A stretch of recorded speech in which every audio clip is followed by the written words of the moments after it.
Good morning, honorable members. Good morning,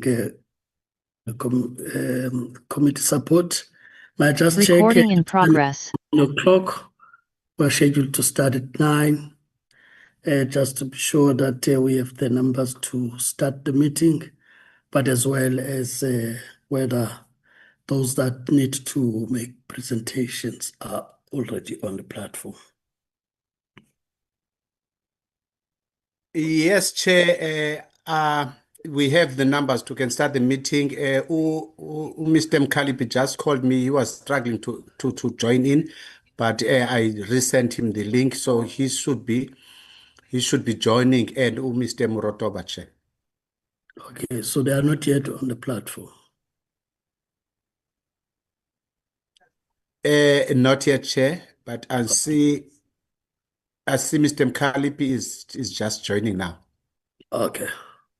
I'm admitting him now. All right.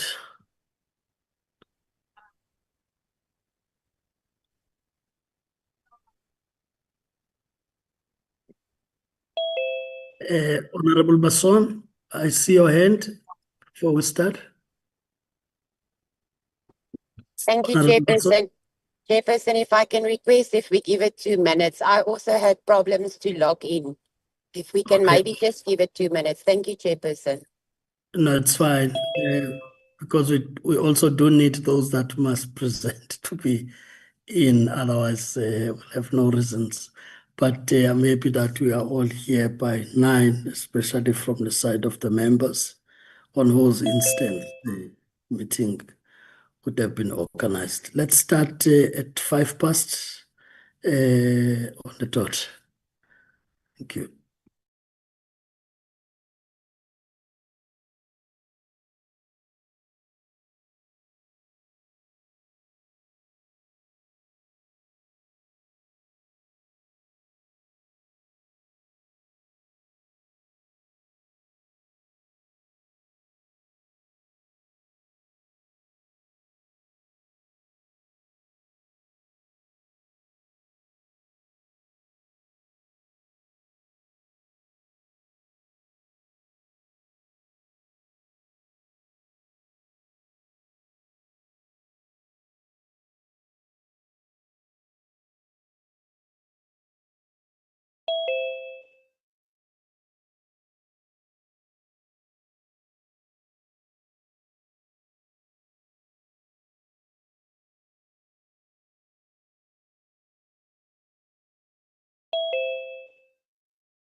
The time now is 9:05. I'm sure the connectivity challenges have now been addressed, and everyone else who needs to be on the platform is now on the platform. Like I said, this is the workshop organized by the committee, and I'll just talk to the rules of engagement on this platform. We just need to remember, honorable members and all participants on the platform, that we mute our mics, mute the video camera until at a time when you are to speak, having been recognized by the chairperson to speak. You'll then proceed to unmute your mic and switch on your video camera. In a situation where you experience connectivity challenges, you'll indicate to the chairperson for permission to switch off your video camera so as to maximize your bandwidth. From time to time, there may be those who may lose connectivity and you want to reconnect back to the meeting. Just make sure that as you do so, that at all times your video camera is off and your mic is muted, as mics are sensitive and therefore could pick up background sounds that interfere with the meeting. Of course, today we do not really get to a necessary point of orders, as this is a workshop in the main without us making a decision. But we'll have to still observe those rules so that there's no just order without going through the chair for the chair to rule on whether proceed in that way or not, especially on procedural matters. So let's just make it a point that it doesn't collapse the workshop on this platform. I think having clarified those rules, just to recap again as a way of opening up, we'll just check if the members, there may be those that would have sent in apologies for not being able to be present today, so that we place that on record for the future. When we get to discuss these matters, we can make reference to the workshop, but that if the member wasn't there, at least remember that that was placed on record. Committee support, do you want to give an indication on apologies received? Good morning, Chairperson, and good morning to all my members who are on the platform, and also the guests from the department. Chair, I only received an apology from Honorable Zungula, who's saying that he is going to join, but a little bit late. He's started at a funeral. So that's the only apology that I received, Chair. Thank you. Thank you. Apology from Honorable Zungula. That's the one we have on record. May I just check, members, if there's any apology that you would want to place on record that may have not reached the office?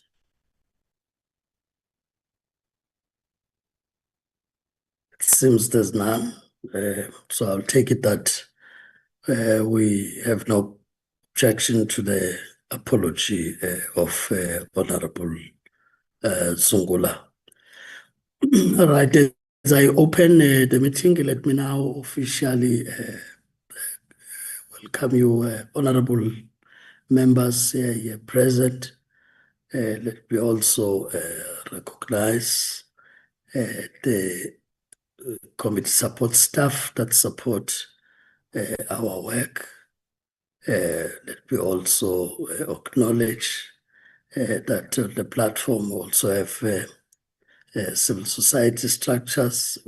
I also saw representative from organized labor, Mr. Matthew Parks from COSATU. Not sure if there are others on the platform, but you are also recognized if I don't see the names. Please pardon me for not seeing that, but all recognized for taking interest in the work of the committee. Let me also greet the South Africans who are following the work of this committee on the platforms made available by Parliament.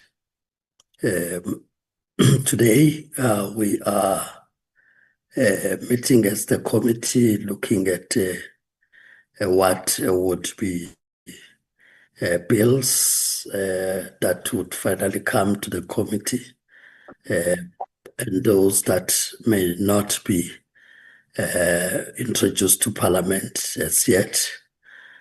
But this is as a result of a discussion the committee had and agreed upon that before formal introduction, it would help to get to be workshopped, but also to know the state of each of the bills. This will then help us, even in the public discourse, that we can be able to engage knowingly that other matters may not be before the committee, but elsewhere, and that these are the ones that may be before the committee, and this is our also taking those ones forward. I'm making this point because we get sometimes to be drawn to matters that are not before the committee.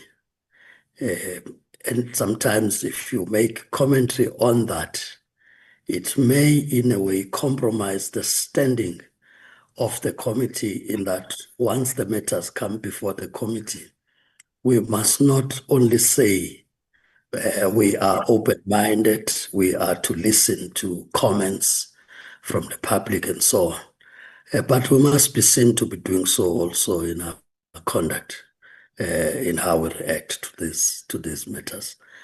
So in that score, as the program will be flighted, we have invited those that are in the department who have been handling this to come before us. Firstly, talk to generally all the bills and what are the possible amendments and the state of, or the status of those. And then we will also be, again, having an opportunity to look at the Employment Services Amendment Bill, link that with the National Labour Migration Policy. And I want to state this clear, that the understanding is that that is in the purview of the executive and it would have been done by now. But as we deal with the Employment Services Amendment Bill, we should also look at that alignment, so that there's a reinforcement instead of one weakening the position that needs to be taken. Of course, like I said, would then look at the proposed bills for noting that score. In terms of the program, I take it that it's now flighted, and the approach is to take the one that is to be introduced, if not yet introduced, to Parliament, because it has been going to and fro, which is the Employment Services Amendment Bill. Take a discussion there, because it is what would come before the committee, and thereafter take the proposed labor laws bills. There is a mic that is open, and that mic is disrupting the meeting. I'm trying to check who is this member. It was Honorable Slepe, Chair. Yeah, this is the problem with the visitors. It's the problem with the visitors. Honorable Slepe, please make us to accept that you have visited the committee again. But please don't come in that way. Subject yourself to the rules as we agreed. So please be muted. And I know that your intention is not to disrupt, but just to say that you are noted to be present, because at the time we're doing that, I'm not sure if you were already on the platform. That's on a lighter note, though. honorable members, without really waste of time, we will then take up the presentations. I take it that all the presenters are now finally on the platform from the department, and I'm sure whoever is to present on the first two.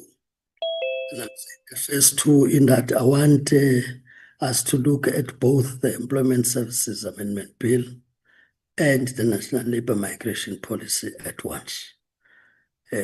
Not only to save time, but to help the discussion to look at that alignment.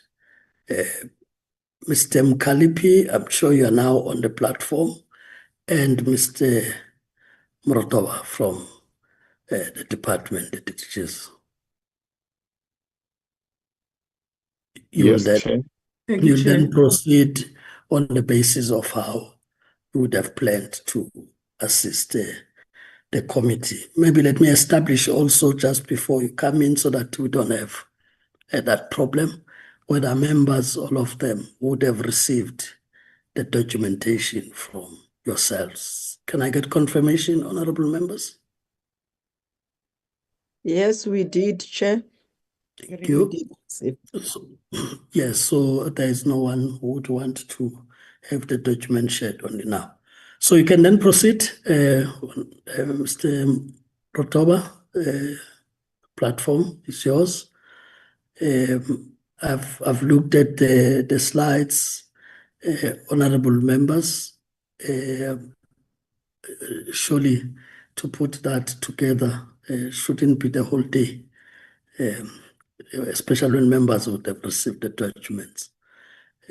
When we get to the 35 minute mark, I'll then be indicating that try to get to speed towards conclusion.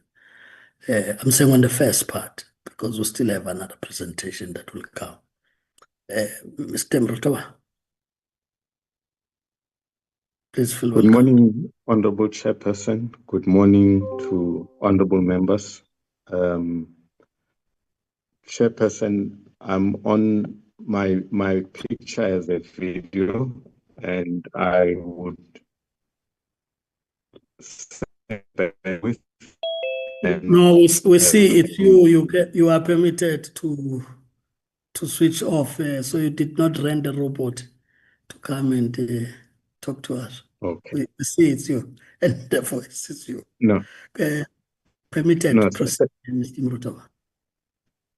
No, thank you very much, Honorable Chairperson and honorable members of the Portfolio Committee on Employment and Labour.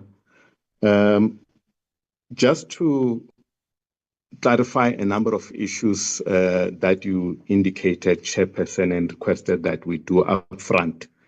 The Employment Services Bill and the National Labour Migration Policy are part of a process that dates back to 2017, and it has gone through the 5th and the 6th administration, and we are now in the 7th administration. That is unfortunately how long it took us.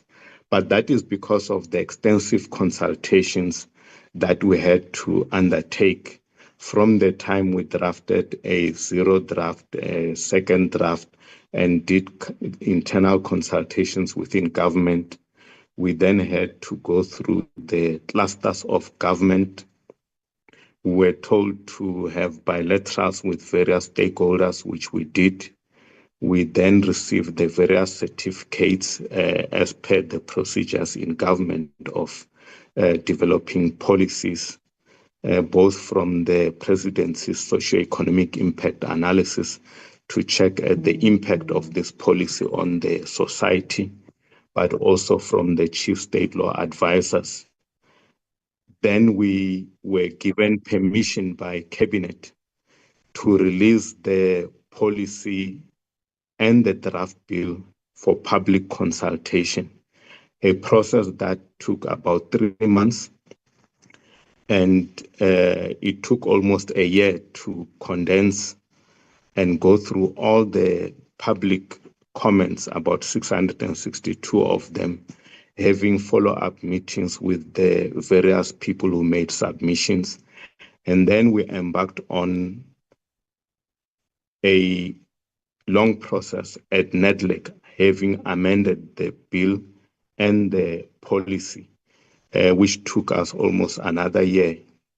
We took the report of NEDLEC, the amended bill, again through the processes of government until we get the secondary certificates, the chief state law advisors. We went to the government clusters and again to cabinet. And finally, like you said, Chairperson, the policy has concluded its cycle, which is released by the executive. It will serve as a guide and gives direction to how we are going to do a number of things in government. Obviously, it is subject to review when the situation changes within government and in the international environment. However, the policy also, in terms of certain elements that must be implemented, had to point out to certain legislative instruments that are needed, which is now contained in the bill, which has been certified by the state law advisors. And it is now being presented to yourselves as the lawmakers to take it forward. Ours from now on will be to come in to clarify certain aspects as and when you need us to support you. But finally, we are also looking forward to the product that will emerge from this committee, the National Assembly, the National Council of Provinces, until the President can accede to it as an amendment law that will then allow us to do quite a number of things in government. Let me invite Ms. Mateboge to also fly the presentation because I'm going to start going through the presentation, having given that background, Honorable Chairperson and members of the committee. So there is a relationship between the policy and the bill itself. I wonder if you members can see the presentation. I'm not seeing it on my side. Yeah, she's not sharing it. Okay. While she's sharing it, just additional information worth adding. The white paper on national labor migration policy aligns very well with the white paper on the review of the Immigration Act, the Refugees Act, and the Citizenship Act.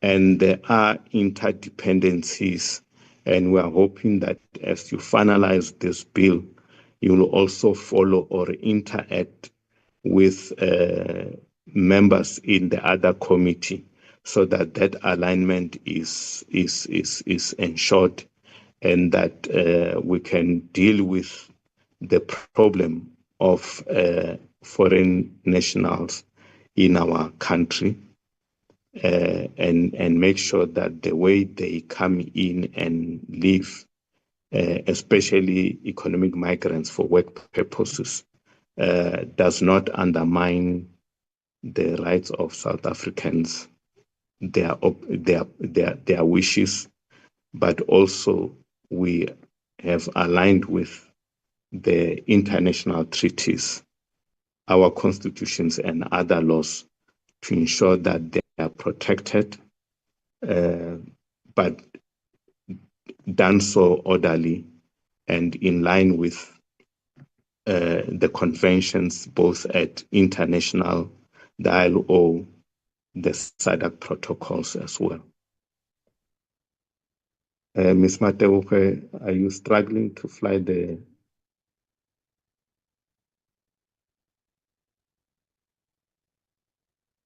presentation?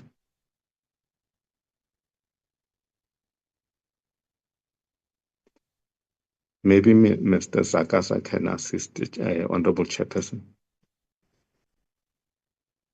Through you, Chair, Miss Matabuche has just started to be co-host, so she's trying to share. She just joined.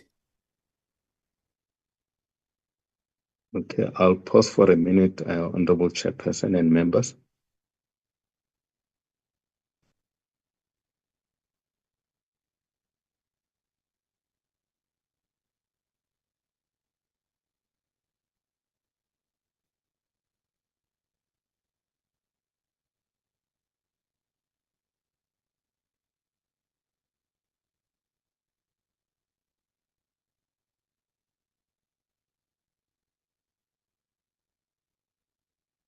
Or, Honorable Chairperson, because members have copies, can I proceed on those bases so that we don't take your time? Mr. Sakasa, I'm checking with you. Any one of you can share in the meantime. As I said, we also have South Africans who are following deliberations of the committee who may not be having that. And remember that they are the same ones who will also be bringing on board to participate as the public. Okay, Chair, let me try from my side. Where is it now?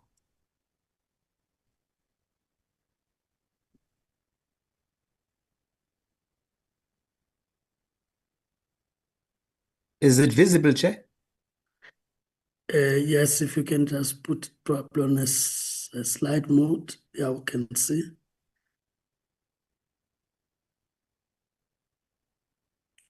Mr. Muratawa, you do see, you'll indicate which slide to go to. So you can proceed at this point while she's trying to put it on that mode. Thank you. If I sorted to, then yes, then we can proceed. Thank you very much, Honorable Chairperson. If you can go back to the first slide. The very first slide, if you can go back. Yeah, that's the challenge now. Okay, the first slide would be this one. Yes. The bill, Chairperson and honorable members, is amending a provision of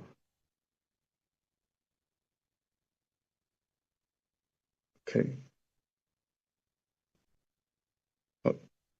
Okay. Now, thank you very much.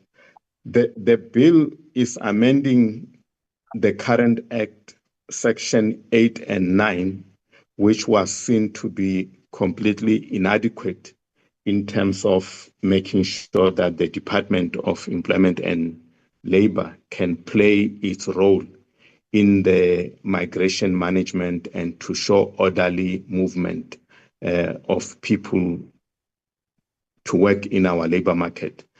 The purpose is to inter alia promote growth, productivity within the labor market and the economy, and to facilitate work opportunities for work seekers, in particular vulnerable workers.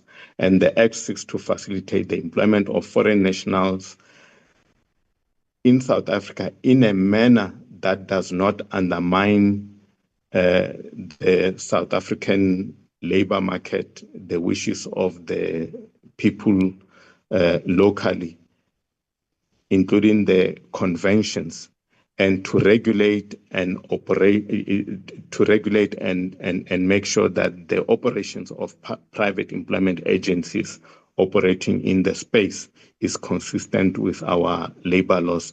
As you know, that in most cases, human trafficking arises from private employment agencies that recruit people from South Africa to other countries and from other countries bringing them into South Africa. Next slide.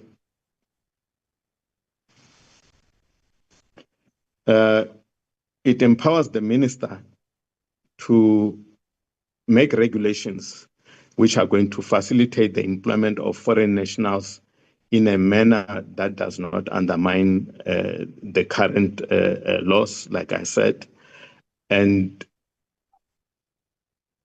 it will also ensure that we use public employment services or private employment agencies to assist employers to do the recruitment of suitable workers who are South African citizens or permanent residents.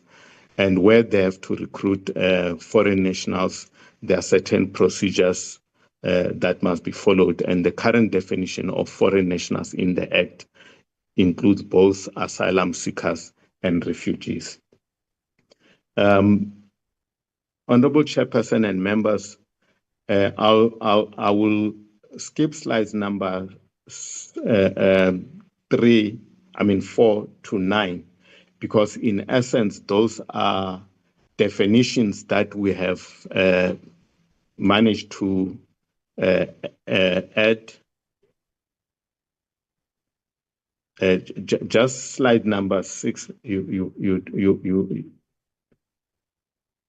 There were a number of adjustments in the form of, on slide 4, for instance, the question of definitions that we had to adjust so that we align with the Immigration Act. That is on slide number 4. On slide number 5, there were also definitions that we had to adjust to make sure that we align with the Refugees Act, but we also create consistency with the Immigration Act, especially around critical skills. On slide number 6, we also made adjustments in terms of definitions to clarify what a foreign national means to exclude persons who have been granted recognitions as refugees in terms of the Refugees Act, and to insert a definition on labor inspector to expand the powers of labor inspectors appointed in terms of Basic Conditions of Employment Act. As you know, that it limited them to the BCA, and now it will expand to cover the Employment Services Act, and to amend the minister to mean the Minister of Employment and Labor, and to insert a definition on permanent residents to align with the Immigration Act.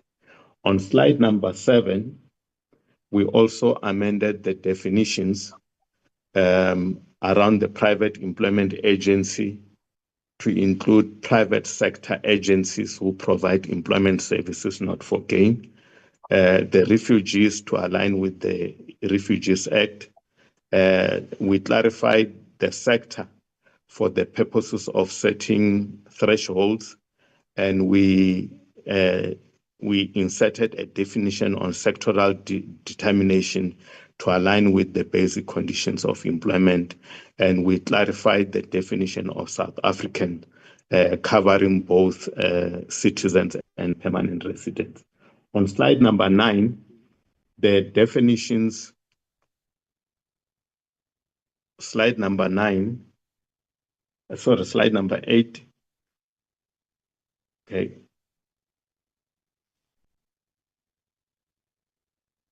We amended the definition on supported employment enterprises to remove the requirements for the entity to function as a national government component as it exists in the current Act. And we inserted a definition on the worker to make the scope of the Act consistent with the National Minimum Wage Act. And lastly, we amended the definition of work seeker to cover employees and work seekers that are South Africans seeking work abroad as well. On slide number 9, where we now go into clause by clause analysis, this clause 2 seeks to provide for the regulation of employment of foreign nationals in the South African economy in terms of section 21H, to provide a basis for the introduction of quotas in the new chapter. I'll talk to that later. There was an insertion of a new clause, 21H1, in the purpose of the Act to include, facilitate and regulate employment of foreign nationals in South Africa where their contribution is needed. This was to provide for the scarce and critical skills needs, because there's an acknowledgement of the need to really attract skills that everyone in the country is competing for, and to ensure a smooth passage. The insertion of Section 21H on the purpose of the Acts include the facilitate and regulate the employment of foreign nationals in South Africa where their contribution is needed, and the insertion of 22F to be achieved, providing a framework to facilitate and regulate employment of foreign nationals in South Africa, the employment of South Africans abroad, and the reintegration posting in the abroad as the diaspora, and employment of South Africans residing abroad into the South African economy. So the reintegration of the diaspora. And lastly, clause 3 on slide number 10, the amendment will repeal the current provisions that are contained in sections 8 and 9 and introduce a completely new chapter that is detailed in the Act to deal with a whole range of aspects that were identified in the policy that were seen as gaps. Obviously, there was a balance to try and strike between an enabling piece of legislation that also makes provision for additional regulations to be made, or in some instances allowing for codes of good practice, or in some cases guidelines, so that we don't find ourselves over-regulating the labor market, or taking the time of this auspicious parliament in dealing with the detailed aspects that would require further research, review, and so on. And some of these aspects, I can attest, were made during the submissions that we received because people wanted the how before the principle is accepted. And the advice we got was that get the principle accepted, get the objective accepted, and if there's an agreement on the objective and the principles, then we can work on the details, and you don't have to legislate around some of the issues, because you can use various mechanisms and processes. And in some instances, the courts will assist us in interpretation. Now, let's go to the new chapter 3A on slide 11. The new chapter, which is inserted as 3A, would, for instance, insert a new 12A, which will provide for instances under which the employer may employ foreign nationals. B sets out the requirements that an employer must comply with before employing a foreign national. C, 12A3, sets out the minister, if it is consistent with the purpose of the Act, circumstances or conditions under which the minister may determine and make a determination to exclude the requirements to prepare a skills transfer plan. In other words, the circumstances under which the minister may grant exemption for certain requirements where scarce and critical skills are brought in. And D provides that a determination in terms of the above in order to make sure that we don't have a situation where the minister makes these things willy-nilly. The minister is obliged to do a detailed consultations with the Employment Services Board and to publish the gazettes where we can attract comments on the gazette so that the process of exemption is very clear and is understood, is transparent, and is fair. On slide number 12, a new clause 12B empowers the minister after consultation with the board to issue notices around the maximum quotas for employment of foreign nationals by an employer in respect of any sector. Secondly, in respect of any occupational category. And thirdly, in respect of a region or area where that notice will apply.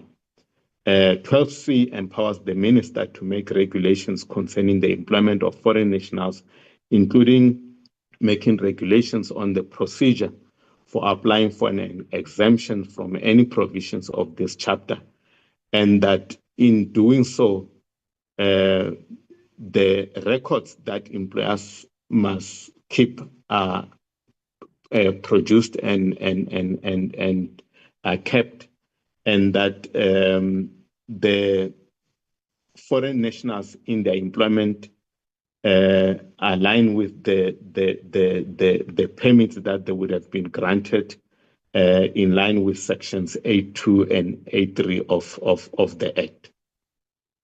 Clause 4 is an insertion 12C, which empowers the minister to make regulations concerning the employment of foreign nationals, including procedures for applying for an exemption from any provisions of this chapter.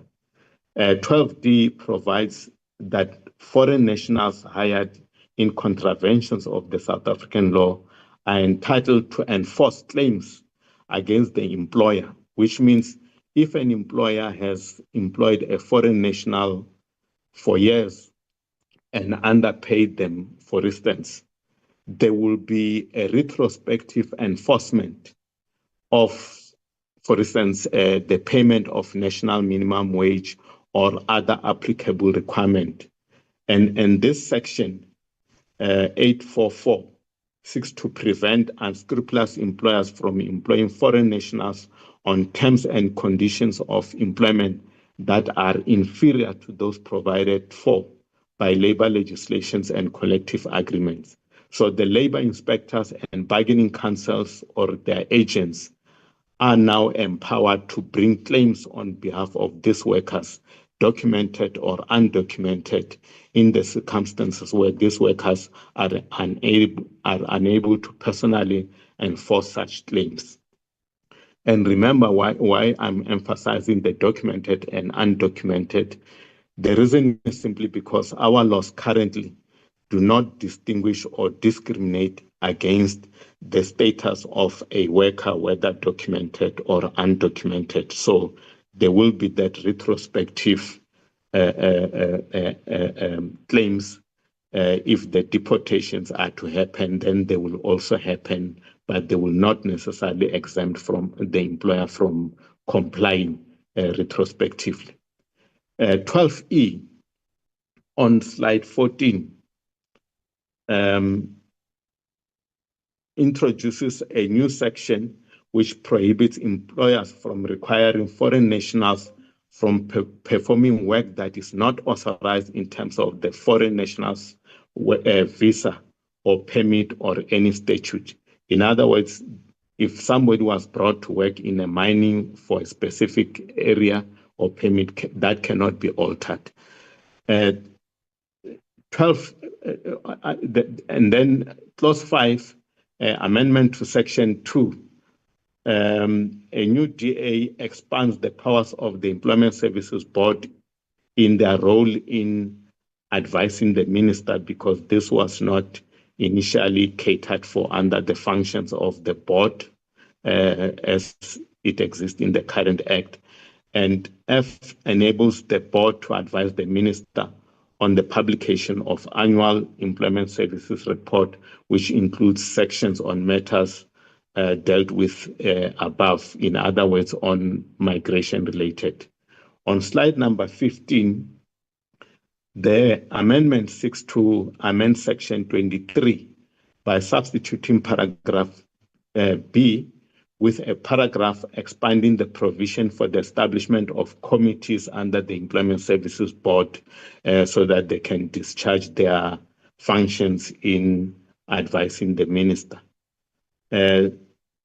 Clause 7, this amendment enabled the supported employment enterprises to operate within the department as the amendment provides for it to be established as an entity within the department and no longer as a national government component. This is a requirement or an additional provision that came in as a result of years of interaction with the National Treasury to sort out the governance of the supported employment entities.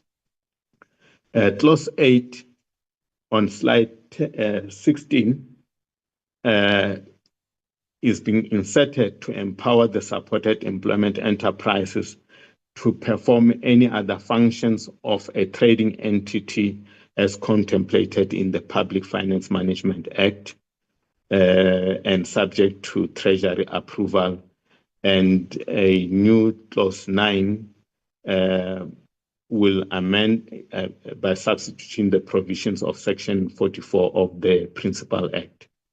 On slide number 17, an amendment to section 46 of the Act is being done to place an obligation on the minister to comply with the Public Service Act in terms of ensuring that the SEE has got the necessary posts, the structures and systems and processes to function as an entity after consultation with the Minister of Finance.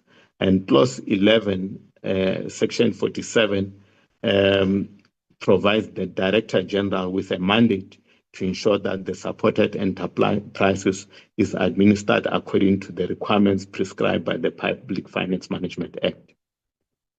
Clause 12, section 49, will delete the previous maximum fine. We have had challenges around people budgeting for fines, and you may have noticed the number of fines in the current act. But this provision deletes the maximum fines that can be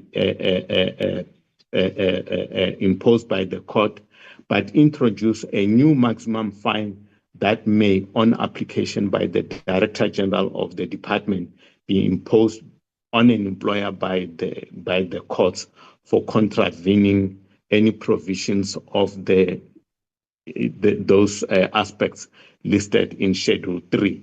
The amendment will provide inspectors appointed by the minister in terms of the BCA to also discharge aspects relating to the immigration or national labor migration with a mandate to monitor and enforce compliance with this act. And this clarifies the current legal provision. It also authorizes the Minister of Home Affairs and Employment and Labor to enter into an agreement enabling designated labor inspectors to enforce Section 38 of the Immigration Act. Currently, as you may know, honorable members and members of the public, is that if an immigration inspector is to go to a workplace, they can't discharge the roles of the inspector. And similarly, if inspectors go to the workplace, they can't discharge those roles of an immigration officer, making it very difficult and providing a loophole for employers to continue to do, the practices that are not in line with the Act. And the only area or times that we managed to cap such loopholes was when we do joint inspections. And we believe that this new provision, once agreed by two ministers, will correct that problem. Section 49A we have inserted a section providing that employers or any employer organization registered in terms of Section 96 of the Labor Relations Act or acting on behalf of a member or private employment agency with an opportunity to apply for an exemption from a provision of this Act. The amendment will also allow the minister to delegate or assign powers or duties in respect of evaluation of exemption applications to an official of the department in accordance with the provisions of Section 85 of the BCA.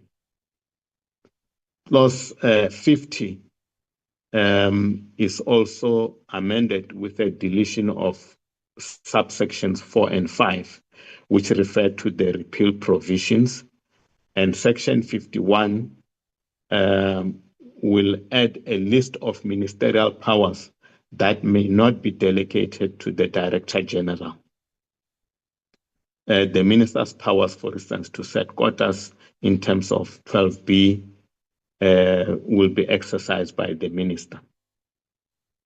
Clause 52 expand the minister's powers to make regulations on slide number 21 in matters relating to the provisions of the public employment services and private employment agencies, the criteria and procedure for applying for an exemption, recruitment and placement of persons residing outside of South Africa to work within the territory of South Africa, and the recruitment and placement of persons residing in South Africa to work in other countries.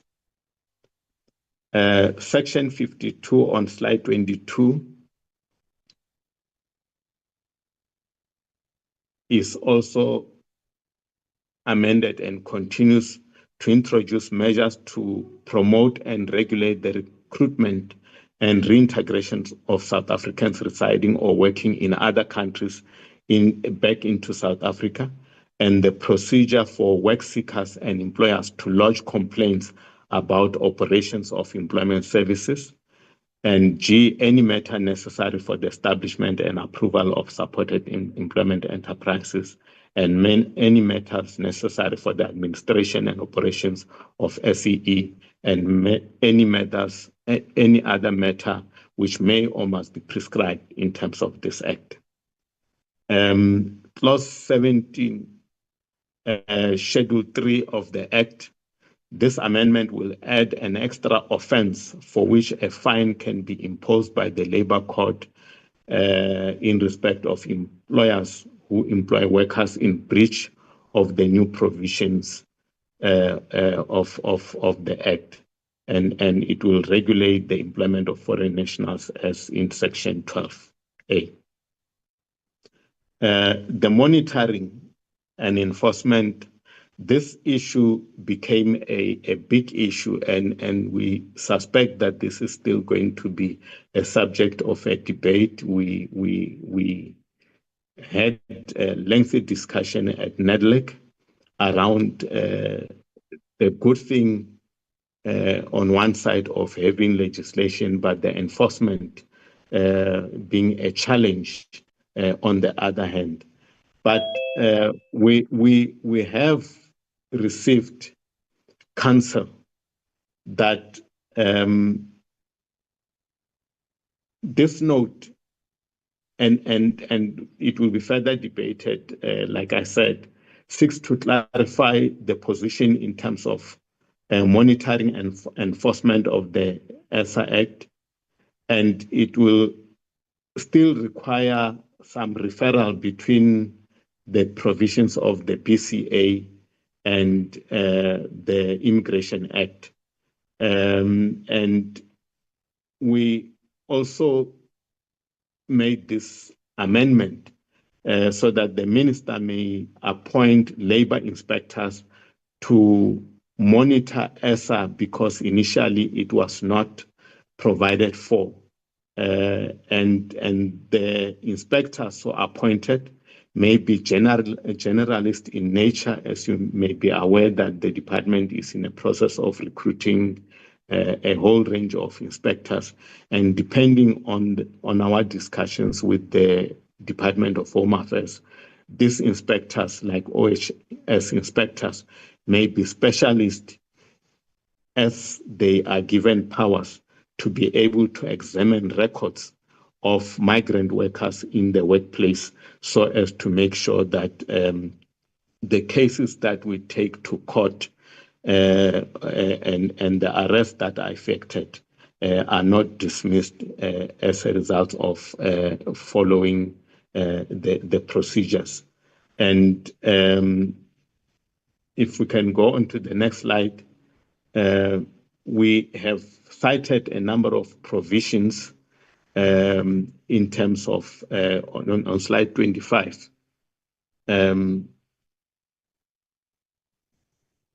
next slide, on enforcing the Act, where the various provisions allows, can you move to the next slide, slide number 25?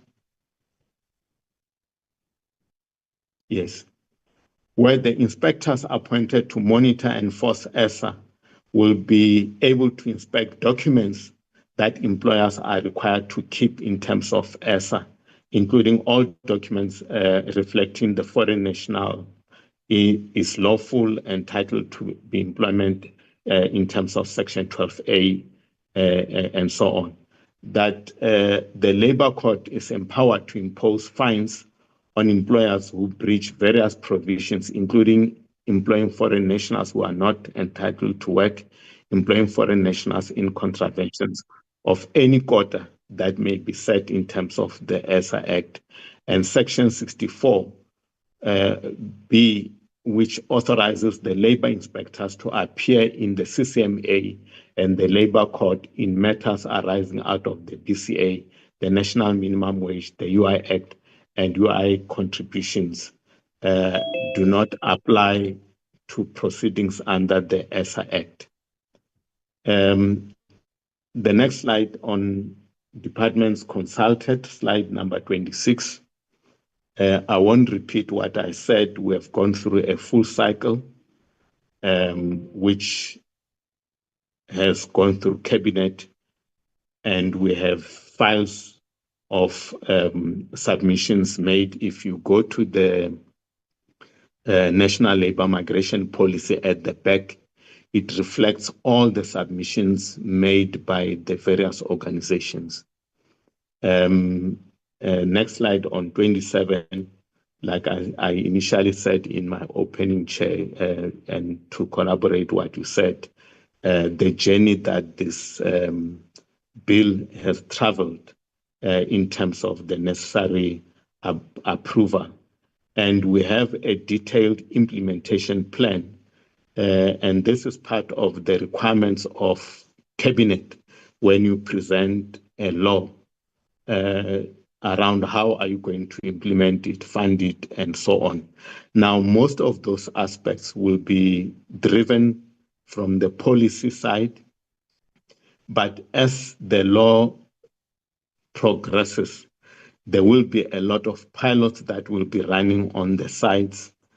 There will be draft regulations, further research that we'll be doing, further consultations, exchanges with the SADC member states, so that eventually, once the law is passed, we don't lose time in terms of its implementation. So a detailed implementation plan is something that we will be working on parallel to your process within the legislative environment. On the next slides on implications to provinces, the labor laws apply equally across the country. It will be implemented in provinces. However, directly in terms of provincial legislators, it will not have any effect as labor laws are national competence. On the financial implications for state, this is something that we are continuing to engage with the National Treasury, given the current fiscal constraints. Some aspects we found ways of implementing them using donor funds. In some instances, we are having to prioritize, but there will be other instances where the National Treasury will have to come in to ensure that we expand our existing capacity to be able to successfully implement this act and to make sure that we achieve its objective. But those are ongoing discussions that we are undertaking with the Treasury, and they will continue parallel to the legislative process. On the parliamentary procedures, on the next slide, ourselves and the state law advisors believe that this bill can be dealt with in accordance with Section 75 constitutional provisions, and those procedures are set out in Section 74 and 76. We are of the view that the bill does not necessarily have to go to the National House of Traditional and Core Leaders, and the minister has already written to the chairperson of the National Council of Provinces to alert them to this bill, that it will also be coming to them. And thank you very much, Honorable Chairperson and members and the public, for giving me an opportunity to present this bill. Thank you very much.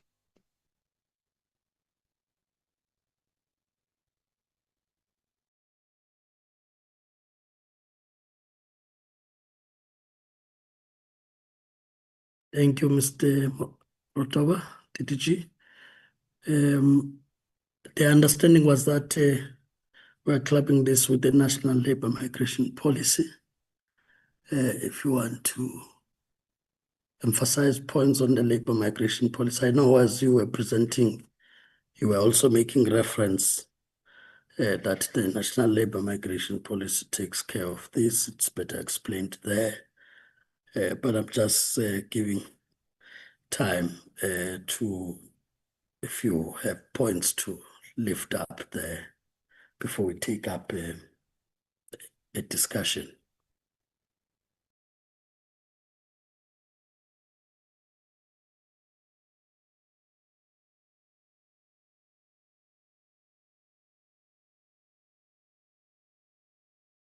Thank you very much, Honorable Chairperson and members again. I will not go through the policy page by page per se. If we can go to slide number 3. Like I said, the policy has been, or go to slide number 4. The policy has been gazetted, distributed, and it is available in the Gazette, and we are more than happy to distribute and share copies. But this slide comes from Home Affairs and partly gives members and the general public the genesis of our problem. On the extreme left, you would see the number of visas that are currently available to allow people to come into our country in terms of the 3 acts that we have in the Home Affairs. And this slide is from Home Affairs: the Immigration Act, the Refugees Act, and the Citizenship Act. Recently, we have made some additions, or Home Affairs has made additions around the Trusted Employer Scheme, where the tourist companies who meet certain criteria can automatically issue visas, and there's modernization to ensure ICT. There's also the 90 days visas that have been extended to member states, which means somebody from the foreign country or neighboring countries can be given 90 days to remain in the country, and so on. But the problem that we are sitting with, honorable members, is our ability to make sure that people who come in having obtained those visas stick to the original intention of the visa. They don't overstay. They don't take up employment. And we are able to make sure, like in other countries, make sure that they stick to those visa timelines. And there are other impacts in other departments, because if I come in as a tourist and I'm not having, for instance, a medical insurance and I get sick, I end up in a hospital and cause other problems in terms of locals and so on. And the white paper that was published sought to make sure that we review these visas and make sure that there are strict adherence. And that is why Cabinet insisted on that white paper to be followed up, because this piece of legislation that we are working on, if some of those things are not corrected, we are not likely to win this war. But there's also an extensive abuse of our Refugees Act, in that we have a backlog in the processing of visa, that is asylum seeker applications, because you have to go through the verification process before a person can be granted permanent refugee status.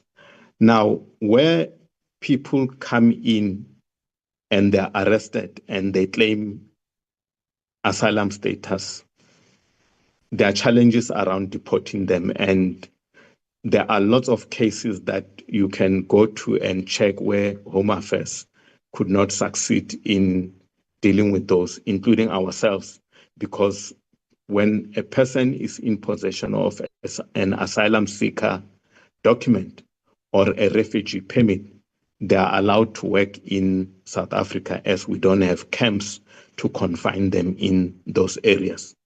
But there are other visas that come in as a result of the original person being granted a visa. For instance, the spousal visas, the child visa, the business visas, where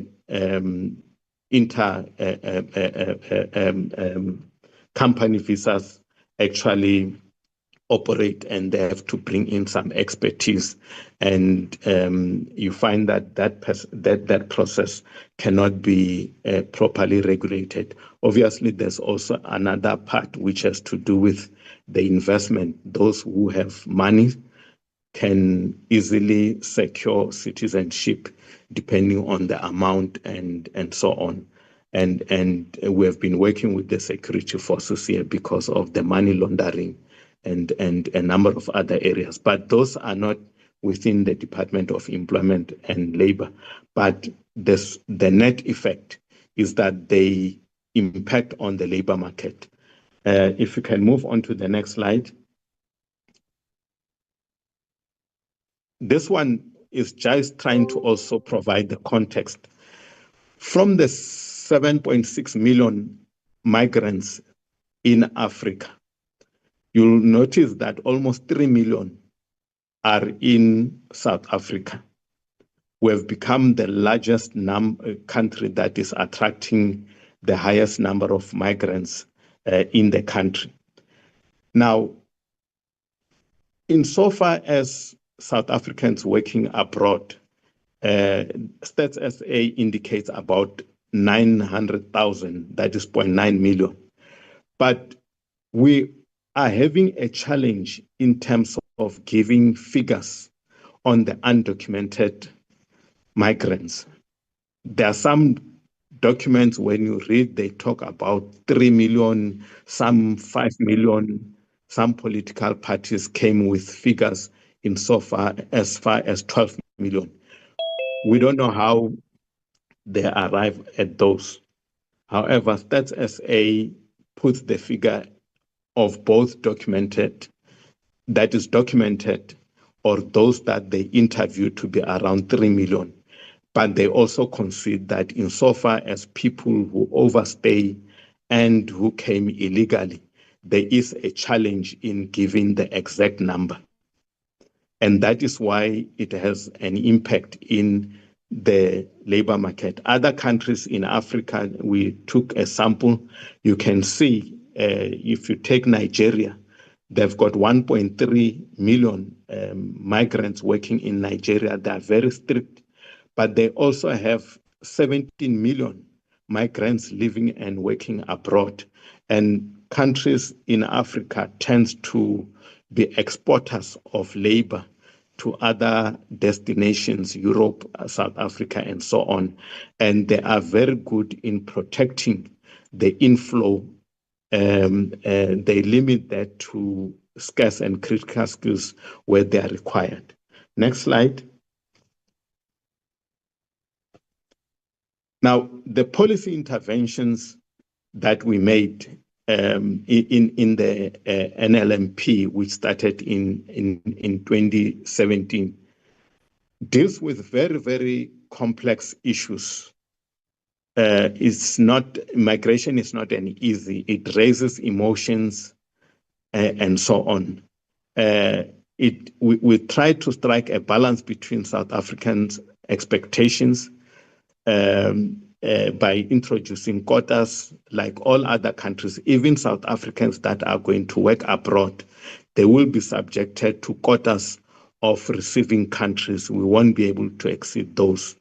But we want to complement also efforts by Small Business Department because we believe that the area of small business is a potential area. If you take China, India, where more than 85% of their economy resides in small business and self-employment, that we cannot leave that sector alone because it has got a potential of employing South Africans.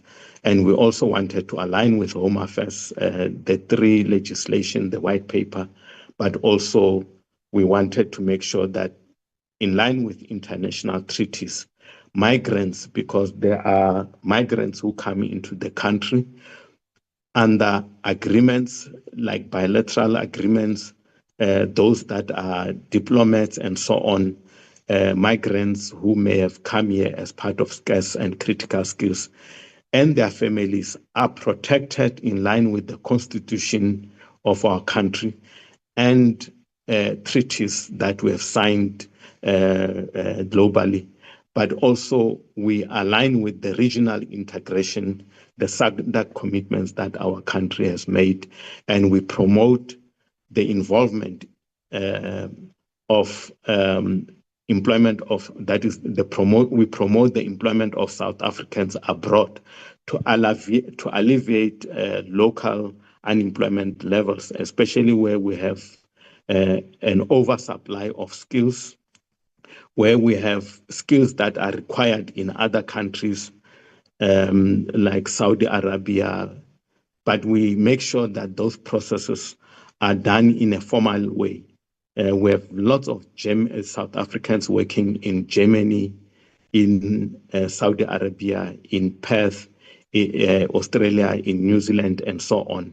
And unfortunately, currently, those processes have not been facilitated through proper bilateral labor agreements to make sure that there is a smooth passage for South Africans to work in those areas.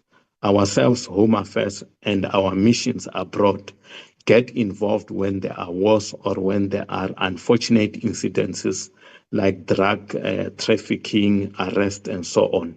And we get alerted to this kind of incidences, and the policy tried to also take that on board. If you can move to the next slide. I won't go into this in detail, but except to say we identified in terms of this law and the policy, the constitution of our country. We know that people often say South Africa belongs to all who live in it. the Constitution and the Bill of Rights. But there are limitations in terms of Section 22 on those rights that also protect citizens.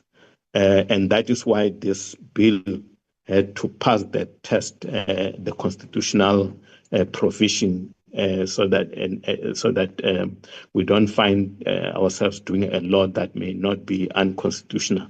But we looked at the international treaties, the ILO conventions, the AU and SADC protocols, and other laws in South Africa. You can go to the next slide. This is a continuation of all those. But the bottom line is that we had to make sure that anything that we put in a policy which does not meet any of those laws, protocols, and all that will have to fall out, because we can't put things that do not align with those. We also, in terms of migration, looked at international trends, the diversifications that are happening. We also acknowledged the silo approach that was happening in the country.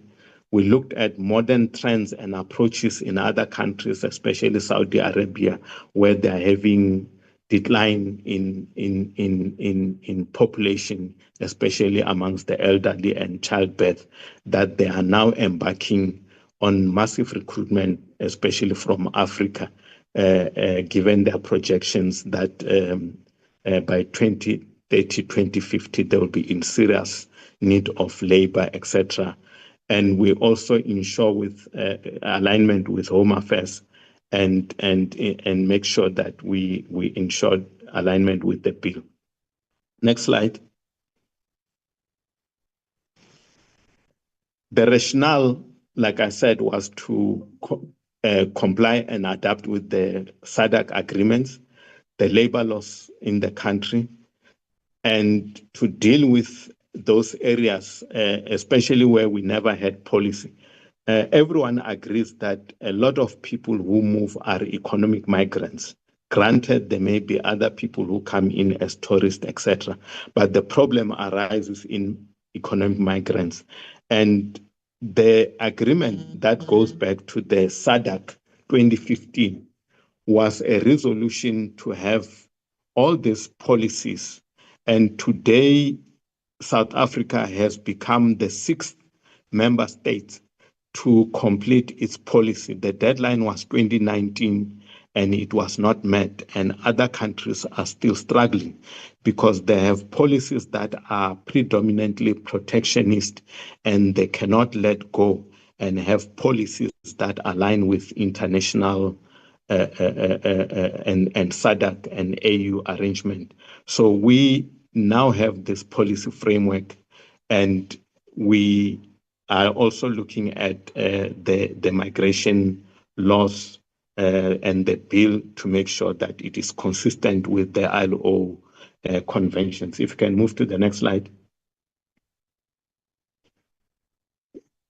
Obviously, the NLP was done to align with constitutional provisions, to deal with regional priorities, and to make sure that we are able to have interventions that we can monitor and implement. But also, we were sensitive to worsening unemployment situation in the country, and the fact that the conditions in the neighboring countries are resulting in their citizens leaving their countries to South Africa as a destination of choice to try and make a living, but also to work with them to make sure that they also address the plight of their citizens.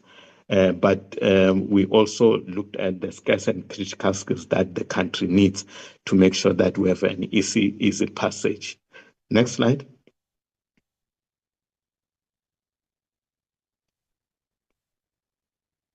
In other areas, we looked at the bilateral agreements. Members may be aware or may not be aware that the current bilateral agreements that we have dates back to the 60s with for instance, Mozambique, when it was still a province of Portugal. And those bilateral agreements were predominantly made by the then government to attract workers from those countries to come and work in the mines. You will recall that we had a two-gate policy.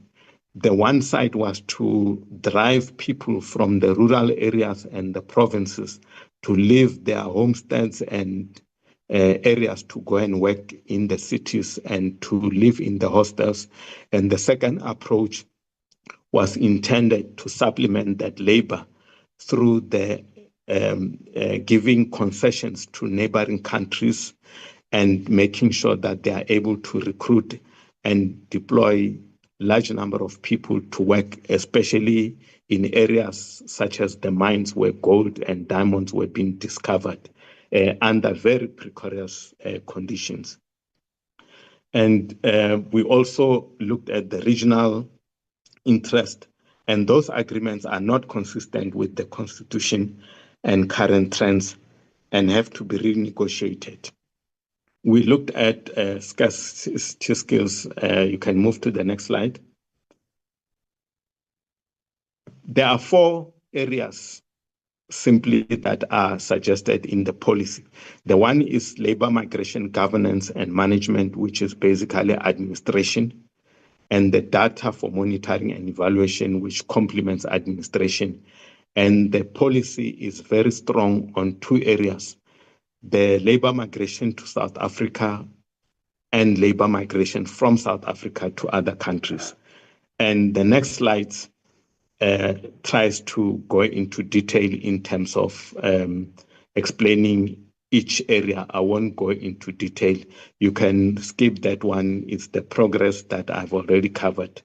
This is the vision that we have given on the labor migration, which is to provide leadership and interventions that are supported by the social partners and major stakeholders, allowing for safe, orderly, and regular migration for employment of highly, semi, and low-skilled workers to South Africa and from South Africa to other countries in pursuit of the country's national priorities. This is the policy vision that we have framed. Next slide. Now, I won't go into detail, Honorable Chairperson and members. You can go through this. On governance, we talk to issues around staffing, around how we administer, around systems, around DHA with Dell, around how we can establish one-stop support stops, around how the department can go about renegotiating bilateral agreements. Next slide. It's a continuation around that on the structures that we will need, on the whole question of dialogues that we must continue to engage with social partners. But we also made an important point around an interministerial coordination. Migration affects about 14 departments: schooling, social development, security, police, and so on. And the idea of an IMC on migration to continue to look at this issue is not a matter that you can leave between Home Affairs and Employment and Labor. Human trafficking, for instance, the prosecution affects the justice system. And we conclude in terms of governance by recommending a strong kind of an interministerial committee that will continue to monitor and guide various departments around migration. And this is in line with the global treaties that we have seen, where departments that are affected have got very specific targets in line with the Millennium Indicators that they must meet. And the president is currently considering this area. It was there in the 6th administration, and we hope that it will be introduced again. If you can move on the next slide. The data is basically around making sure that we have evidence-based decisions. We have got systems that are able to follow and track, and we can also introduce methodologies to monitor things like undocumented migrants. We have seen in China, for instance, with the usage of your eyes,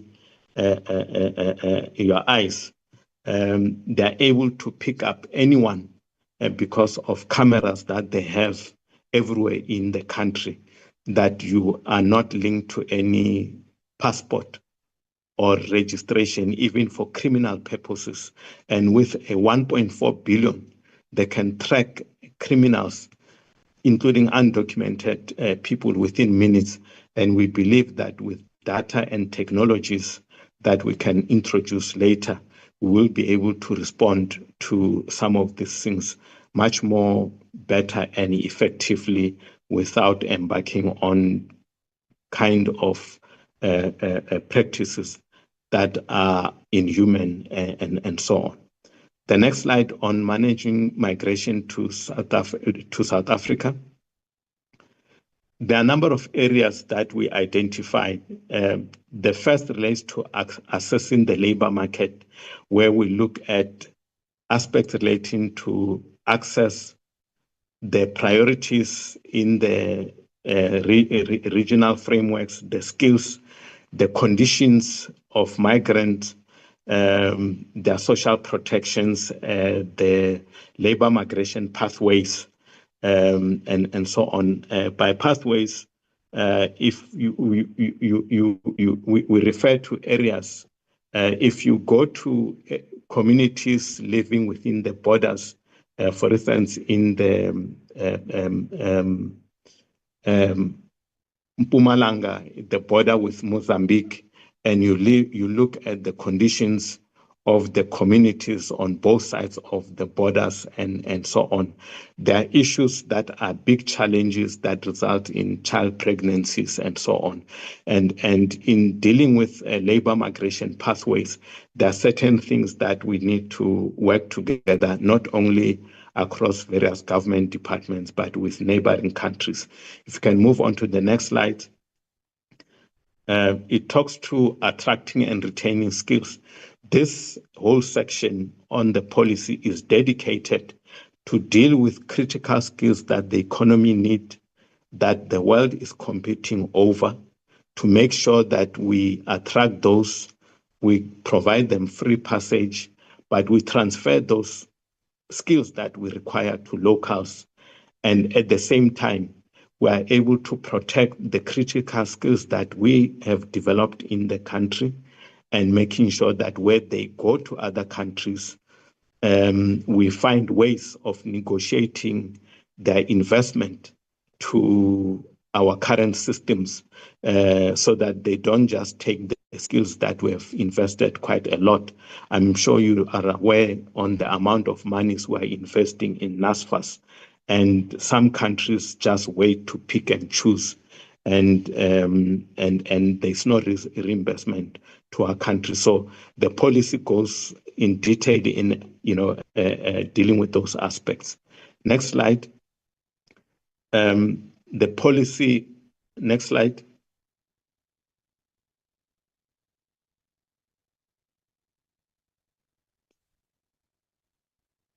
If you can move to the next slide.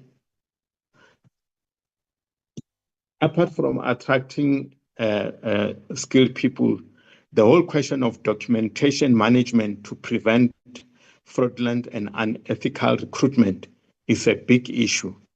And here you have agencies that come from abroad to recruit people and promise them all sorts of jobs, only to find that on arrival, they place them in wrong jobs. The same applies to people who go and recruit people in the neighboring countries and sell them in human trafficking in the farms to do all sorts of jobs. Those people will not even know who their employer is, how much they earn.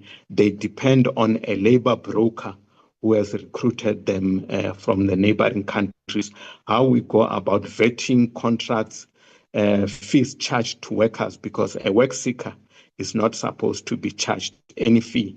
And we're trying to work with the neighboring countries to prevent and make sure that their policies are consistent with that, and that people don't have deductions from their salaries and so on, and especially private employment agencies that are creating or causing or contributing a lot in terms of this problem. Next slide. We also go at length in, if you can move to the next slide.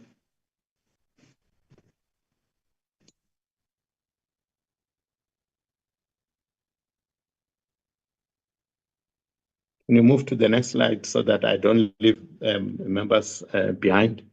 On the enforcing the rights, whether it is those of migrants documented and undocumented, we go into detail. And I think on the bill, we went to deal with issues around why there must be enforcement, because it doesn't matter. Any person in our country, given our human rights laws, we need to protect those. The visas in terms of cross-border and the cross-border labor migration, including the question of reinforcing the work that our inspectors are going to have to do in terms of immigration is quite important, and we go into detail in the policy. Next slide. Social protection of migrants is very important, and this has to do with migrants from other countries, including our South Africans that are going to work abroad. As we work, we age, and at some stage we are going to retire, and the transfer of our social protection, whether it's injuries, UIF, and pension funds, from countries that we deploy South Africans to, and for those foreign nationals that come to work in our shores, is very important. And this has become a big debate in the SADC discussions that we have. And there is a lot of inconsistency because some countries don't have equivalents of compensation fund, and workers who came from those countries will choose to come back and collect those fees from your compensation fund, Rand Mutual Association, Federated Industry Mutual Association, and so on. But in some instances, because of the bilateral agreements that we have, we were forced to establish medical facilities in the neighboring countries where we continue to service those workers under the social protection clauses that we have had, and the investments that the mines made to funds such as Odingwa to deal with the aftermaths of mining, such as asbestosis, silicosis, and so on. And the question of reintegration of refugees and asylum becomes another thorny issue in the social security system, because they also have to benefit once they are in the country from health, from the grants that we make, and so on, because we don't have camps, and some of these concessions also equally apply to them. Next slide. The SADC Corporation, I kept on mentioning this. Like I said, that we agreed that all governments should have these policies so that we can ensure alignment and see which countries deviate, so that when we enter into bilateral agreements, I mean, let me give you an example. We have special dispensations such as ZEP, Lesotho Special Dispensation, Angola, and so on.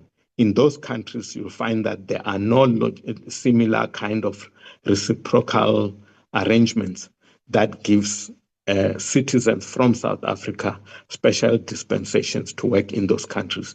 Now, we want to make sure that we standardize this kind of arrangements, though sometimes there's a tendency of looking at South Africa as a big brother.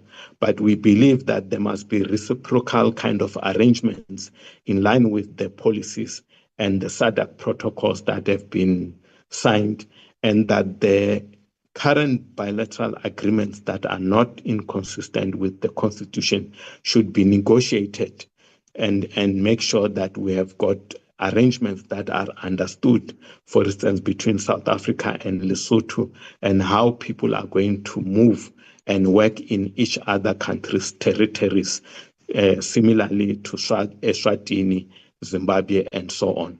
Because in the absence of those agreements, we run the risk of not having protections, trade union bargaining rights, and the questions of contributions to their systems and so on.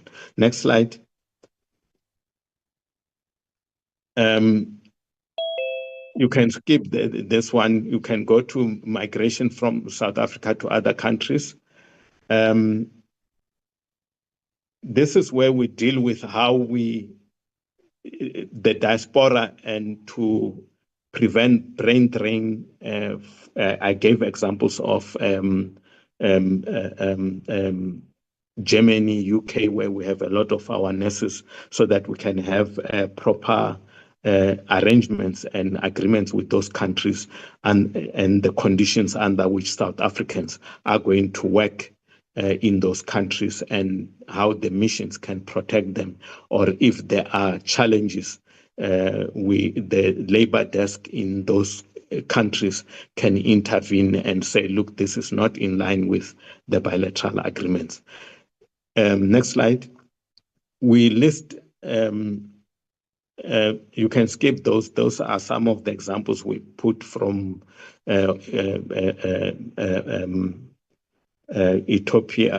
Philippine, how they are managing their migration, etc. But the slides on migration, can you just go back 3 slides, please, before the Filipino one? Yes, just one more back. That one, yes. Now, in managing migration from South Africa to other countries, there are issues of skills to prepare our South Africans before departures,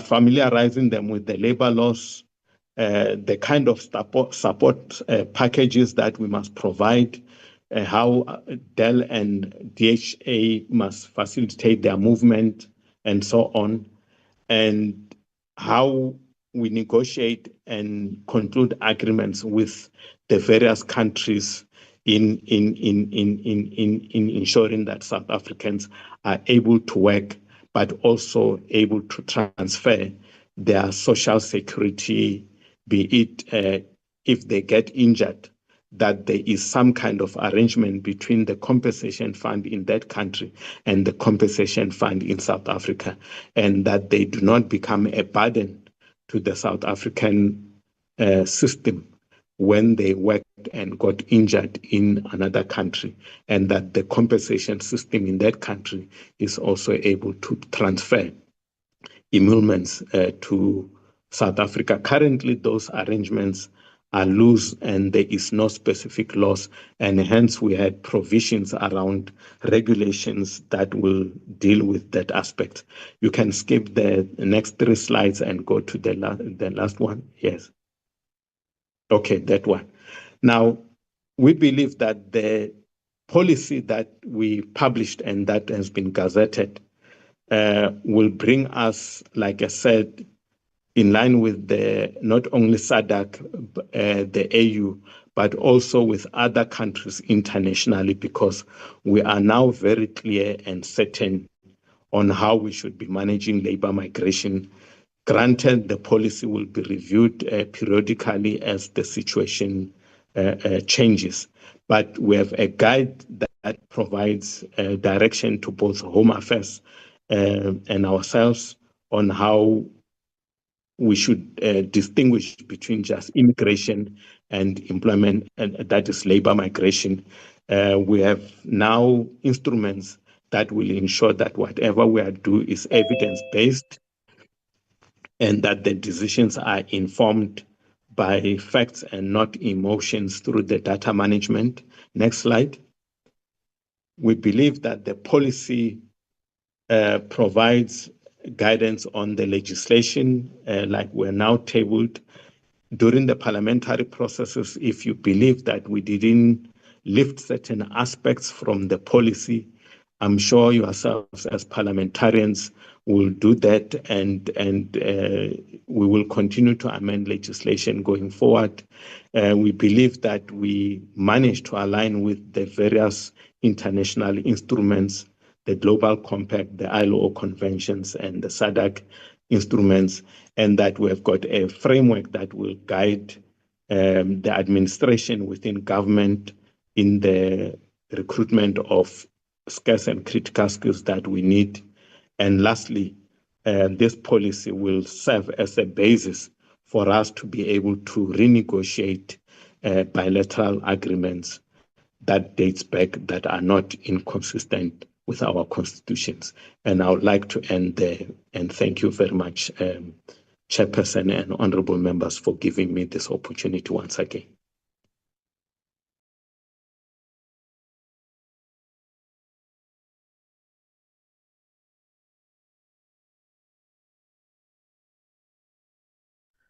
Thank you, Mr. Morodoba, the DTG.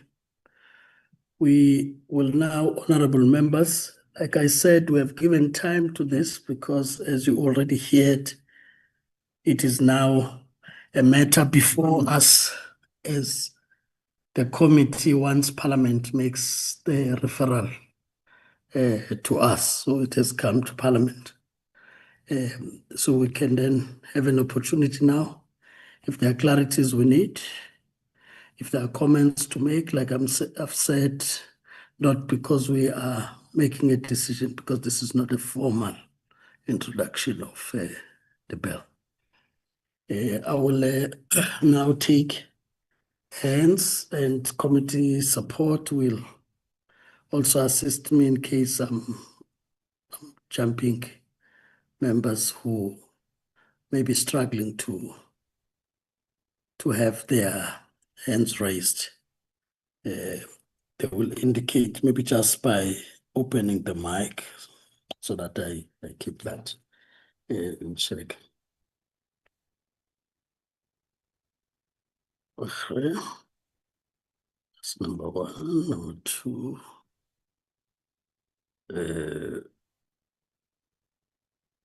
And I've got Honorable Shedzi.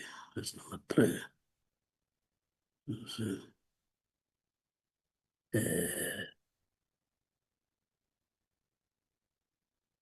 Got another Mbele. Got that's it.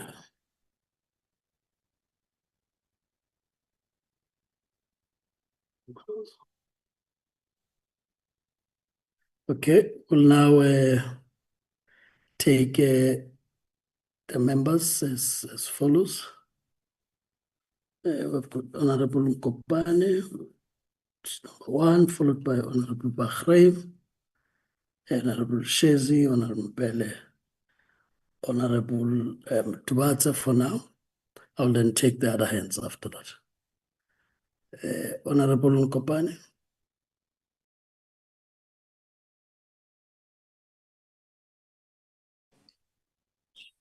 Thank you, Honorable Chair.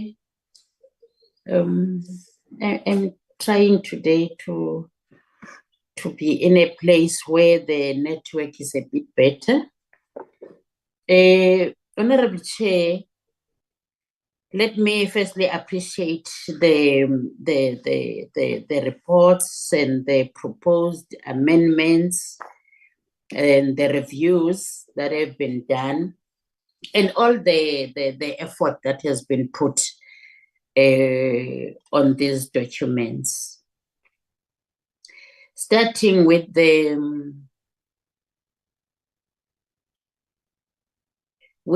employment services amendment bill, yes.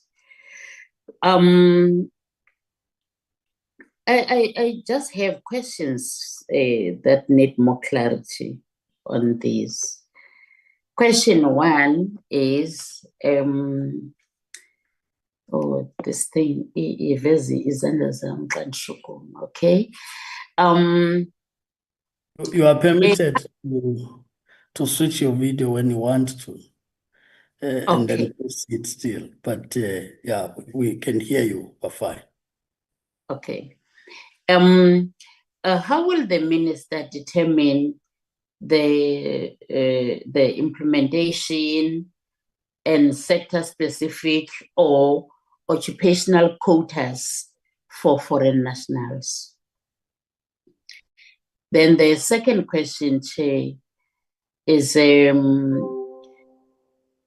are there sufficient safeguards to prevent exploitation or discrimination of both South Africans and foreign workers in the new regulatory framework? Yes, I've heard that there is somehow a consideration of the South Africans abroad, but to me, it is not very clear, Chair. Then the third question is, how will the bill ensure effective coordination between employment services and migration authorities? That is the first set of my three questions. I have other questions for the National Labour Migration Policy, the NLMP. Even to it is just three questions. The first one, how does the white paper propose to balance migrant labor needs with protecting domestic employment? The second question, Chair, which I think will give us or myself these specifications, is what specific strategies are outlined for addressing tensions between foreign nationals and South Africans? We have seen the Operation Dudulas, we've seen a number of where South Africans are trying to fight for their space without the proper legislation that is addressing the differences. Now, the last question is, how does the Employment Services Amendment Bill complement the objectives of the NLMP? So I've got those sets of questions, Chair. Thank you very much. Thank you, Honorable Kopane. Honorable Bahrain. Thank you. Sorry, I couldn't unmute myself. I've got millions of questions, but I'll just go through the ones that I've got in my head, because I believe this is going to take years of court cases to actually give us proper answers on some of the definitions and how we work. Just from a practical point of view, our constitution seems to somehow give more rights than what these proposals are giving, because we know in terms of the constitution that every worker in South Africa, it doesn't matter whether they're foreign or local, has protection of our labor laws. And so this week, in fact, I went to go and about a case for an employer who had found out that two of the employees had given the wrong paperwork, in fact, false paperwork, to say they had work permits. You go to the CCMA and they say, that's not their problem. If you fired them because of not following a proper procedure, then you're wrong and you've got to pay, and they might even reinstate. So you can see the problems that are going to arise. And maybe Mr. Mkalipi, and I keep asking him this, how are you going to explain this? How are you going to get it filtered down to show that certain people don't have the labor rights that others have?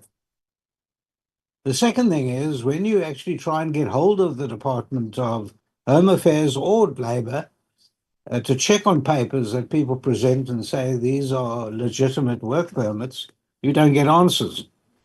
You just never do. I've tried many times. The third thing is, even with regard to labor migration and movement and people going from South Africa to work elsewhere and whatever, a lot of that's pie in the sky. We don't have the money or the people to monitor and administer all of this. It's just going to become impossible. And I'd love to hear how they're going to actually try and do it. I got involved in a court case years ago with a doctor who went to work in a foreign environment and couldn't get any help from the South African government at all. A real problem. The other thing is with skills. Now, skills is a big issue because we need to bring in, we lack skills in many areas, especially now in the new environment where everything's being run by computer. We need those skills coming in, and yet some people wait for years to get their permits. I think Department of Home Affairs and Department of Labor are going to have to somehow make sure that they can work together and properly and quickly, because when you get a person with very scarce skills and they get offered a job and they can't get their permits or their paperwork in order within that first 3 or 4 weeks, well, they'll take a job elsewhere. And that's a problem. The other thing is we spend millions, billions, in fact, training people to become experts, doctors, lawyers, whatever they are, and they leave. I don't know how we're going to encourage them to stay, and that somehow doesn't seem to answer that at all. So we're going to lose our skills, and then on the other hand, we've got to bring skills in. It becomes a real problem. And then, of course, we've got the definition of an employee, and on the other hand, we've got the definition of a worker. Both of them seem to clash slightly. And we've also got a problem in that the definition of a worker is so open-ended, it becomes impossible for employers, let's call them employers, to actually define what it is. For instance, I drive every day to work, and I have at a certain traffic light a man who cleans my window, and whether he cleans or not every day, I'll give him 20 Rand. And I do that every day, and I have been doing that for, call it 30 years. Is he an employee? Is he a worker? Has he got rights? What is he? And if I look at the definition of worker, he's got rights. I pay him 20 Rand every day. I'm paying him under the minimum wage. Sometimes he doesn't wash my window. Sometimes he's got no water or whatever. I don't really care. I give him 20 Rand. But if I look at the definition, he's my worker. And maybe explain all that to me. Thank you. Honorable Bahrain. And I recognize the Honorable Shezi. Thank you very much, Honorable Chairperson. If you may permit me to proceed without my video on. Permitted, Honorable Member can proceed. Thank you very much, Chairperson.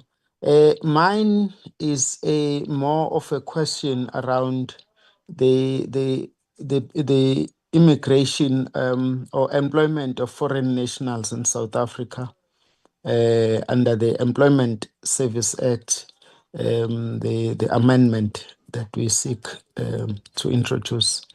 Honorable Chairperson, just to give a brief background, is the fact that this issue is very thorny in South Africa.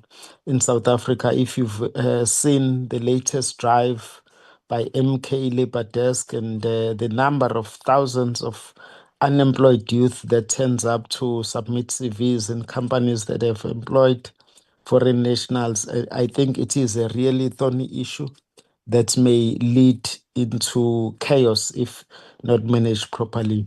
My two questions around that is there a way of introducing punitive measures against the employers that contravenes the act? Secondly, Sorry? To Annelie Wehrman. Yeah. I want to. Sorry, Honorable Send, they Shezi. can send that off. Sorry, Send the Honorable whole page, Shezi. yeah. Oh, the Honorable whole page, Bahrain. Yeah. or can I just send it? Mute. Yeah, you Honorable can. Yeah. Bahrain. Oh, Mute. no problem. Thanks. Honorable Bahrain, mute. You are disrupting the meeting. Please. Please proceed, Honorable Shezi. thank you very much, Honorable Chairperson. The second question was around, the first one was punitive measures against the employers that contravenes the Act. But secondly, the enforcement of the Act and the inspectors that can literally go to workplaces and ensure enforcement of the Act. Thank you very much, Chairperson. Honorable Shezi, on my list, it's Honorable Mbele. Honorable Mbele, I hope you can hear me so that you unmute and proceed. Okay, thank you very much, Chairperson. I can hear you. Number one, Chairperson, I'm just worried that our policies, they take forever before they are put into action for that matter. But nevertheless, Honorable Chairperson, what I wanted to check in terms of this Visa Act. Yes, it's very clear in terms of the application for the visas and so forth and so forth. But I've got a problem with the Home Affairs.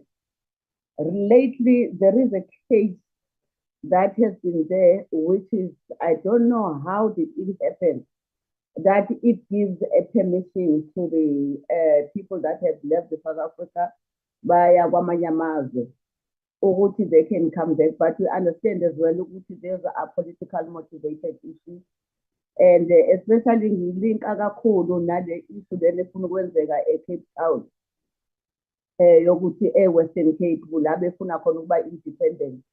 So it's a coincidence ukuthi and will be having a situation like that ukuthi labo bantu are they going to come back and then bazovota. So iyangwarisa because they are more than 1 million.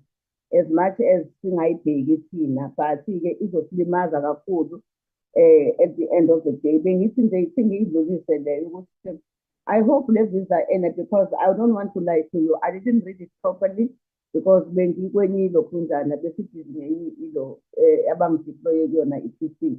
But iyangistressa, Chairperson. And then the other thing that I wanted also to talk about is the issues zelokhunjana, because issues yamam like it the act also, it says uma ngabe umuntu etholile visa mustn't stay long and also angathathi imisebenzi. But-ke lokho kuyenzeka-ke Chairperson, abantu bayayithatha imisebenzi and there's nothing eyenziwayo ngalabo bantu abathatha imisebenzi who are staying even longer. And that thing mangase ubhekise kahle Chairperson, iyasilimaza ey'bhedlela, iyasilimaza kuma-clinics, because now even including the illegal lokhunjana foreigners that are here in South Africa. So isilimaza kakhulu leyo nto. I hope and pray ukuthi ke le lokhunjana le policy leya ithathile yayibhekisisa leyo ndaba ukuthi ine ndlela ekufanele ukuthi ilungiswe ngayo radically for that matter. And it goes with the issue of ilokhunjana i-State SA. La i-State SA ine numbers zayo where it says it's about 900,000 those that have got paper okuba la South Africa, and then laba abanye counted, and we should believe that there are more than those ones that have got papers to stay here in South Africa, and which causes a threat manje uma kufika kule situation seyibhedlela, which is then, I think at some stage, Chairperson, we were supposed to talk also to the department, like you were saying, ukuthi and again. Now, bona benze njani, because if you are allowing a situation esinjalo as a country, you should have the systems in place that are going to accommodate leyo nto yakho osuke uyivumile ukuthi yenzeke. Because now for them to go to the clinic, it disadvantages abantu bala eSouth Africa, amalokhu ama-community, because bona baba baningi ukudlula ama-community. On the other hand, in terms of the workers, our clients, because I will call them our clients for our department, now baya overworkwa ngomsebenzi ekuwukuthi was never planned for. Besides the resources and everything, but in terms of the human resource, they don't address that. Okay, right? Laba bantu ukhumbula ukuthi honest, they can see a certain number of people ngelanga, and then depending on the area ukuthi nabantu abahlala lapho bangaki. So manje ke lento lena ke istrainer abantu bethu, and then iyaxabanisa ke thina ke nama foreigners leyo nto ngoba manje asikwazi phela ukuthi ke ku provide ilokhu ngana i-tax sikhokha ama-intela at the end of the day, trying to provide for our South Africans. But at the end of the day, the benefits of the South Africans then zithathwa yilaba abanye. And then the other thing, in a the other thing, engiyibukayo Chairperson, i-policy must also check i-root cause. What is the root cause? When we talk about now, Gama cross-border employment, where our people, they go out, bayosebenza khona. I will talk about amanesi qala nje ngiqale ngawo notice. I-problem thina, i-root cause yakhona is the wages and the benefits that was given them. We allow them ukuthi umuntu ase ephume ekhaya enenkinga. Number one, baneyingane bazele kufuneka zihambe esikoleni. And then uthola ukuthi kuma-bursaries they don't qualify. And then uthola ukuthi even maybe sometimes lokho kubenza ukuthi umuntu angakwazi nokuyithengela. And then lokho futhi umthatha ingane useyunivesithi ishiya i-stress endlini sokuthi you can't even buy food. Now ubuya emsebenzini uya already une-baggage, une-stress ukuthi you cannot maintain your life. Uyayibona? So uthatha kanjani unesi one-stress umthatha uthi akabhekane ney'guli. That person obviously is going to be psychologically uzoba affected. And then at the end of the day, its behavior yakhe is not going to be normal. So now all those things, they go out and then look for the cleaner pastures. And you can't stop them. Because if you stop them, why are you stopping them? Because we cannot fulfill just the basics. So as much as we want to control that, not only honest, I was making an example now, but even other areas in terms of our minimum wages. It is more controlled by the capitalists, minimum wages, than ukuthi thina sicabangela abantu bethu. So leyo nto leyo Chairperson iyona-ke eyenza ukuthi kugcine abantu sebephumela ngaphandle beyothola ama-greener pastures. I will make an example. In China, uma ngabe unesi eyakhona, ama-conditions wakhona are right in terms of the benefits. Bayithola indlu mahala, most of the things is right. Even the salaries that they are getting there, it's even better. Even in other countries, they get even better. They even get a car allowance and all that stuff. But here at home, but on the other hand, we are not fulfilling what we are supposed to be doing. So that when they go to work, they must go to work happy. Everything in our burdens, so that they can be able to treat our people with a smile, without any psychological disturbances. So Chairperson, we need our policies must not just be at maybe how do we really deal with the issues? Because even if threats, I'm just repeating it because it's very important, especially those ones that are illegal, by threat, and then especially the safety. They are a big threat. I don't want to lie to you. But I'm asking myself, Chairperson, yayibona, even endabeni yomsebenzi ukuthatha imisebenzi vele khona leyo nto angeke zesifike bayaya, and unfortunately nathi i-department yethu ama-policies wethu ayaba-protector at some stage ukuthi nabo they've got ama-rights ukuthi they can be protected in their working area, but bayizele lana bayizele ngokungemthetho. Okokuqala, they were not supposed to be here. So now, Mina, I just hope ukuthi, and again, at some stage we can meet with even, I'm happy that you can talk also to the small business development, because they don't have any business to interfere with the small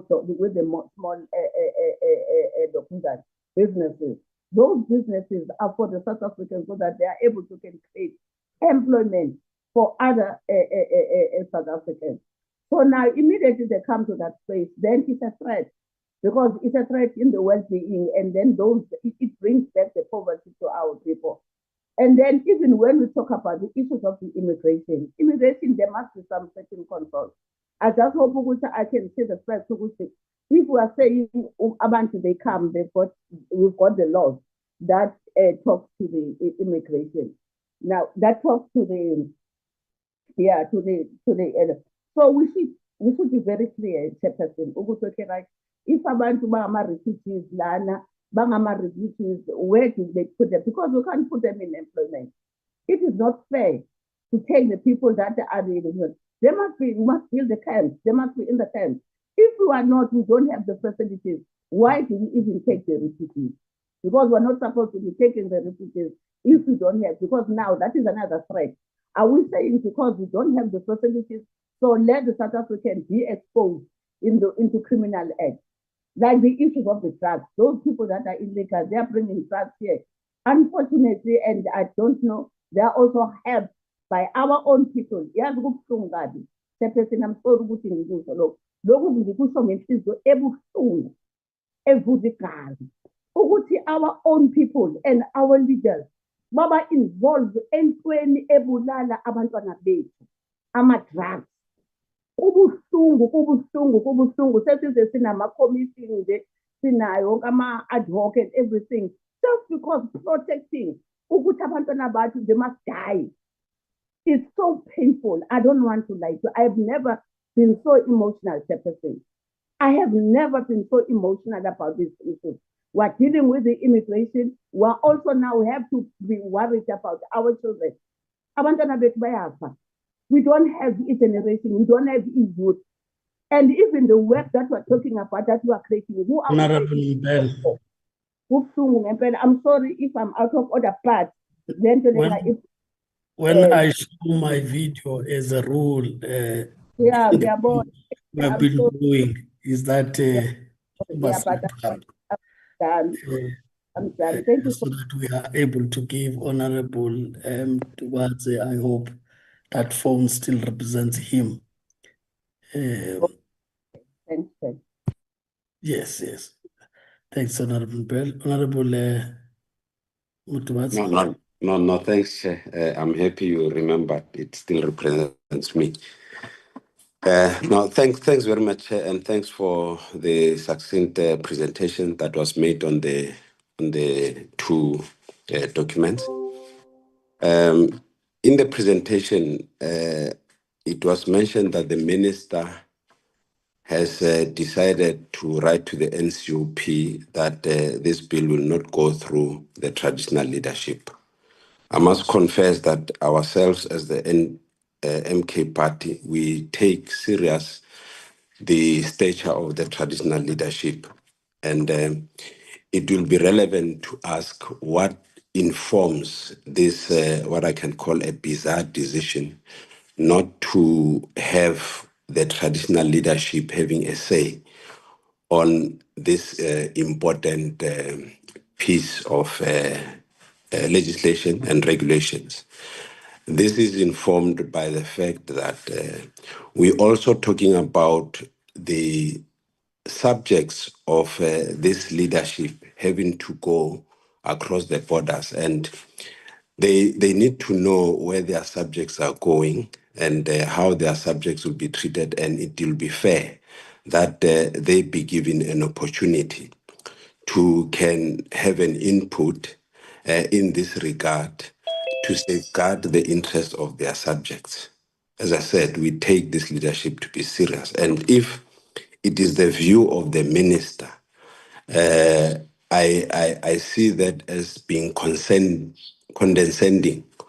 on that section of the leadership, and I would want to get clarity as to what informs this decision, and appeal and implore on the leadership of the department to reconsider, in particular the minister, that we can't have a bill or any other regulation that go past through that leadership, because that in itself might implore us as the MK party to now revert to challenging the processes of this particular bill. I must say that upfront, Chairperson, that if it doesn't, then we'll have to reconsider and consult extensively to make sure that that leadership is properly consulted. Unless there's a convincing reason why should this be the case. Now, this proposed regulation on the require tracking and tracing of people who will be in our country. We have regulations that are there, in particular in respect of the national minimum wage. We are unable to implement and to monitor its implementation. Whether you go into the restaurants, whether you go into you look into the rightless workers, in this particular referring to the farm workers, whom we are able to make sure that they receive their the minimum wage as legislated. Do we have the capacity? If we fail, do we have the capacity to can even take more of regulations that or take foreigners and convince ourselves that we'll be able to track people who are here to make sure that they adhere? The presenter alluded to the fact that sometimes when people are here, and it's a reality, it's a fact that when people are here, sometimes they go into, get into our country, having said this is what we're going to do, but ultimately they don't adhere to that. Do we have a tracking device, or are there any measures that are taken given the age of technology to make sure that those that are here, those that have been allowed to come into the country, stick to their time when they're in the country, and when they are not, when they overstay, we're able to follow them, get them, and make them to pay? Do we have such mechanisms, or are we contemplating to have such mechanisms? Because clearly the human resource that we have in the country cannot cope with the tracking and monitoring of people who are in the country. The third issue for me is around the terms that are used, the critical and scarce skills. I must say, Chairperson, that my observations since the inception of these terms, when these legislations were put in place around the scarce and critical and scarce skills, I am of the view that they have reached their sell-by date, given the globalized nature of the universe. And therefore, it would be critical to also implore on the department to seriously look and tighten the screws around the critical and scarce skills. It is a fact that people normally get into the country and say, no, look, it is around the scarce and critical skills. They are abused and they are used to sneak into the country. Can we find a mechanism of reviewing these terms, given the fact that we are globalized, things have changed? Any other worker can go and work anywhere without categorizing him as critical and scarce skills. We have many people in this country who can be trained to reach or achieve what is termed to be critical and scarce skills. I'm calling for the review of tightening up the scarce and critical skills to avoid the abuse that is currently taking place at this particular point. No, thank you very much, Chairperson, for the opportunity. Thank you, Honorable Tuvatsi. I check if there's any other member that I would have left behind. Otherwise, I would want to get some responses in that regard. Honorable Kobane, is this a legacy hand or It's a new hand, Chair. you can proceed?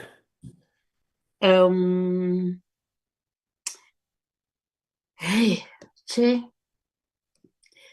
I'm on this issue that is worrying me. I can't leave it behind, Chair. How does the policy aim to regulate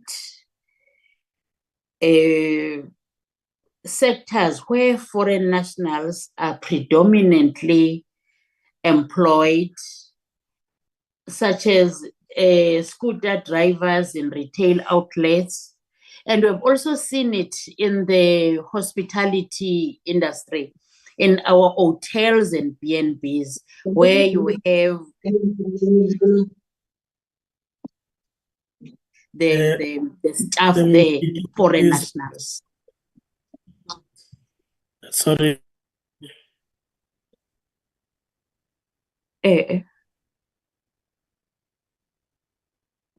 I heard there was something in the background. Okay. Then the last question. Sorry, Honorable Kopani. Okay. In fact, I was also like not getting through. I was trying to help you because there's a mic from the Miyeki that's disrupting you, so I can't hear you. So please ensure that your mic is muted, or at least the ICT must help us to mute and only allow the speaker on the platform, please, so that we maximize our time. Honorable Kopani, you can now proceed properly, followed by Honorable. Thank you, Honorable Chair. Chairperson, I was saying, in what ways does the policy aim to regulate sectors where foreign nationals are predominantly employed, such as scooter drivers in retail stores? And we're also observing that in the hospitality industry, that is our B&Bs and hotels in South Africa, are flooded by these foreign nationals as the workers there. And those institutions are carrying they are carrying our flag as South Africa. But now you find that they are occupied by these foreign nationals who do not even know where they are, and they do not know the country, nothing that they can promote, you know. Then the second last question is, what mechanisms are proposed to ensure fair recruitment and employment practices for migrant workers?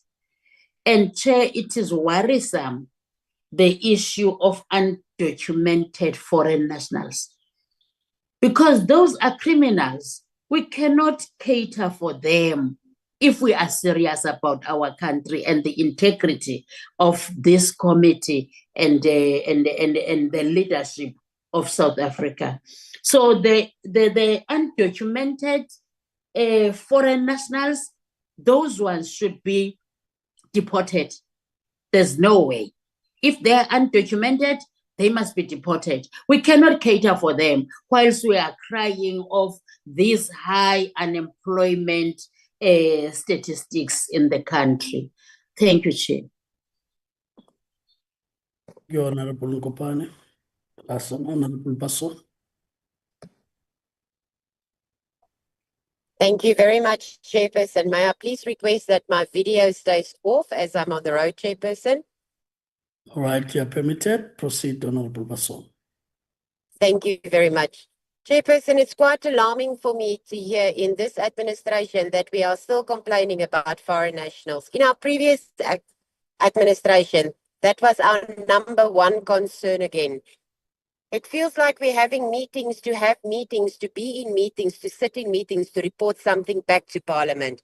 It's time for action. We can't just always be stuck at meetings, legislation, and paperwork. If I go visit America and I am in America and my visa expires, I get arrested and I get deported. On my visa, on my ID and on my passport, there's a travel ban for 8 months. The problem is, if we are only going to be deporting foreigners back to their country, it's going to be extremely costly exercise for us. What is the follow-up? Are we going to ban them to come back in South Africa for a certain time as well? Because there needs to be consequences for illegal actions. Like I said, in the previous administration, this was also problem number one. Once again, when are we going to action? Second of all is, we are talking about employment equity acts. Yet when I look at our municipalities, I see one race employment. There's no multiracial. If we want to be the example in our municipalities, we need to lead by example as well. As leaders of this country, our action speaks down to the communities. And it is seriously time that we look within ourselves as well to be able to hold other people accountable. I thank you, Chairperson.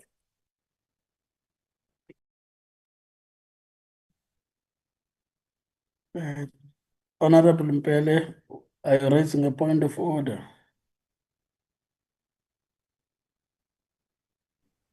No, Why Chairperson. give to Honorable William? Oh, no, I'm not raising any point of order, sir. Okay, yeah, it's that I saw your hand as the member was speaking. So I Oh, thought you wanted to come in and raise a no, I point of want to come in. Okay. Let's give Honorable Mukwele the opportunity. No, thank you very much, Chair. I'm not gonna waste any time, just to highlight to the members that today's presentation is a workshop about these bills that are before us or that are supposed to be engaged by the committee. So any other points that committee members needs to raise, we will have our own time to raise them. I was just thinking that if we have a clarity seeking question on the papers that are before us, because it's for the first time as the 7th administration to be presented to by these two pieces of legislation.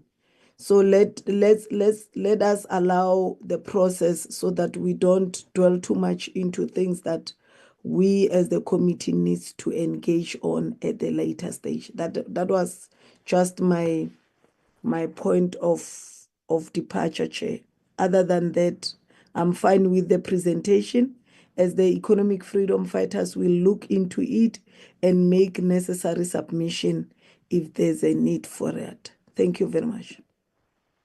Thank you, Honorable Mukwele. Honorable members, as correctly stated, it's really about workshopping ourselves. Before I give to the presenters,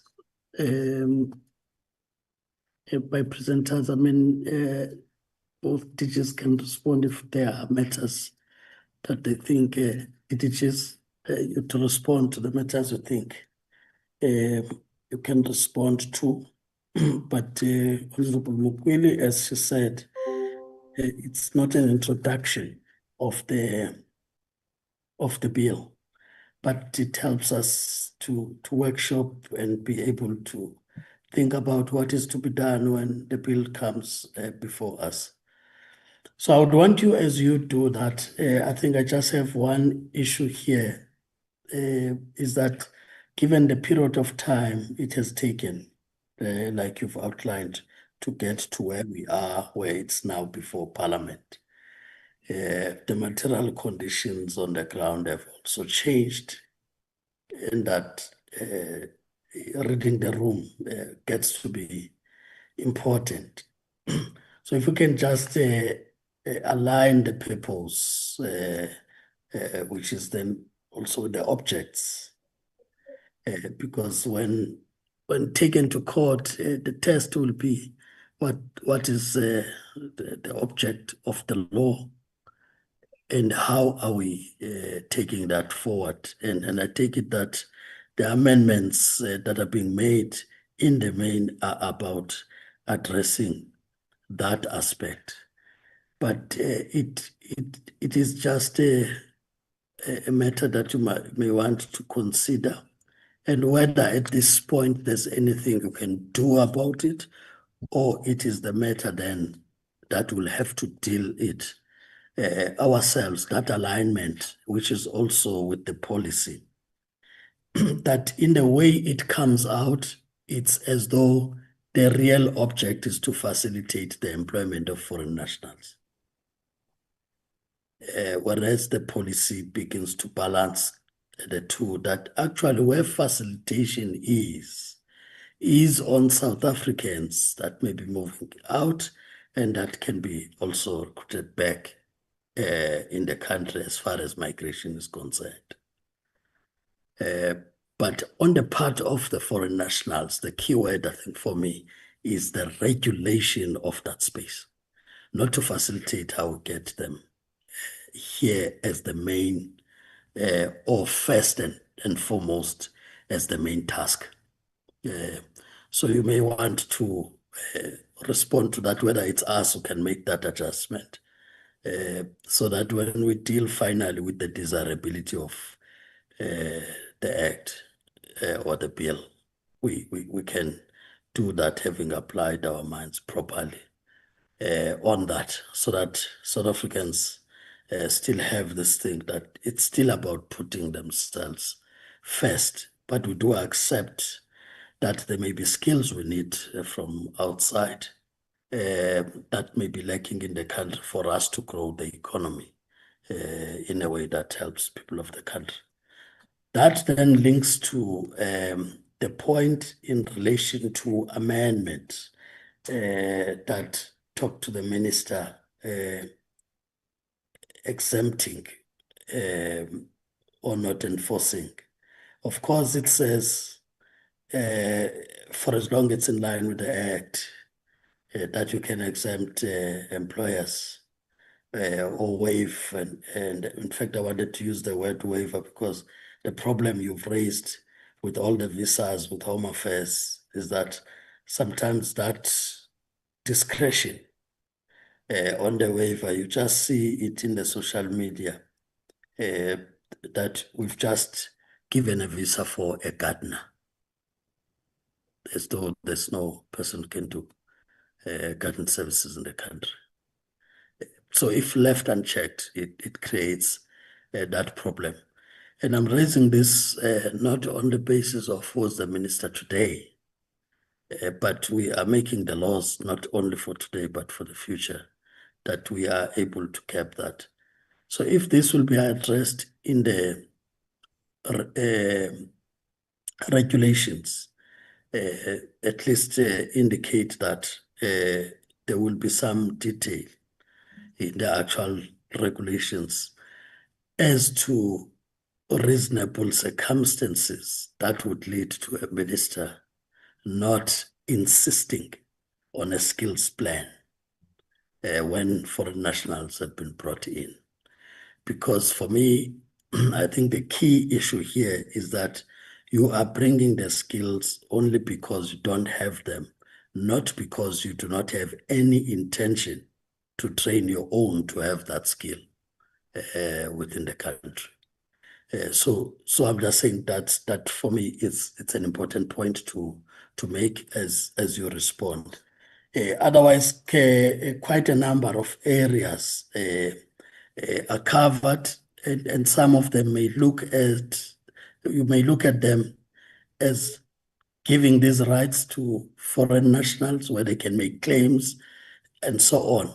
But in a way, the other thing that may not be coming out of it is that once that space is regulated to a point of eliminating exploitation of those workers, it will also be a deterrence in a way to try and flood the labor market with foreign nationals because you're underpaying them, because they don't have rights to make such claims. So it will, in a way, cut, especially where South Africans are on the queue to be employed, and to undermine the economy, to undermine the progress that the country needs to make in bettering the lives of people. You then introduce this aspect of bringing cheap labor because they do not know that they have got rights. I think it's an important thing that I saw coming out. It may not be seen in that way by the look of foreign nationals, but it may be a deterrent because most of the problems are caused by people who are doing this cheap labor, but using foreigners that may think they have no rights as workers to raise what is supposed to be their right. So as you respond, you can respond to the matters you think can respond to, so that we close on this one and get to the last presentation. Mr. Mrutova.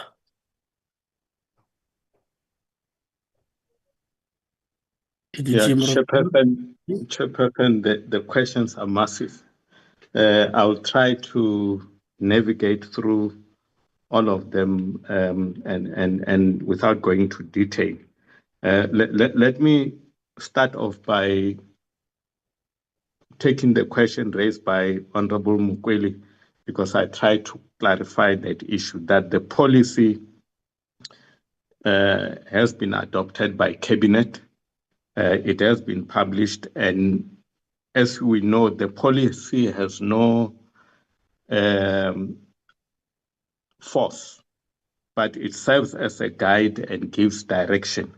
What is in front of you is the bill that you as the committee must now take forward and process. And there is nothing preventing reference to the policy. And like I said, the policy will be reviewed and adjusted from time to time. And let me also link this to your question, Chairperson, that given the time it took, the problem of migrants dates back for years, but it has not changed.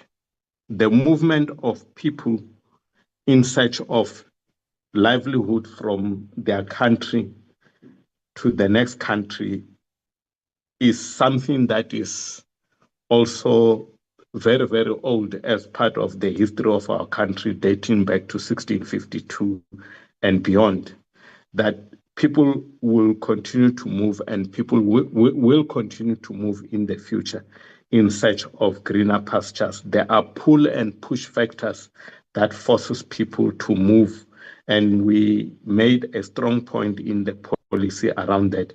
And as the policy was being made, we can assure you that we looked at the trends as they are prevailing, and we looked at the conditions and the situation in the neighboring countries, and we did our best, but we are also there to close the gaps that we may have omitted.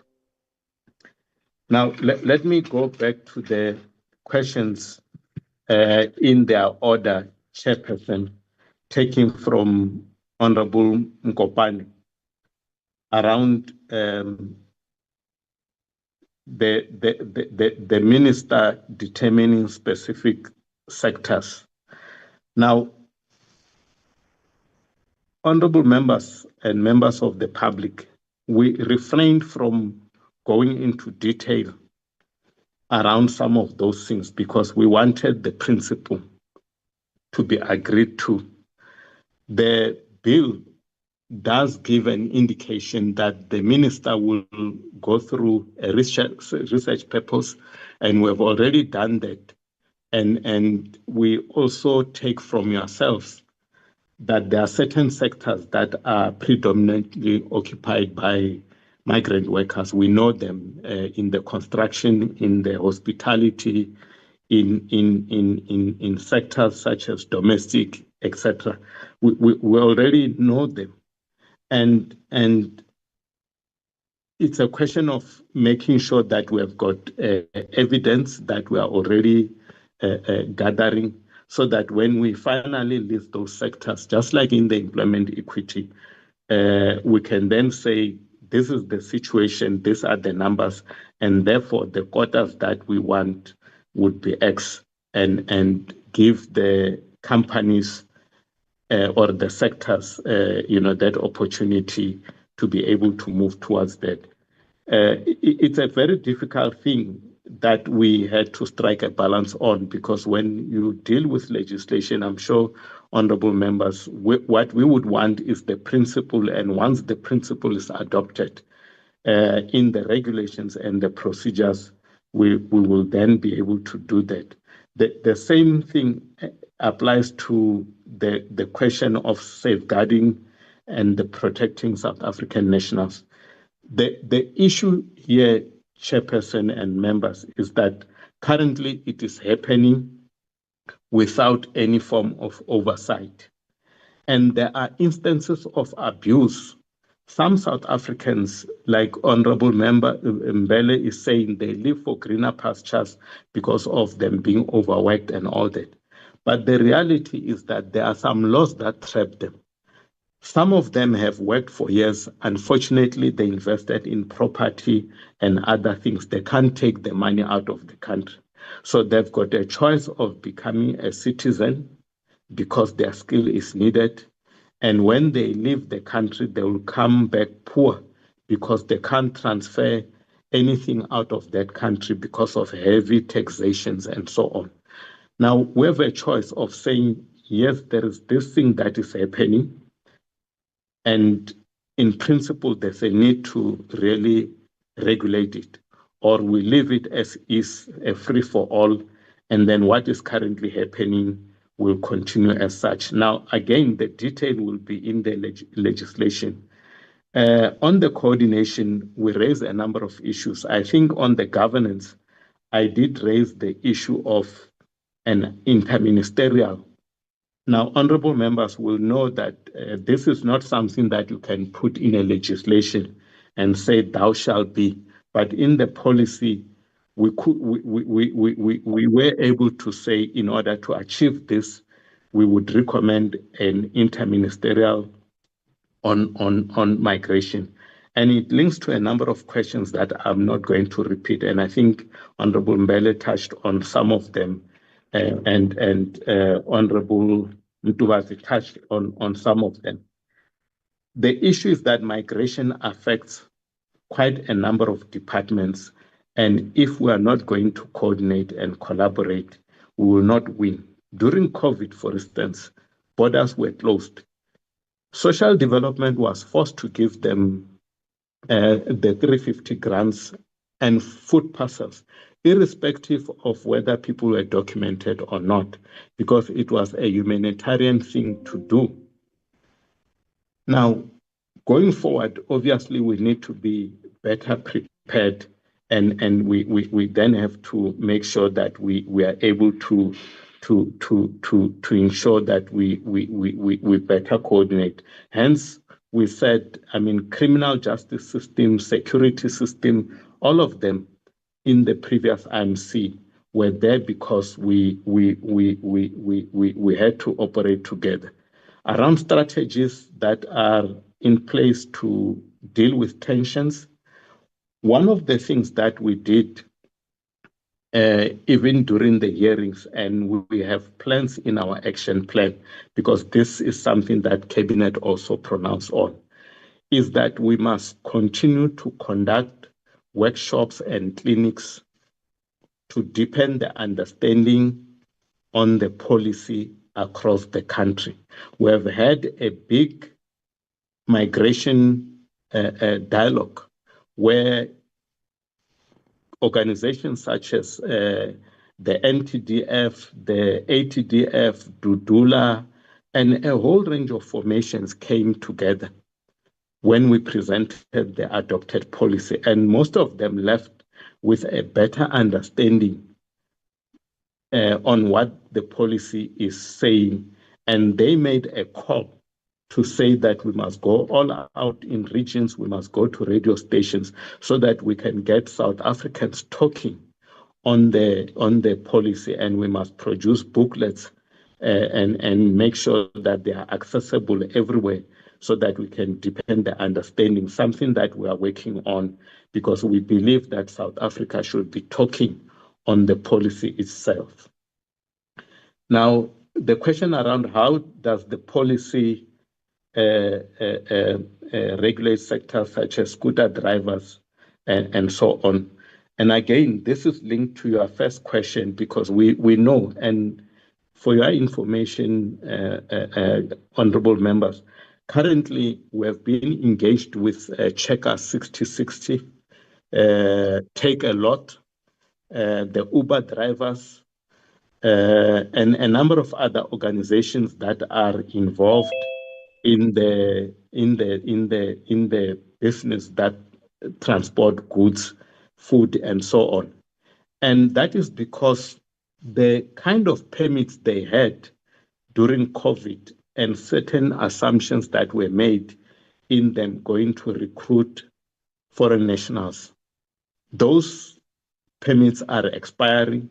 We have demystified the myth that South Africans are not willing to drive scooters. If you take the post office and previously Abovela P and all that, we have had a lot of South Africans that were involved in the in that area. Some of us grew up to this age because our fathers were deliveries driving the scooter. So the perception that South Africans don't want to drive scooters or bicycles to deliver goods, I think Checkers and a number of retailers have come to accept that that was a myth.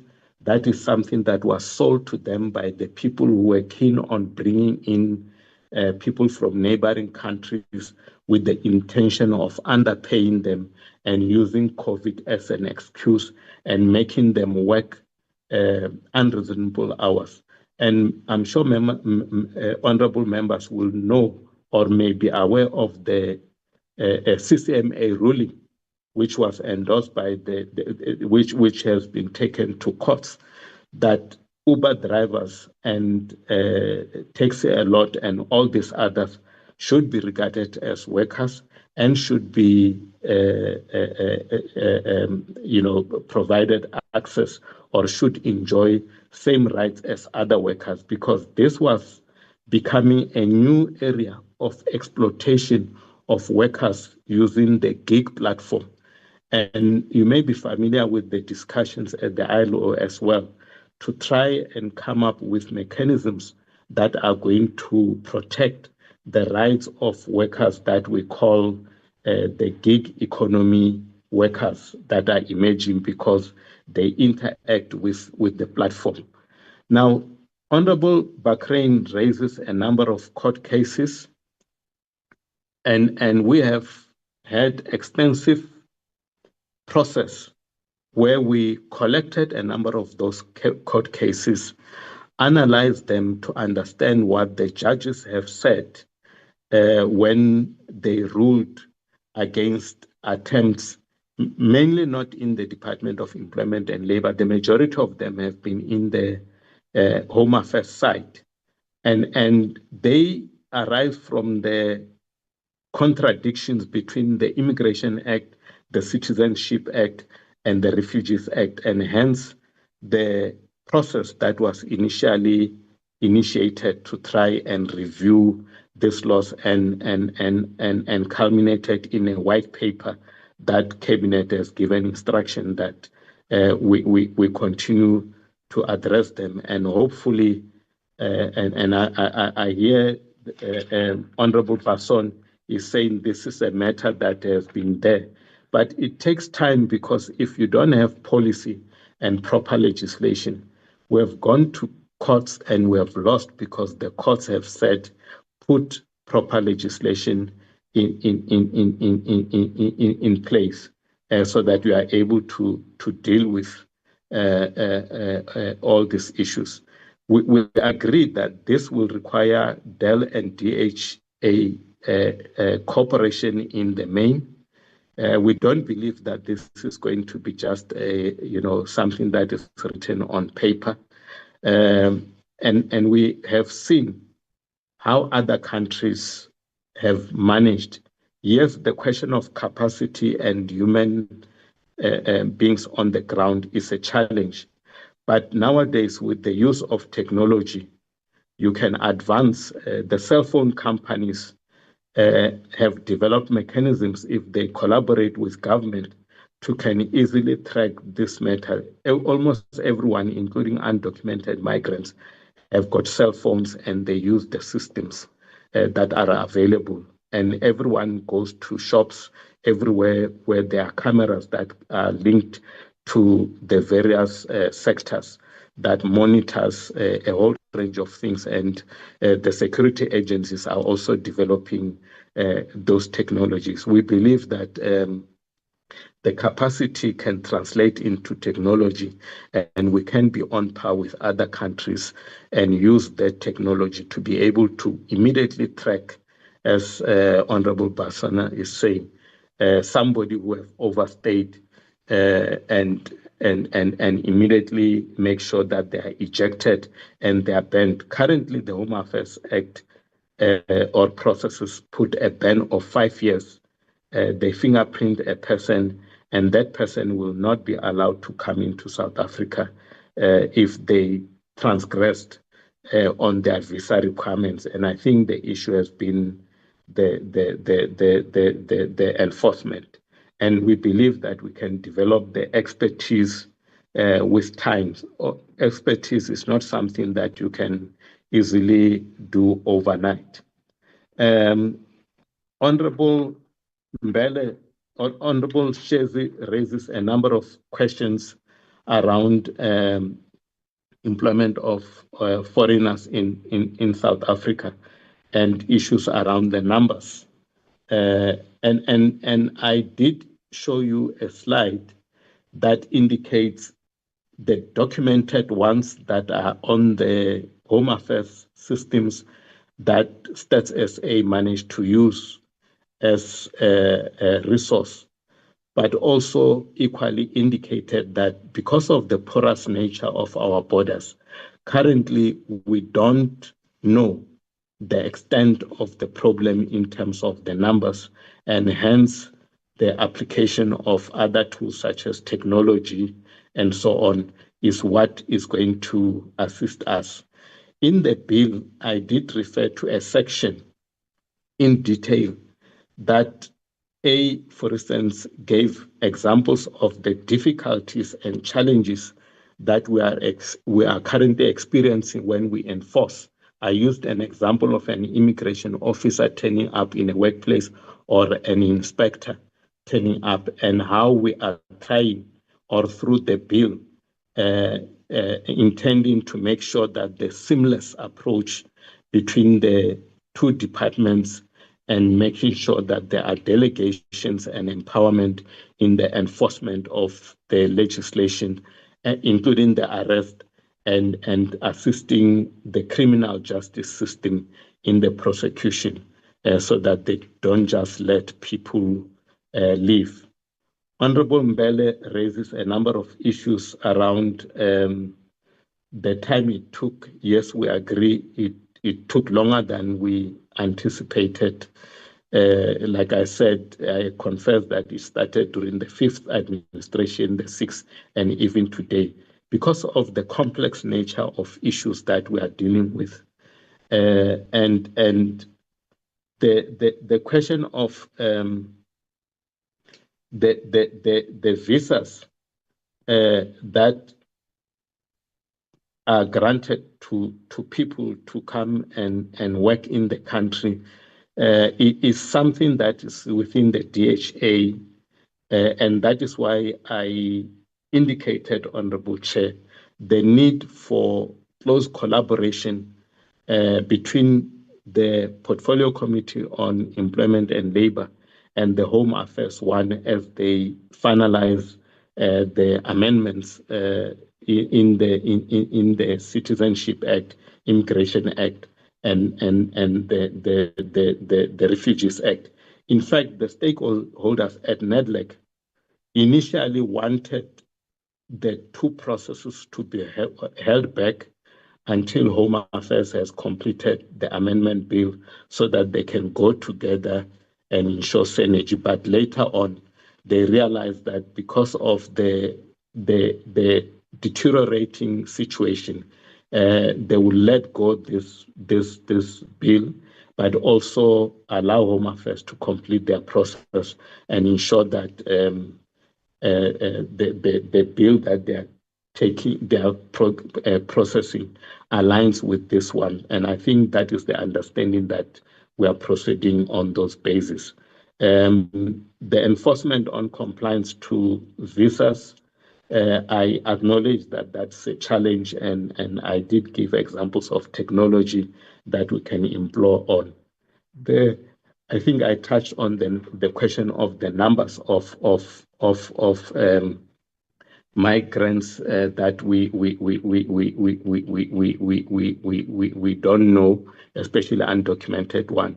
I agree with Honorable Mbele's assessment on the impact, especially of undocumented migrants that is having, be it our health system, the criminal justice system, our schooling system, and all that. And hence the question of coordination, but also accepting the need that as employment and labor alone, we will not be able to solve this problem, hence the issue around the coordination. But you will not find that expression in legislation, but it is in the policy. We agree also with yourself around your assessment on the movement of South Africans to go and work outside. Some went to America because of some frustrations, health, and so on. But once they are there are challenges because they remain foreigners in those countries. They get involved in all sorts of things, and our missions are then expected to come in and assist them because they remain South Africans. It doesn't matter how they got into those countries. When a South African citizen is involved in all sorts of challenges in a foreign country, our missions have to step in. Now, the framework basically says, let us make sure that we have a proper coordinated framework that we can use for South Africans to go and work abroad. We gave an example, and I think, Chairperson, you also touched on this issue. Where South Africans, we invest a lot of money and they end up being taken and work, for instance, in Germany, UK. Is there no case for South Africa to make for that government to invest in the health system of South Africa? Because we are spending a lot, and no sooner we have invested. And remember, honorable members, they don't just take lower level people. They take the best people that they are going to pay higher salaries, that they are going to provide accommodation to, and so on. And they don't normally target the lower level people.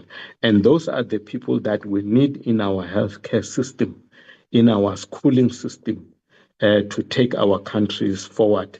So where we also take people, and you'll be surprised that countries like Saudi Arabia, Ireland, and so on are not targeting high-level people.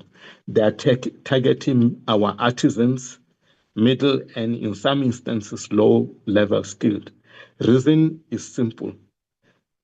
Citizens of those countries are beginning to regard some work as too inferior, dirty, unattractive, and they don't want to be involved in those.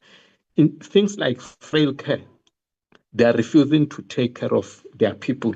And a lot of South Africans are being recruited to work in those areas.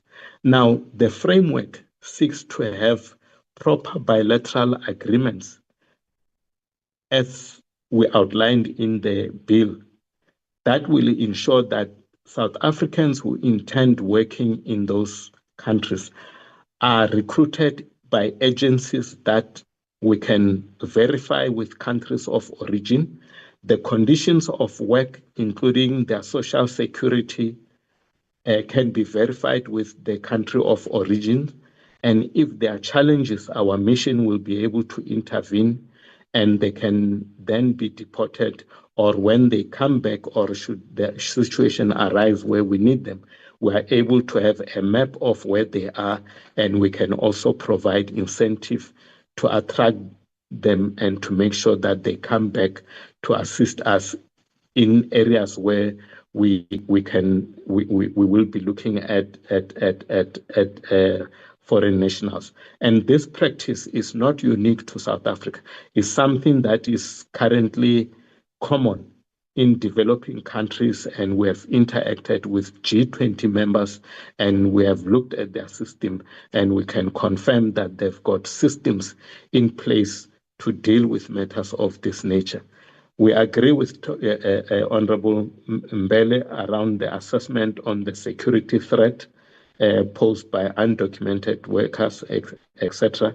And I think the question of refugee camps is something that you as honorable members must debate, because it has got implications around funding. South Africa tended to make refugees to be everywhere in the country and to allow them to work, because we don't have those centers that we have where people are waiting to be deported are very few, and they are not refugee camps. Those are centers that facilitate the deportation of people that have been found in the country to have transgressed laws. I think, Honorable Mtubatsi, we may have we took advice and we will go back to the NCOP, and I think you will be assisted by the state law advisors yourselves, who will also make a determination on the referral of this bill to the traditional leadership. I did say that the minister did write to the National Council of Provinces, the chairperson of the National Assembly, and the chairperson of the Employment and Labor Portfolio Committee currently. And I'm sure in your deliberations, you are the lawmakers who have all the rights and can make decisions on matters of this nature. We can only make drafts and submit to yourselves, but we are not lawmakers. As for the capacity to implement, I think I won't repeat this, because I mentioned the question of the technologies that are being explored. If you take the border management, they are now using drones with the Defense Force, and even the border management has also adopted technology that uses your eye in the ports of entry, and we believe that with the technology improving, I'm sure we can improve on that. The question of review of critical skills and critical and scarce skills. Now, I got slightly confused, but there are two issues here.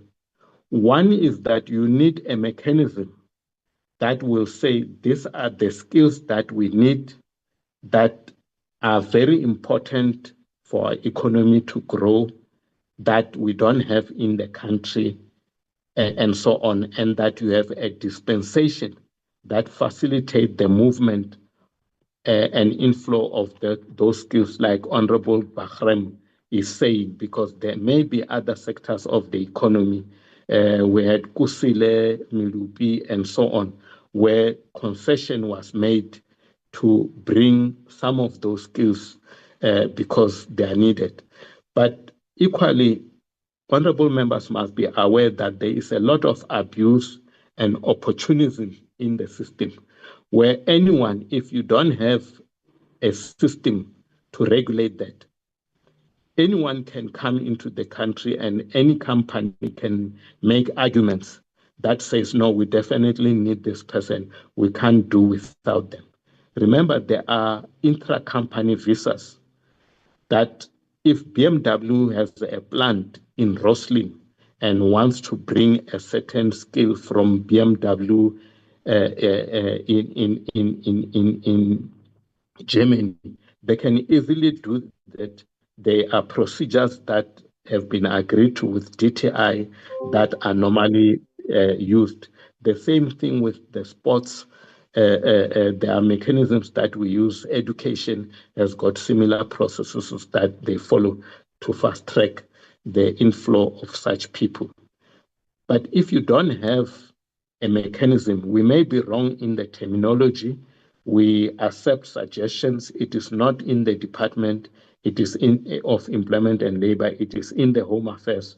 We work with them, and we have used it as a means of screening and to make sure that we only allow those people that we definitely need, and we stop chances and other people who are taking chances to bring in other people. I think Ndadem Kalipi will be best placed to respond on Honorable Basson's question around employment equity. However, I did respond on the issue around the time it took. I responded to a question on the material conditions that have changed. Honorable Chairperson, if the bill is not specific, you have the state law advisors to assist in the adjustment. It's now on your lap, and from now on, we are going to be providing the support that you need, but the lawmakers are yourselves, and the chief law state advisors will advise on the issue around the regulate foreign nationals. Though I can give the context, the issue that we had, and in the opening, we basically talk about regulate and facilitate precisely because of that reason. The regulation is the control part, but the facilitation was looked at in terms of the skills that you need in the country to really make sure that you meet the kind of economic requirements. That was the context within which regulate and facilitate was used, but it was also used in terms of facilitating the question of South Africans working abroad. I think on the question of the minister and the powers, and we know that the situation changes and there must be checks and balances. But the provision that we put there requires the minister to follow a specific criteria, to also consult with the Employment Services Board, to publish in the Gazette for the purposes of getting opinion. So it's not a blanket check that willy-nilly the waivers could be done. There is a criteria. If it is not tight enough, I'm sure during your process, you will adjust it accordingly so that the sentiments that you are raising are covered and we don't end up with loopholes. Honorable Chairperson, I thought that I did my best and I was scribbling as much as I could. I hope I did not, you'll forgive me if I skipped some questions. I know there are questions that Honorable Bahrain raised around the definition and using an example of the person that he gives 20 rand to. Those are things that will be looked at in the process and check if the definition that we put there is confusing or the context in which it is being used is not correct and so on. And those are some of the things that will be done during our processes. Thank you very much, Honorable Chairperson. I submit. Thank you, DG Mrotoba. Yeah, I think, honorable members, this being a workshop, we will have to wrap up on this point. Honorable Duarte, I'm not sure on what point are you rising now? No, Chair, I want to ask your permission to implement Kaulism. To implement what? Kaulism, to be Mam Kaula. No, you can't be Makaula here. So, no. You can't be Makaula here. Yeah, I want to request, but there's a very serious issue in the John Mukari Hospital. If anyone who's there can get a team to go into that hospital, there's a very serious violation of workers' rights. Thanks, Chair, for allowing me to cowlize him. No, man, you can't. You were not allowed. No. Let me come back to then the point I made earlier, that this was really meant, honorable members, to empower us so that when the bill is before us, that could be cleared. Just to emphasize the point so that there's no thinking that there will be others that are left behind. DG Muratowa, the point was that the advice from the state law advisor is that this is a Section 75 bill, Honorable Duarte. And if you look at that Section 75, it means it's a bill that's not affecting provinces that would then need intensive engagement in that regard, like 76. And I think we should take it in that spirit that the NSOP was written to. However, as it gets to be put into the parliament, I think all those checks and balances from a joint taking mechanism would then come into play, just to avoid that a bill is taken for review and found that maybe the tagging of the bill would have been incorrect. So you can be rest assured. That's the first line. Second line is that as the bill is to come before us, we have also a public participation process. And in that public participation process, there is no stakeholder that has got an interest to make an input that would be left out. So I just thought we should give that comfort that at least at the time it comes, it may have taken long, but it's still a topical issue in the communities in South Africa. All these areas that have been assessed, whether it's a security, whether it's about taking our jobs, whether it's about taking up even small businesses.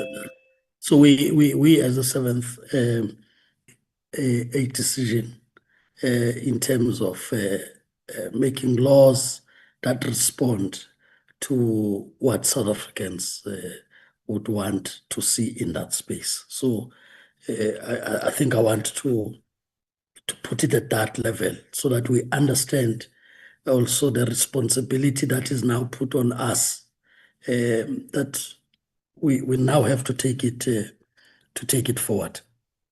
So we would await then the formal introduction. You can be guaranteed from the responses to the questions. DDG, you've helped us a lot when we get to the actual engagement of the bill, and it has empowered us to better explain, because these questions, some of them may come up as we engage with the public, and we can answer them confidently, knowing the background work that was happening on the site. This will then conclude this item, which was the combination of the bill, Employment Services Amendment Bill, and the National Labour Migration Policy, and everything else we'll read as we move. We'll now get to the last, is that the last one? Honorable, sorry, Mr. Sakasa, it's the last one, right, from the agenda? Yes, Chair, I think there is still from the proposed labor laws, and also the last item will be the program, Chair. Yes. No, I'm just saying from the side of presentations, we're taking the last presentation now. Yes, Chair. Yes, on the labor laws. Is that Mr. Mkalipi that will be dealing with that aspect? Thank you, Chair. Yes, Mr. Mkalipi, just a reminder again that the members have received the documents they've confirmed. You'll really be taking us to salient points on an understanding again that in the main, you are giving us what has been the work and the status thereof, so that we in the main note what you are presenting to us. So I'm trying to help you to manage your time. Only when I put up my video that I will be saying, I think you can conclude, because the main item has been dealt with. Over to you. Thank you, Chair, and thank you, honorable members and members of the public and my colleagues who are in this meeting. I must say, Honorable Chair, what we've looked at as a department, we ask ourselves a question. In the space that we're in terms of our legislation, are we protecting workers enough, or have we moved towards protection too much?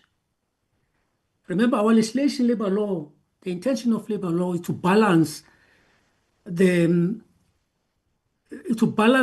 need to protect and the ability for business to do business. And that's the balancing act that all labor law in every country are trying to do. And our labor law are trying to do that. And these amendments are trying to do exactly that. Now, these amendments are not in the same stage as the Employment Services Bill. We're still at the beginning. They've been finalized at NEDLAC. They've went through state law advisors for certification.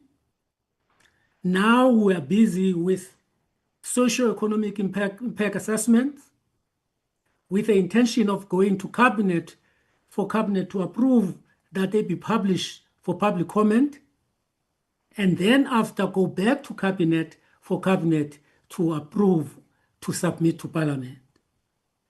Now, it's the LRA that we are amending, some clauses in the LRA, the Basic Condition of Employment, the National Minimum Wage Bill, and the Employment Equity Bill. They are not major amendments that we're making, but they are very important amendments.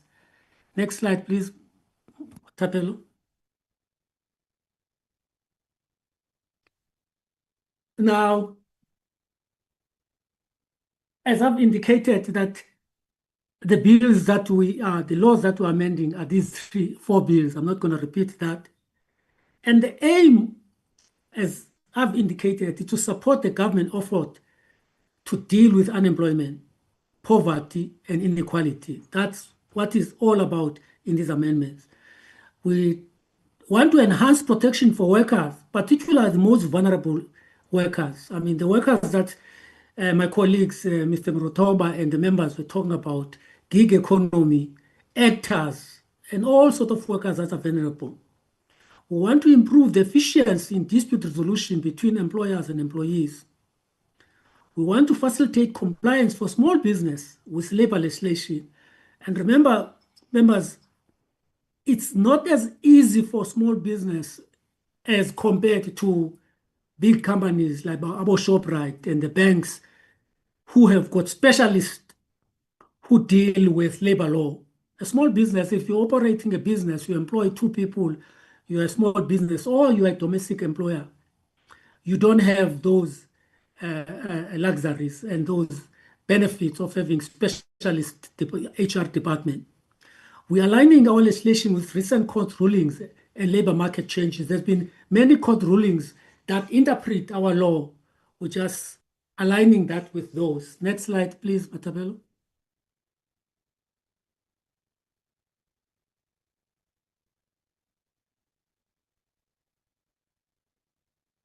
As I've indicated, we're responding to the changes in the labor market and the nature of work.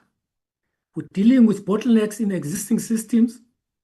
We're expanding access to collective bargaining and bargaining for unprotected workers. We're providing rights and protection suited to evolving work and arrangement. We're reducing dispute and simplifying dispute resolution procedures. And we're promoting economic growth, sustainability for small and new business. Next slide, please.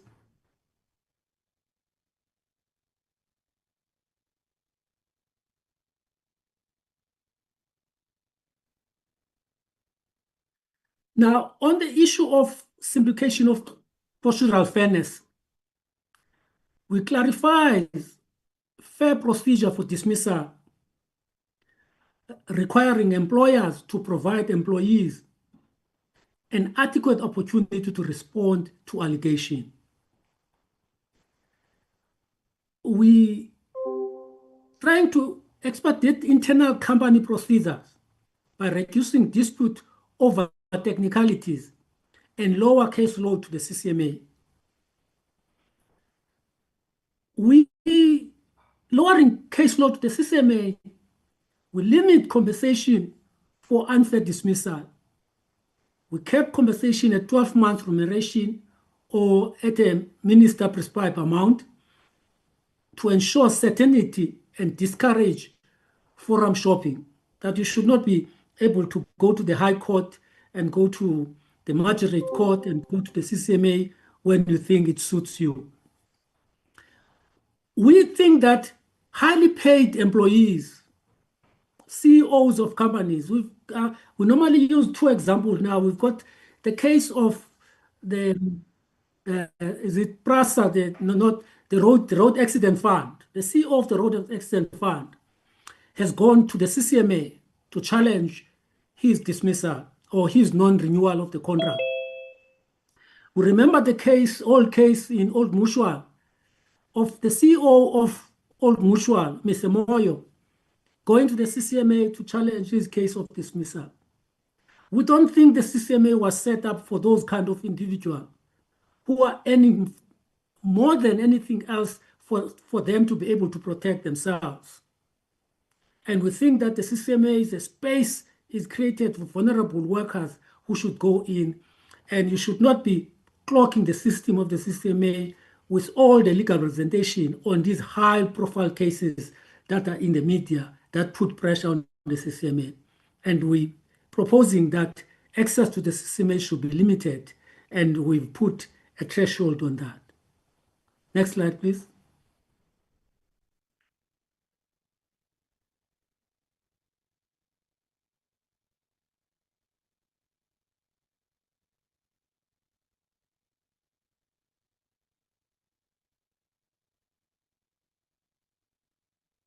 Are you moving the slide, Motapelo? No, she takes a bit of time, and that's killing her time. Okay.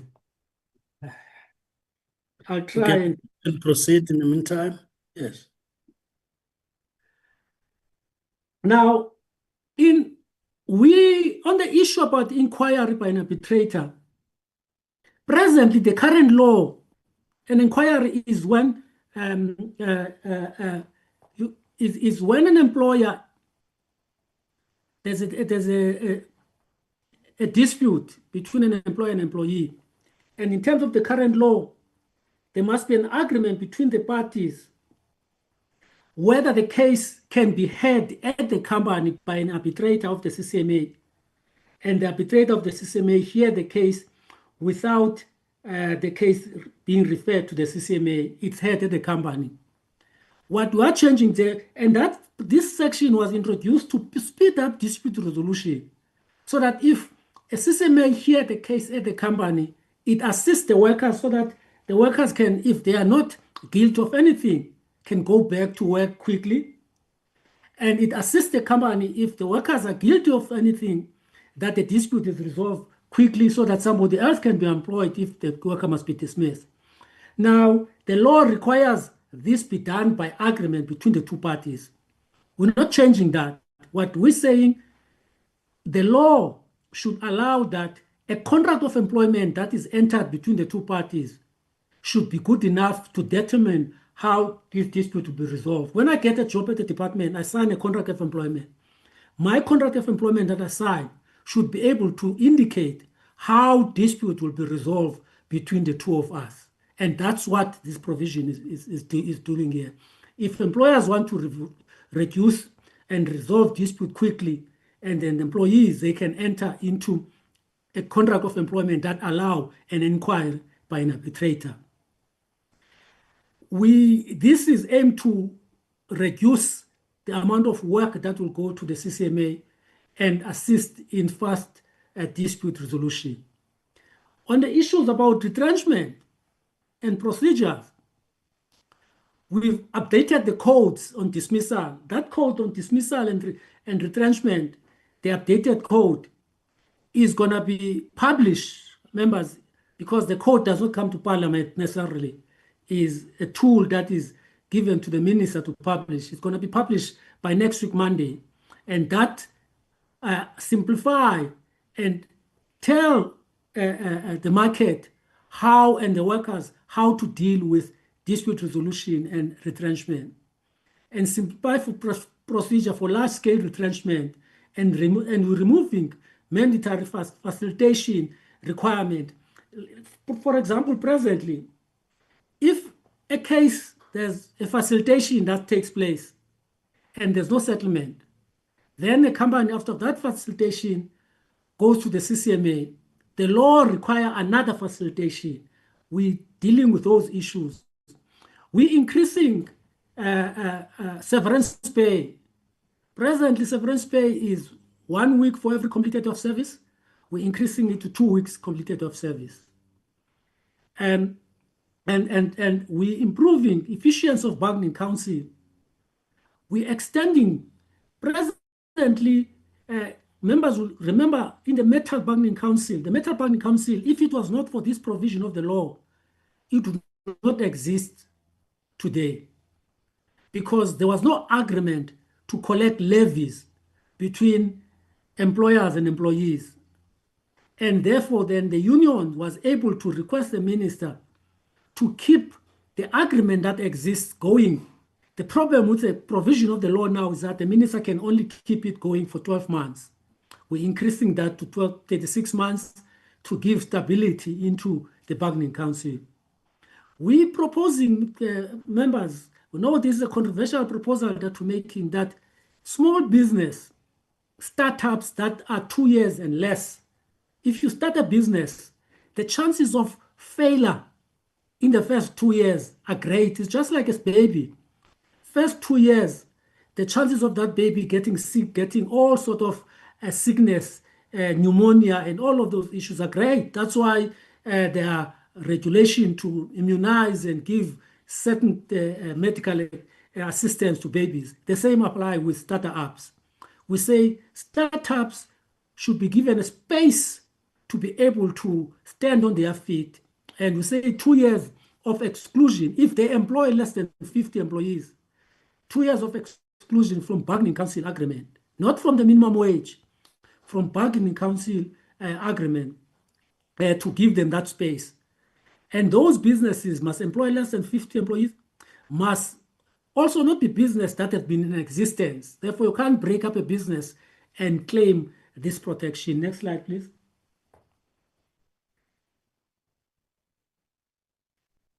Now, we also improving the efficiency of the labor court. We allow the labor court judges, presently the labor court judges cannot act as labor appeal court judges. Only labor court judges who are also judges of the High Court can act as labor appeal court judges. It restricted to those who are High Court judges, which making the change there and say, if you are good enough to be labor court judge, you should be good enough to be labor appeal court judge. Act as the labor court judge if there's a space to act. We are expanding the labor court jurisdiction across all the provinces as it is, making sure that just it's a technical amendment, making sure that all the where there's offices is mentioned in the law. It's not changing anything. We are proposing to limit protection. I mean, the concept of probation, members, has always been understood that when a worker is on probation, it should be easy for employers. You should not use the same standard in deciding whether the employee should stay or not. Remember, an employer take a risk when they employ somebody. And there's a big argument internationally that says the reason employers are not employing is because they don't want to take a risk with a new person when they do not know whether the person is going to succeed. And our labor law make it so difficult for them to say to this employee, no, you're not succeeding in these 3 months. You're not able to do this work. Let us end our relationship. And that was the intention of labor law. And that's why we've got the term probation, that you are still on probation. It means that it must be easy then to end that contract. And that's what we're doing here. We're simplifying that provision. The law already requires that when CCMA and the decision makers make decision around workers who are on probation, they should take a lesser standard. We think this provision will encourage employers to hire more employees, especially younger employees, into the labor market, because the risk of them not being able to end those contracts will be lessened and allow them to be able to take those risks. We're expanding the definition of an employee, and Honorable Member Bahrain has asked the issue about the worker who is at the side of the street that washes your window. Is that a worker in terms of the BC of the employment of the minimum wage? Remember, the minimum wage already talks to workers. But so Honorable Bahrain would understand that first, labor law talks about reasonable and fairness. It's not about is it legal or illegal. Is it reasonable to expect Honorable Bahrain to be an employer of this person that is washing the window at the intersection? And the chances there are clear that it's unreasonable. No labor decision will make a decision that's what is expected in terms of labor law. Bearing in mind that UI only kicks in if you work more than 24 hours a month, and all of those issues that are built in terms of that. Therefore, we are expanding the definition of employee to include, so that we include non-standard workers, the Uber drivers that Mr. Maratoba was talking about. Labor law now in the Labor Relations Act, the PCA, we're making this definition, expanded definition. Actors we have been having a long decision with actors of how do we factor them in labor law in terms of the current provision of our law on these issues. We think the definition that we've got is in line with international best practice that are taking place around these areas of non-standard work arrangement and the definition of employee, so that they will be able to join trade unions, to be able to participate in collective bargaining. And we discussing further with the UI and the COIDA on how do we make sure that they are able to enjoy those benefits, so that if COVID-2 comes again and they are not able to perform or ride their scooters, they are able, just like any other workers, to be able to claim. And also the issues around freedom of association and collective bargaining for themselves in terms of these areas. Next slide, please.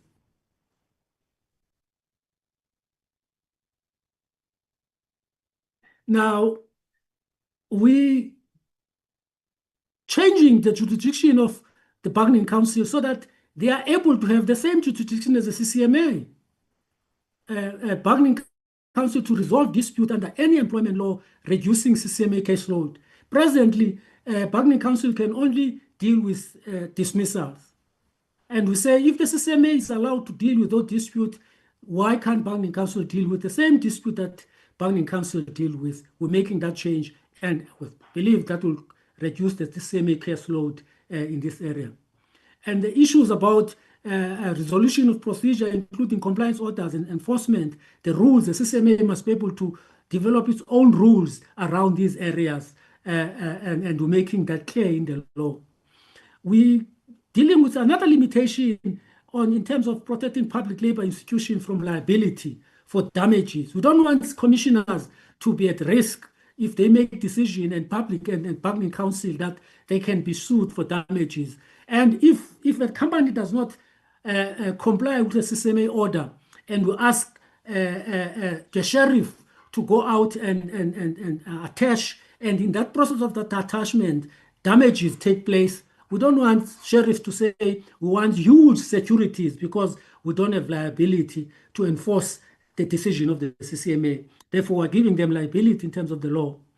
We're harmonizing dispute resolution, extending arbitration for harassment dispute, not just sexual harassment. We're making amendment in the employment equity to take away the word sexual harassment and widening out to all harassment, be it harassment, sexual harassment, be it other harassment, as long as harassment, CCMA to have jurisdiction on that, to avoid splitting up cases in order to go to the CCMA on this one and have to go to the labor court on that one. And we're doing this. We allow employees allow employees dismissed for specific reason, initiative discrimination to choose arbitration in the labor court. We're allowing employees who earn below the threshold not have to go to the labor court on cases of discrimination. And this reduces their costs. Next slide, please.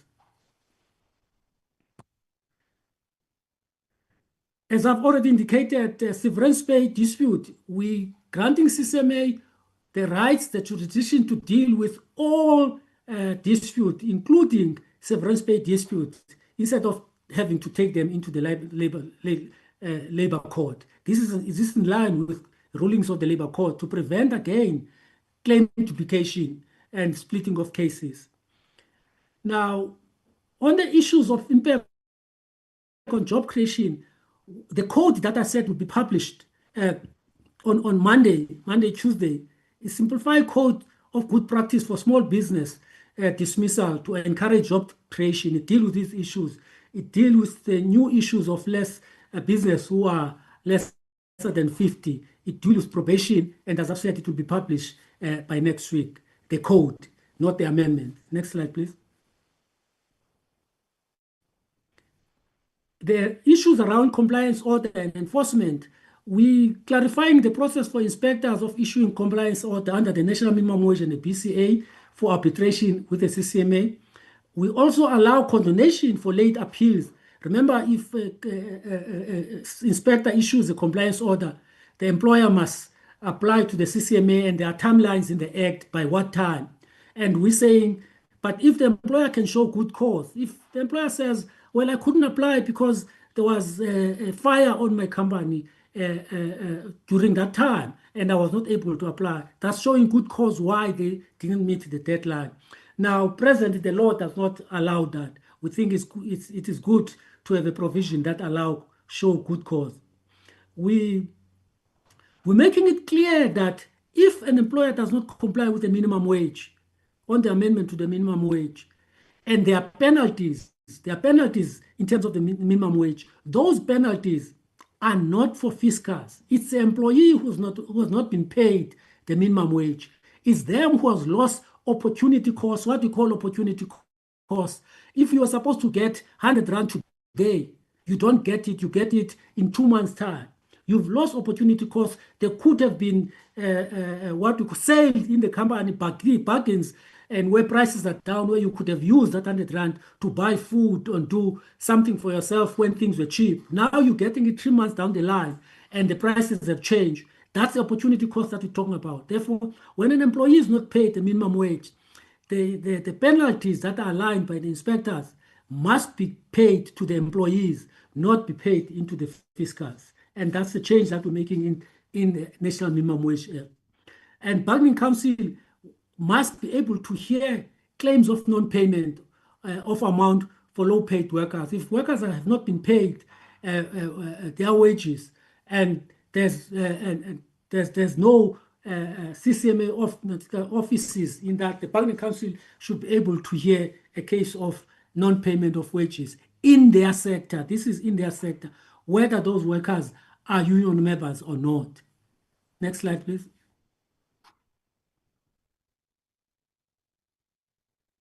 Now, those are the bills. Where are we with the bills? As I've indicated, they are not yet in Parliament. We hope by the end of this year they will be in Parliament. The bills have been certified by the state law advisors. They've been submitted for CSA, for socio-economic impact assessment, and then they will be coming, they'll be published for public comment, and then be submitted to Parliament for members of the committees to deliberate on them and make whatever changes that deem fits. Thank you very much, Chair. Thank you, Mr. Mkalipi, DTG.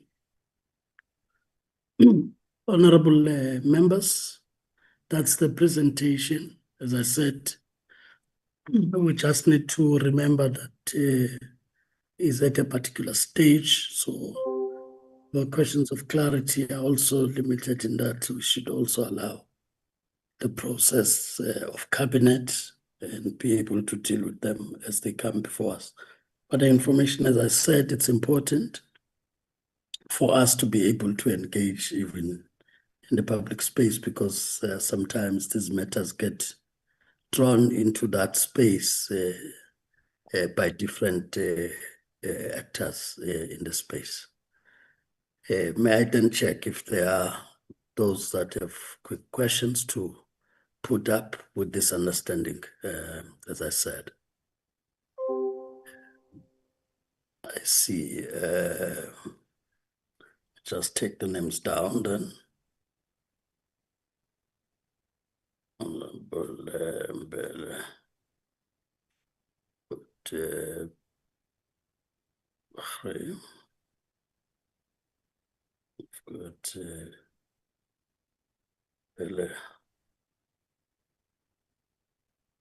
got okay. So those are the heads I see now. So I'll take those hands. Honorable Mbele, followed by Honorable Bahrain, then Honorable Mukwele. In that order, can you proceed? Okay, thank you very much, Chairperson. I just want to then comment on the issues of maybe clarity I can, in terms of the startup businesses for that relaxation of 2 years. Because I don't know, I also believe when I'm a business are starting, normally I'm talking about the serious businesses, you'll find that maybe when they do their business plan, they also include the issues of the salaries and all that stuff. But I don't know, maybe, although you have said that in terms of the basic salaries, they must comply. But I just want to check in terms of what does it mean, that relaxation a little bit, because if then now within 2 years they are getting their basic salary, then are you saying maybe when they are retrenched, then those 2 years of relaxation are not covered? It's only that I got confused a little bit there. And then in terms of probation, now where you are saying there's a limited protection on probation, I was just worried that in terms of the probation, remember you will be having your employee employed, and then the employer normally what they do, they use those opportunities maybe to put you under pressure and all sorts of those things, and then they abuse that time of the probation, and then you'll find that maybe that will work up, because I believe that it doesn't matter whether it's a probation, but immediately you step into the working place, you become an employee and you become a worker. So you need to be protected by the laws so that we can guard against the issues of the abuse. And then the other issue that I wanted to check, if then they were in terms of the labor court, I was just checking because we find that people that go to the labor court, they are afforded lawyers and others, because you can't go as an individual in jail. It's better at CCMA. CCMA, you don't pay a thing. You can go there with your representative. But when you go to the labor court, that means you must get a lawyer that is specialized on it. Now, when you are there, then if maybe, let me just say, you are not belonging to any a trade union, you go there as an individual because you are not affiliated to any union. Then when you go there, remember, and then you are a worker, and at the same time you are expected to bring a lawyer, and that lawyer you have to pay some monies and all that stuff. Whereas you are also maybe facing some challenges. Maybe you are not even because other companies, they can be cruel in so much that they ignore the laws, maybe to make sure that at least you have money. And then even when you are maybe doing this, so good things like government has got enough resources to can maybe fight you even at the labor law. Maybe we can when we must come this time, just for the fairness, maybe we could also put a factor which employee maybe seven the government. Even if it's a private sector for that matter, they must afford you the same privilege they have. In terms of my lawyer, they must pay for those lawyers, whether you are going to win or lose the case.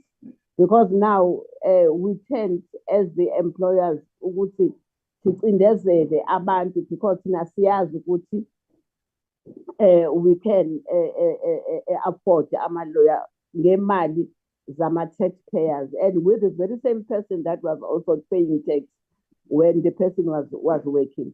So I think we need to look at that as well. And then the last one, Chairperson, is the issue of the compliance. Let me just say, if the CCMA says pay this person imali yakhe, like you have said, I think i-penalty lapho funeka ibe very strong ngempela, hayi indaba yokudlala, because what they do, umuntu uyakwazi ukuhlala athathe isikhathi. Maybe you find that maybe the CCMA said, we are giving you maybe 3 days to go to pay low muntu, uyabona ewine i-case. Uthole ukuthi they become reluctant, and then uthole ukuthi they don't pay that time, and then i-employee bayikhokhele very late. Uyabona frustrated. So yeah. Ngicabanga kanjalo. Okay, okay, Chairperson, that intimidation. Yeah. Okay, thank you.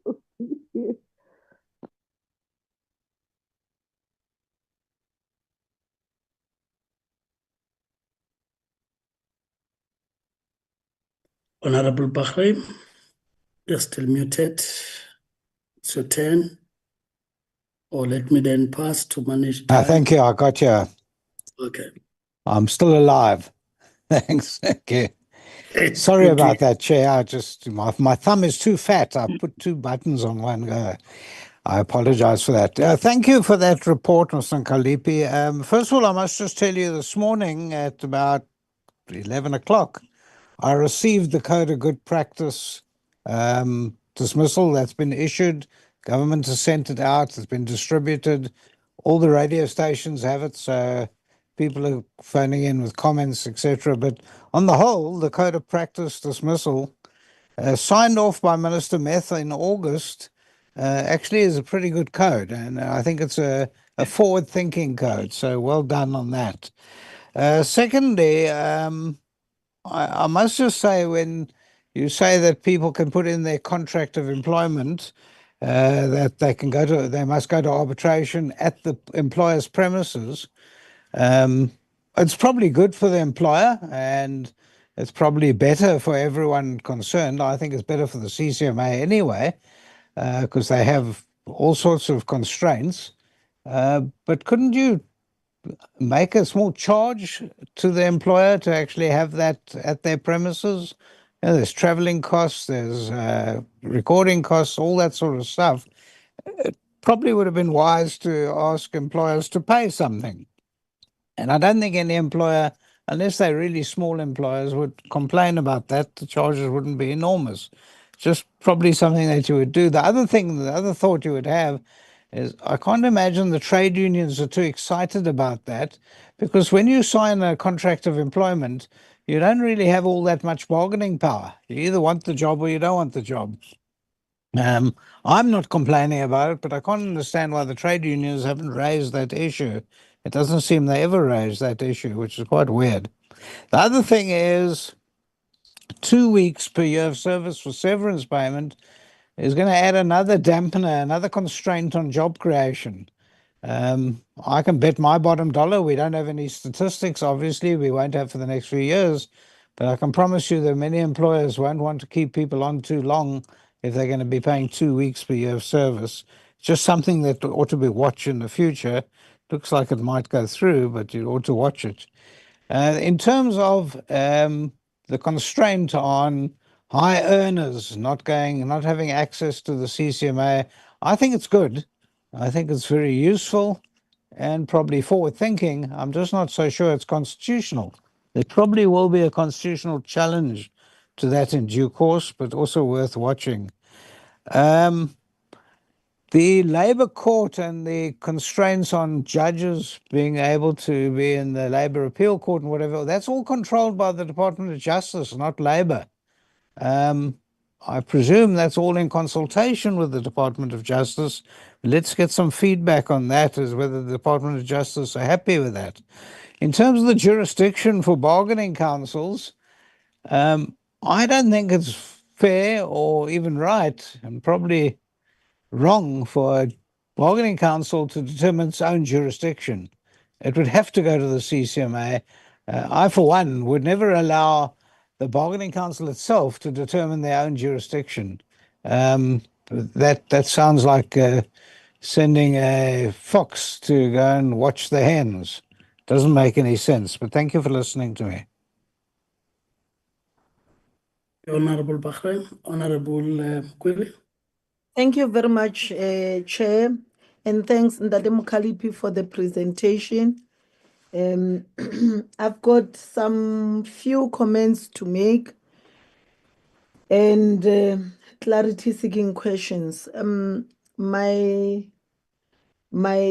comment will be on the expansion of the Labour Court. We really do commend the department to make sure that at least the Labour Court will with their engagement with the Department of Justice, I should think that it will expand to other provinces. We really commend that. However, my issue is on capacity. Do we really have capacity to do that? And if yes, capacity in terms of human resource and also in terms of resources and spaces to operate. And what is it that we will be expected to do in terms of engaging with other stakeholders to make sure that the venues and other resources are there. Chair,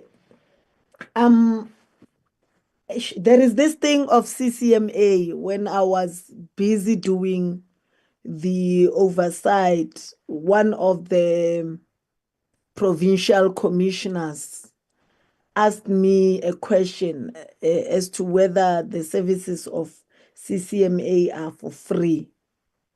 And then I answered in two ways and said yes and no. And then he asked me, or she asked me, I don't want to disclose she or he asked me, why is it that services that are at the bargaining council are being paid? Can't we explore as government? Can't we explore that notion of a dispute resolution levy being paid either by both parties or by employers? So I'm raising this matter to Ntate Kalipi to expand more as to is it doable legally? What implications can it be there?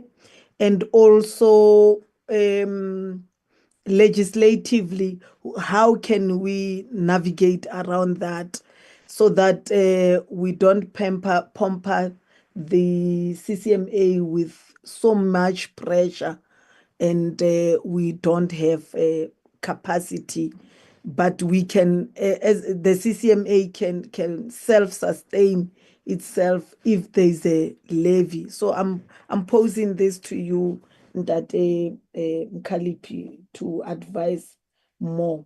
And then the issue of severance payment. I don't know why would we pay 2 weeks per year?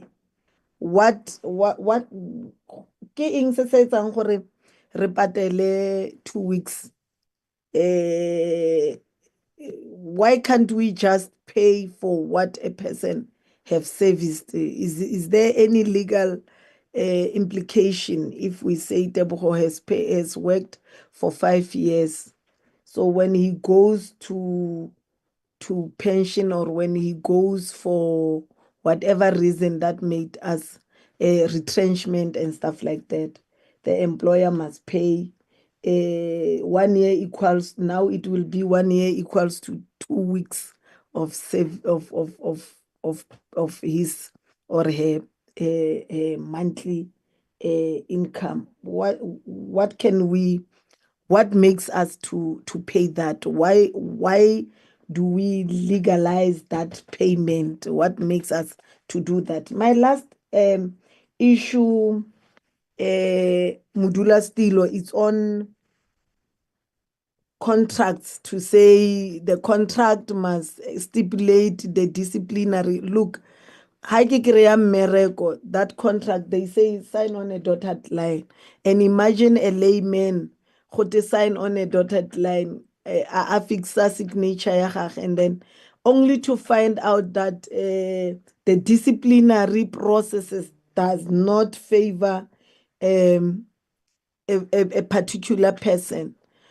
What steps can we take as the department or as an entities to make sure that even if that clause is there in a contract, for a person who is not as educated or who is not as informed as myself or Ntate Mkalipi, what recourse will it be for that person just to affix his signature? Which steps will the law protect that person to make sure that there is outreach and education and, those people, ordinary workers, are aware of that? Thank you very much. I'm done. It's my last input, Chair. Conclusion and then conclusion. So you've made your point, Honorable Mukuli. Thank you, Honorable Mutubatsi, and the last being Honorable Nonsele.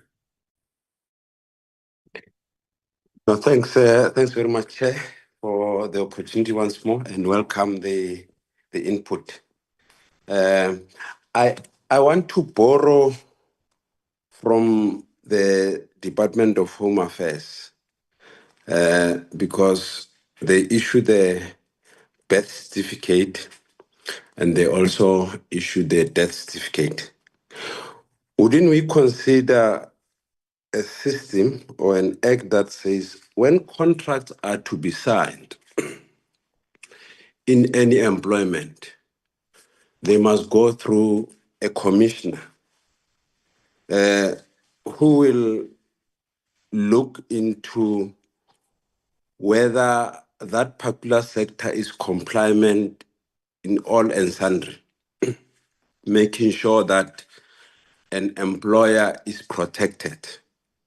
Therefore, if any contract has not gone through the commissioner, that contract, and in this instance, I'm trying to lump the whole work into the considering the CCMA, for example. I'm just throwing an idea that I think we should consider.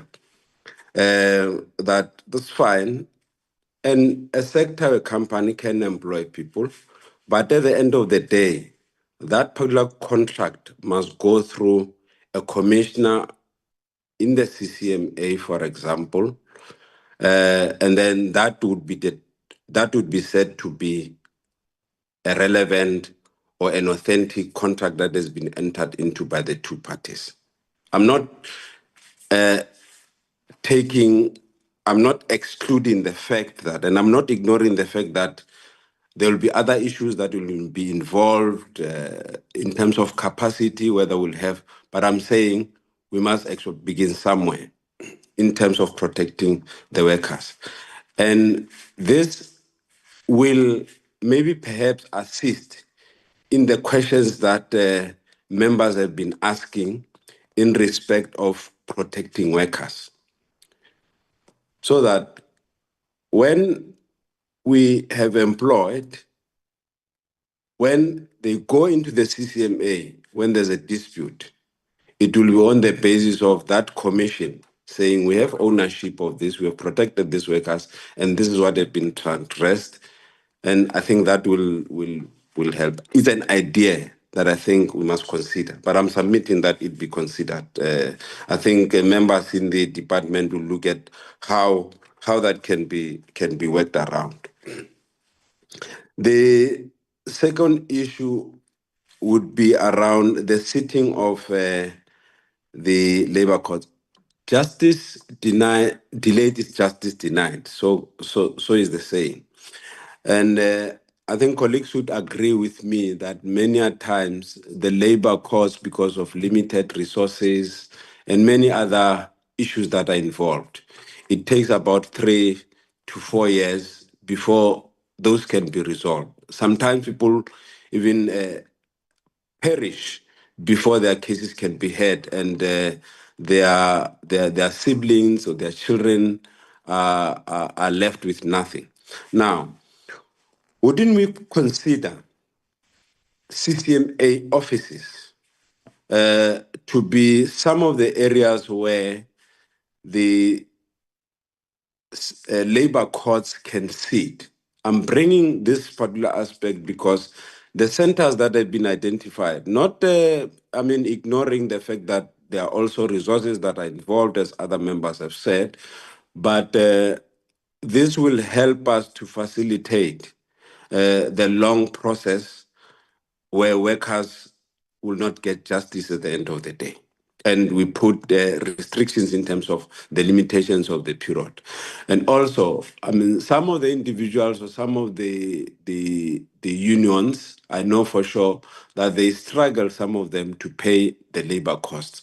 Perhaps maybe at labor court costs. Perhaps maybe that should also be considered, because I know for sure employers, because they have money, they exploit this, and the majority of the people who suffer are our people. It's a fact. It's Africans, blacks in particular, who are dragged upon this thing, and employers using their money. So perhaps maybe this should be considered, not ignoring the fact that perhaps ourselves as well, we need to look into how money should be pumped into that area. During my constituency period, I met a worker, and this is what this young lady said. And she said that she went on maternity leave, which is granted in terms of the law. She came back to the workplace, but of course, it is expected that from time to time she must take the child to the clinic. And as and when she takes the child to the clinic, she's expected to sign annual leave or take sick leave. That's how they work around it. Is this correct? And if this is not correct, if this is not catered for when an employee or a worker who is a female who has exhausted her maternity period, as is in the legislation, is she expected to sign annual leave when she takes a child to go to the clinic to get the antidotes, to get all the things that we know are expected on a child? Thank you, Chairperson. You, Honorable Mtubatse. As I said, Honorable Nzela would be the last. I want to remind, because I see there are other hands now, I want to remind honorable members that these are still undergoing a process. So at least the bite you've had, it's about also helping the public that follows, because there'll still be public participation process, which may lead to other changes in that way. So as is let's allow Honorable Manzale to then make the point. Thank you, Chair. Good afternoon to you and good afternoon to honorable members, the staff, the members of the department, if there is executive, honorable members of the executive, and the guests. Thank you, Chair. Let me first apologize. You might have been getting disruption on my side, Chair. I was having challenges with my gadget. I hope they have now been sorted out. Chair, in appreciation of the presentation that has been made by the department with regard to labor law reforms, I think the point here, the department would always appreciate the fact that immediately when talking to labor law reforms, everybody gets jittery, particularly the labor side of the stakeholders who are standing either to benefit or to lose. And the concerns in particular, those of running down or of watering down, whatever that have been there, particularly with regard to reforms that sought to entrench the rights of the workers that is consistent with the Constitution. So those concerns should be understood in that context, not to be conflated with general concerns that anyone would have. In that regard, Chair, my first question therefore would be the extent to which the reforms are in fact assisting in terms of speedy resolution of disputes, so that as they do that, they do not in fact they do not compromise the thoroughness and the fairness that is in terms of adjudication, especially for marginalized workers. So the key question would be, how can the speedy dispute resolution not compromise that thoroughness and fairness in terms of adjudication, particularly to marginalized workers? The second question, Chair, relates to the protections. As we know that the dispensation has granted far extensive protections to various categories of workers. And then the question would be, in what ways can the legislation be adapted to better protect the vulnerable and unorganized workers, including those that are in the entertainment industry across the informal economies?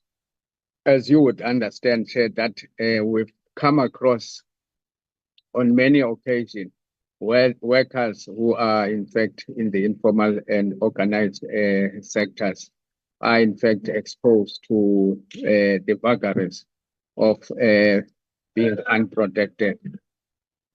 The third one, Chair, is around the question of the flexibility. Whether, for instance, the flexibility is in fact a well-rounded one, to the extent that it also places due responsibility and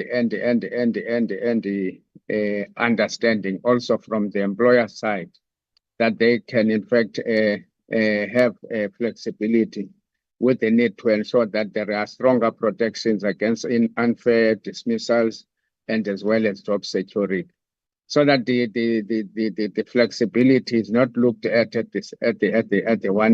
the one side, but also the employers when looking into particularly to issues of of unfair dismissals and as well as job security. The next question, Chair, is around the areas that talks to the extension of bargaining and organizational rights, which also is another area that is a major concern.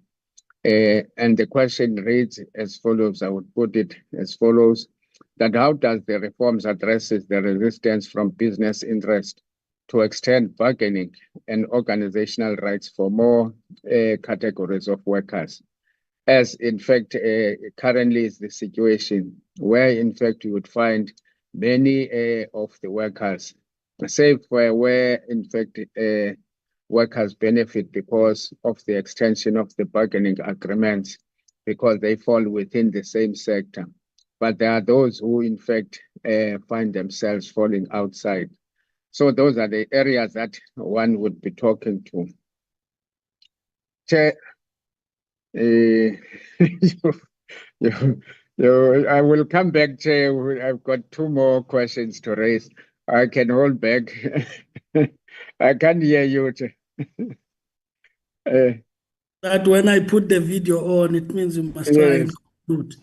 Okay, let me quickly conclude. Give Honorable it seems that she had one point that she left out that she thinks must be raised. Okay. But I'm just saying you are allowed to just wrap up now. Thank you, Chair. That's when I put the video. So I know it's intimidation, but thank you, Chair. Yes.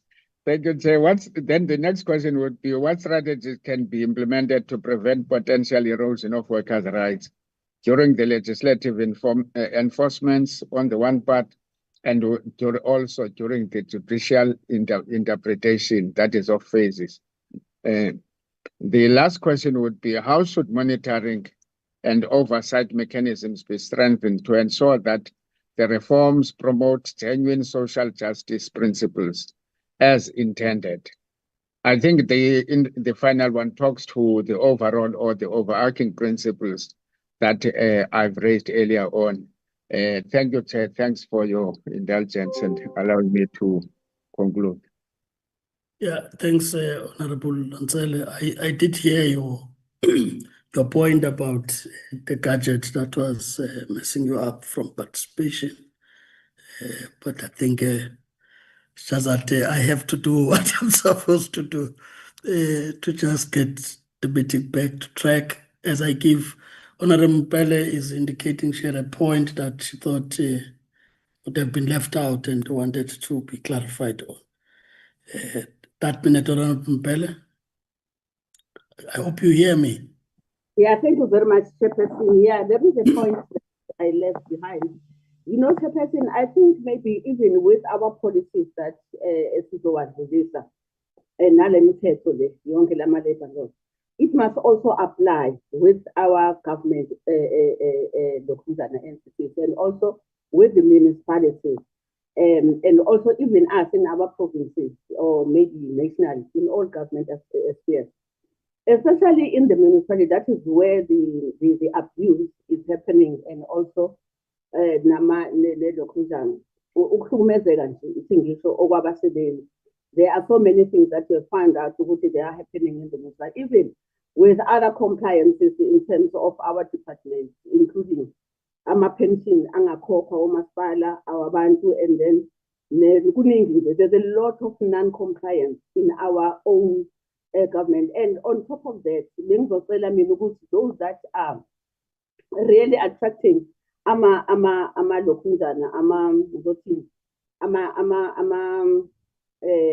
litigation, there must also be somewhere where it's written and there should be not only consequence management, it must be very specific ukuthi what is it that yiyiphi ilokhunjani punishment eyothulwa kuwena, uyayibona lento. And also noma umasipala futhi uma ngabe enga-adhere to the compliance of our department, and also in terms of the abuse of the workers. Bengithi nje ngicela ukufaka lokho akube clear lapha kuma-policies ethu. Ngiyabonga. And okugcina ngizofaka i-motion yokuthi yasinhluleke. Next sitting. Thank you, sir. Thank you, Honorable Mbele. Mr. Mkalipi, like I said earlier, we understand where now each of the bills is at. And I understand that your responses may also be measured in that sense, so that the other processes also don't get to be compromised. So I'll give you space on areas where you really think it's important to get them clarified, both for members, but also for members of the public who may be following our discussions. Thank you, Chair. Honorable Bakhin asked the question whether should the CCMA not charge for the arbitration that is done at the company level. The law already allowed the CCMA to determine fees, all fees, including in this area. Therefore, it's not an issue that must be put in the law. The law already is there. If the CCMA want to charge for determination of fees for any work that they do, the board is able to take that decision. The issue of 2 weeks, whether unions happy or this, honorable members, what I'm presenting here is not 100% agreement by all parties. Unions did not agree with the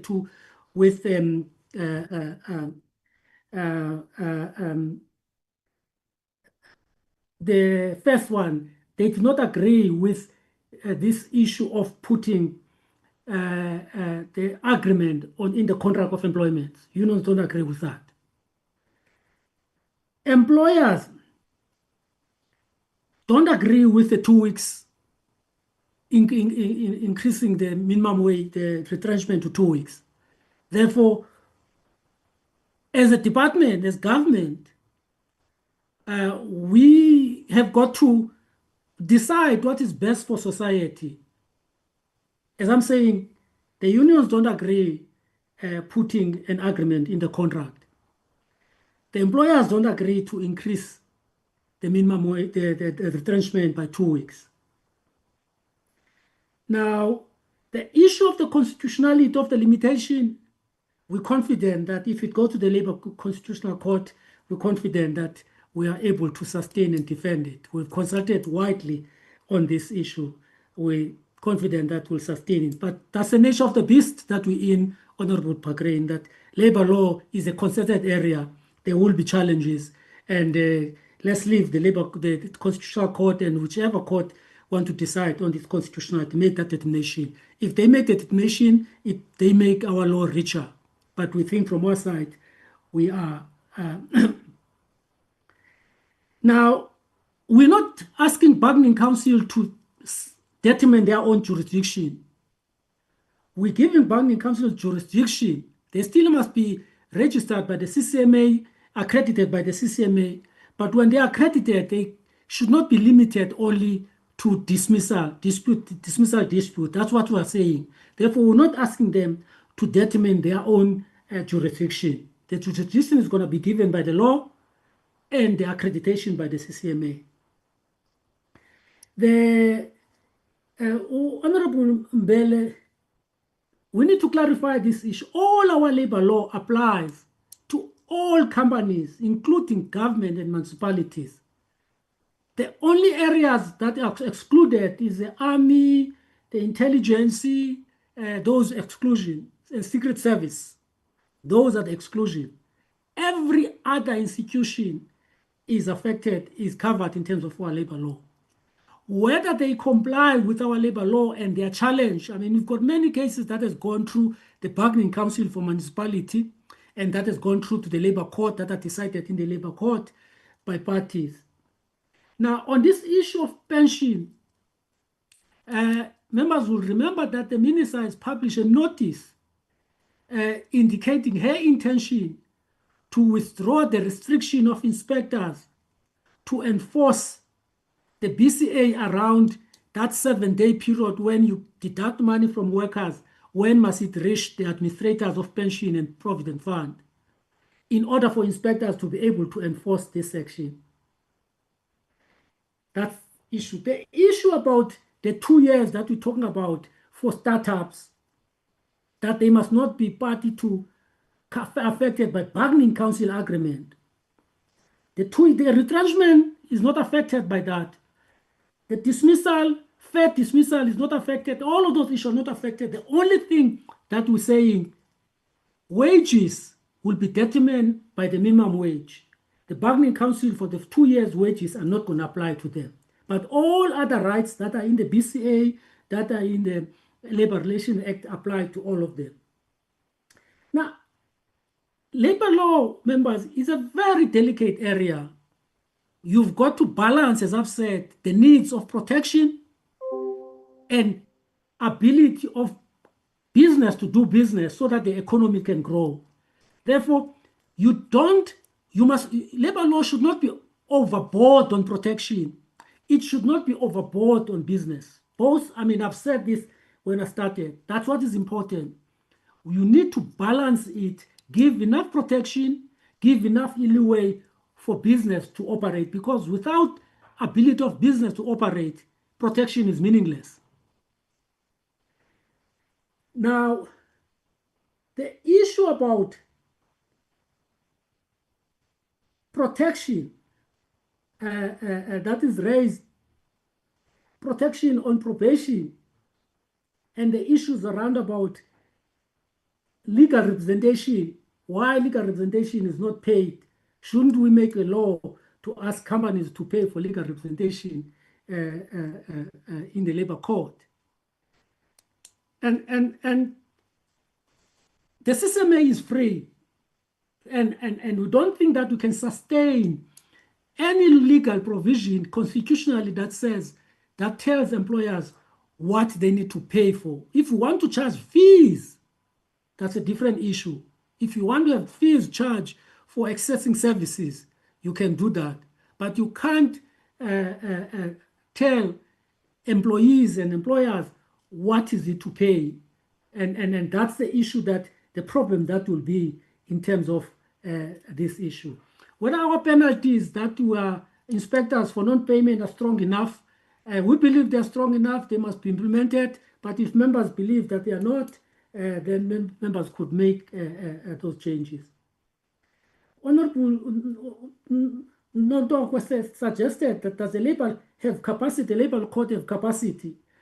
The capacity of the labor court in terms of the numbers, in terms of the offices, is determined jointly with the Department of Justice. That's where the Department of Justice comes in on determining, not on who should act in the labor court or who should not. The numbers is determined by that. And any issues, I mean, we've got as NETLEC we are having engagement with the labor court on an annual basis almost every year to talk about this issue, whether they've got enough capacity and assistance on these issues. On the issue of why we don't have levies to pay for dispute resolution at the CCMA and charge it to workers, well, as I've said, the CCMA has got a responsibility. If they need to charge fees for the service that they are giving, they are entitled in terms of the law to do that. But the delicate part is if you put fees, then you affect access to justice. People who do not have the money because they are not paying, they are not going to be able to have fair justice. And that's a balance that you need to make in charging fees at the CCMA or even the levies that must be paid for the CCMA for operation. The issue going to be, and you affecting access to justice. And we have not even debated that because it is accepted that CCMA services should be free. The state should bear the cost of the CCMA services. Obviously, taxpayers pay for that. In a way, it's coming from taxpayers who are paying their tax and pay for that. And whether there's a need to then add another tax in form of levies on this, I'll leave it to members of the committee when they deliberate on the bills, whether they want to have that. The issue about why do you have 2 weeks? Why don't you have your year's salary and say for every year that you retrench, you spend 5 years, you get 5 years retrenchment? Well, members, this is the issue. Retrenchment, we might not like this. Its intention is to save jobs. Because sometimes if you don't do retrenchment, the company end up closing. You lose all the jobs. Now, if you put a retrenchment pay that a company cannot afford, then you are saying, instead of saving jobs, company must close. That's the balance also. Again, I must come back to that word, balancing act. You've got to have a balancing act, making sure that workers who are retrenched, they go in retrenchment with something. At the same time, those workers who are supposed to be left behind, you should not have so high retrenchment that all their job are at risk now. Instead of companies paying retrenchment, then companies liquidate because they cannot afford the retrenchment pay. And that's the balancing act that you need to think about when you decide what is relevant. Now, the issue about contract of work, signing the contract of work, the idea in our labor legislation is this. Workers enter into a contract with their employers. That contract obviously is not going to give them everything they want. Unions have got a responsibility to organize workers and enter into collective agreement that improve on the benefits that are in the contract of employment. That's the responsibility. That's how our whole labor legislation is premised. It's premised on the basis that there will be strong unions who negotiate collective agreement that are far better than what is in a collective agreement, in a contract of employment. Therefore, and that's the architect of our law. And we've got to have strong unions who organize these unorganized workers and then enter into collective agreement to better their lot and to make changes on the contract of employment provision of those vulnerable workers. And that's the issue. Whether we're succeeding in building those strong, independent trade unions who will represent workers out of a contract of employment. If we look on the workers in the mines, the unions, when workers in the mines goes in, they sign a contract of employment. With the existence of the unions, they are able to better that through collective agreement. Bargaining council do the same, and many other sectors where there are trade unions. And that's how internationally labor relations and the architect of labor law is that you have a contract of employment, which is the lowest level of a deal that can be made between workers and employers. And then you have an agreement, collective bargaining agreement.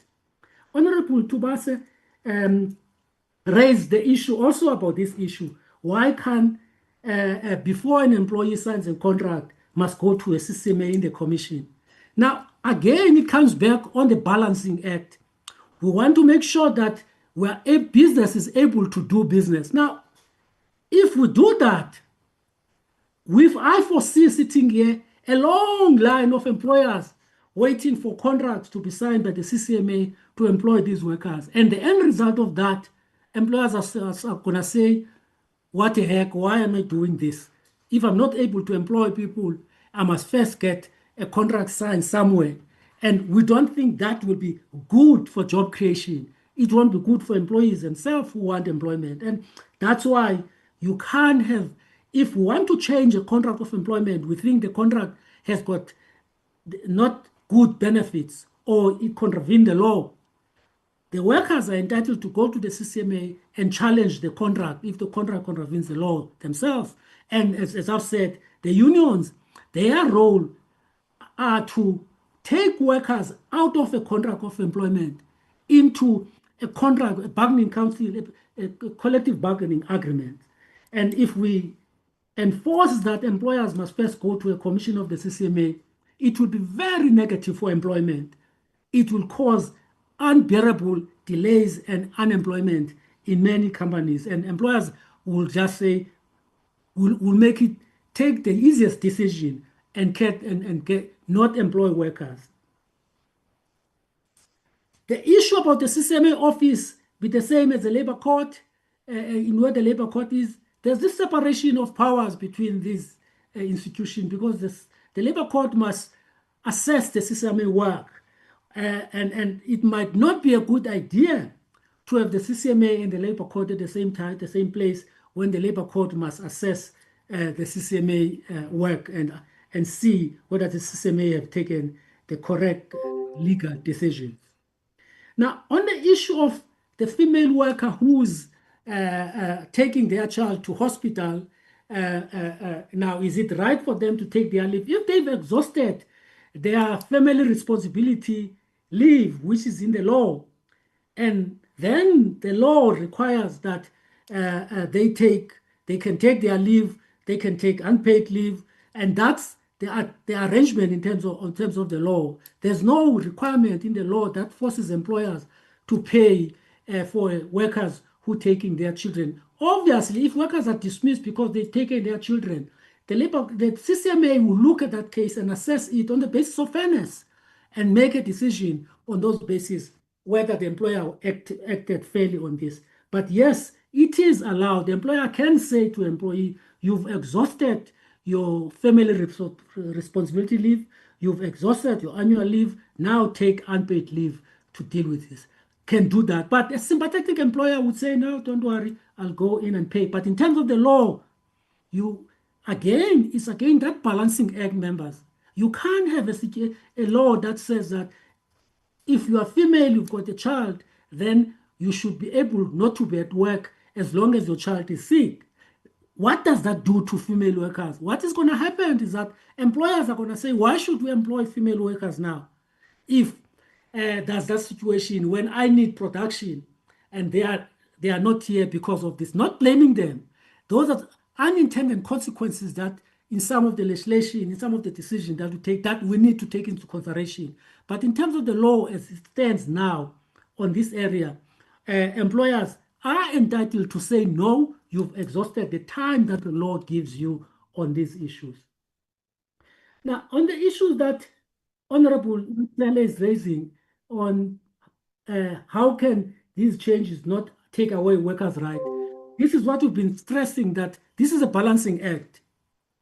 We giving protection to workers. I mean, we've indicated in many areas where we're giving protection. But at the same time, we've got to make sure that we're not killing the economy in the protection that we're giving. That's the balancing act that we need to make, that the members themselves need to make when they make. It's not all about protection. Protection at its own cost can cause workers to lose their job. Those are the issues that members need to take into consideration when you decide on these issues. How can these laws be worded to the protection of vulnerable workers? I've explained what changes we're making for vulnerable workers, for actors, for people, workers who work for Ubers, and all of those issues in terms of the vulnerability and the protection that we are introducing in terms of this law, give them the more right and protection and organizational right in terms of this law. And The issue about flexibility that must be from both sides, we agree. Flexibility is not about only workers losing their protection. It's about both sides. That's why I said that I made an example that employers don't agree with some of the issues that we're putting on the table. They don't want the increase to severance pay and other issues. The protection that we are giving, the extension of the definition of employee, they don't agree with that and all of these issues. And labor doesn't agree with some of the issues that we're putting on the table. That's how the nature of the beast that you are in terms of negotiations. We need to have that balance between the two towards these issues.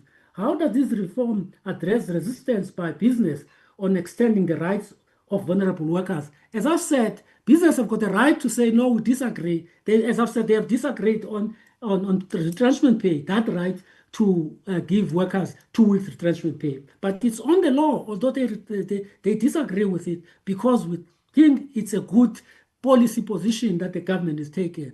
And if business, there's nothing that we can do if they are resisting. But if they not complying with the law, then we need to enforce the law. We need to go to the CCMA. Inspectors need to go in and ensure that the law is enforced.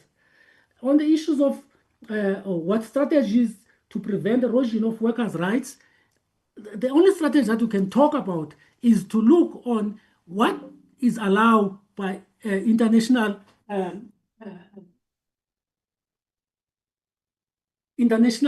organization in terms of these issues in order for us to fall in line with those processes. And I think, Chair, I've dealt with all the questions. If I miss any, members will remind me.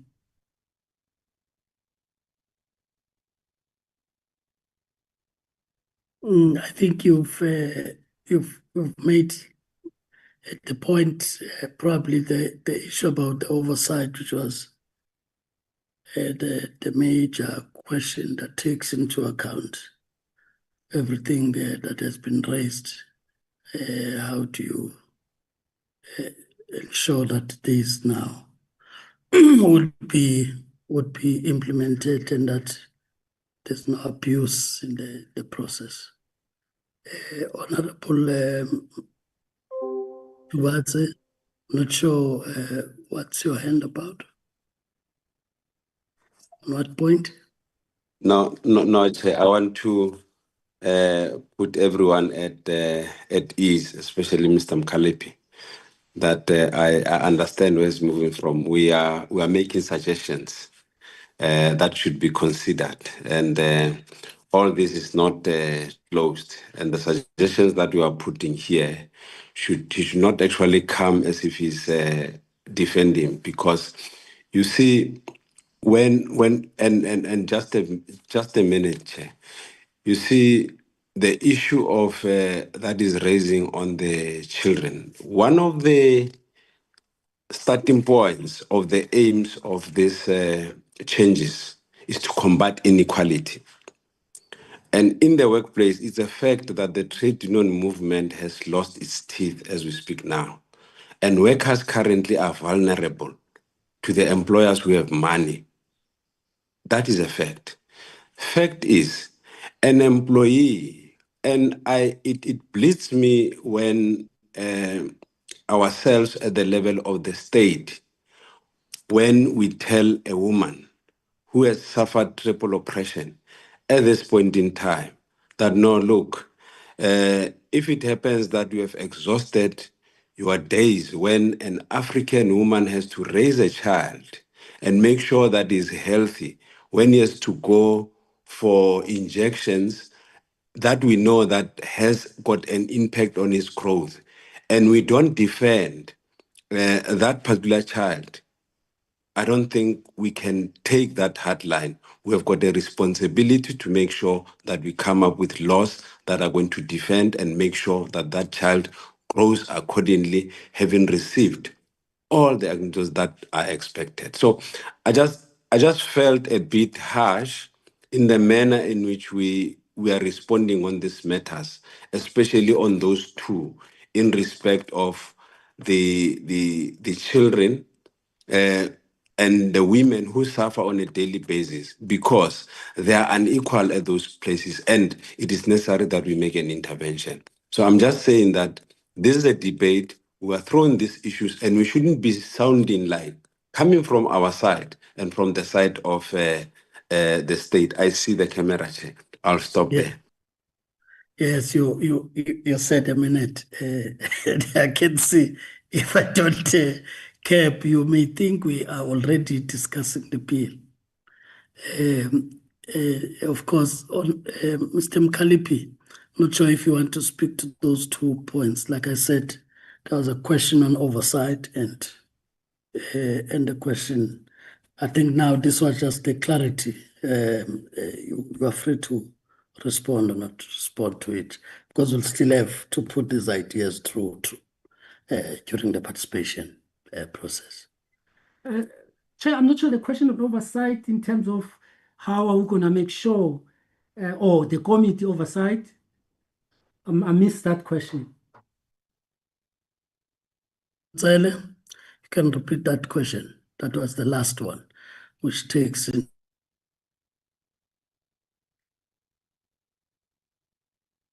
The last one, Chair, was what strategy to prevent erosion of workers' rights. I mean, that's the issue, my understanding of the last question. And that's what I was responding on the issue that in education, information given to workers so that workers should know, we should have the discussion and the debate with trade unions and how to strengthen the trade Sorry, union Mr. movement. Mkalipi, I think I'm also failed by my gadget here.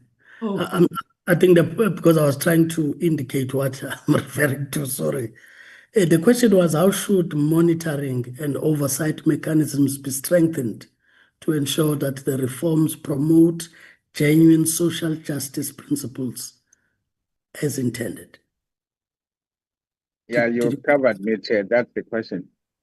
Yes, because then the question, like I would have understood it, was that everything else that has been mentioned hinges on that. No, thank you, Chair. I understand. I think, Chair, the question is very relevant. I mean, for this to succeed and the changes that we're making, and even if we're not making changes, for the protection that we've put in terms of our law, our inspection services should get all the necessary support for them to be able to enforce and inspect companies. And that's why the minister is busy with this project 20,000. The CCMA has got to have the capacity to be able, in terms of talking about numbers now, members would know that the fiscus has not been as great as it should be, and many government institutions have received reduced budget. The issue about the labor court, I mean, there's no doubt that it takes a long time for decision in the labor court to be finalized. The intention of the labor law was that decision of the CCMA will be final and binding. Arbitration will be final and binding. Maybe we need to look at this and have the committee look at this and say, how many of the CCMA cases that are decided at the CCMA are taken to the labor court on review? And what percentage of those are taken by employers and what percentage are taken by workers? Because both parties go. So that we can see whether the intention of the law of making decision of the CCMA final and binding is a pipe dream that it will never ever happen. And then have a discussion by all parties concerned, labor, business, and the CCMA, and involvement of assistance of the committee with their wisdom in terms of what can we do to make decision of the CCMA final and binding, whilst we're giving the labor court enough capacity for them, for those few cases that go to the labor court, to be able to be decided in a very short space of time. For me, those are the issues that we think we need to spend our time on to ensure that the changes, even if we don't make these changes, the current provision in all our legislations are realized by making sure that those institutions have got the necessary capacity. Thank you, Chair. Thank you, Mr. Alipi, honorable members, as I summarize on this point again, this was really purely from a point of information that should help us that when these come before the committee, we can be able to facilitate that public participation, but as well as deciding on how this law would then help society. But I think what's important in this whole thing is that we are reminded that in making the law, it's not one-sided, but we have to create this balance that we regulate in a way that makes the economy to function without taking away the rights of workers. So in that balancing, surely there will be those areas where there's give and take in order to keep that balance. I think examples have been given on whether you really close down the business or you look at things in a particular way. So would look at that. But the second point that I want to make, which is why I said we must be measured in our approach, is that some of the points that are being made are points that would have not been an agreement between parties, but maybe as a way of finding a middle ground in a way that helps regulate society. What that means, from being seen to be, in the true sense, open-minded, is that in that participation process, when Parliament time comes, we'll still have to be open to the points that will be raised even by those that may have engaged at that level, but still remain dissatisfied, so that we hear it with an open mind, which should then help us to shape the final approach to the legislation.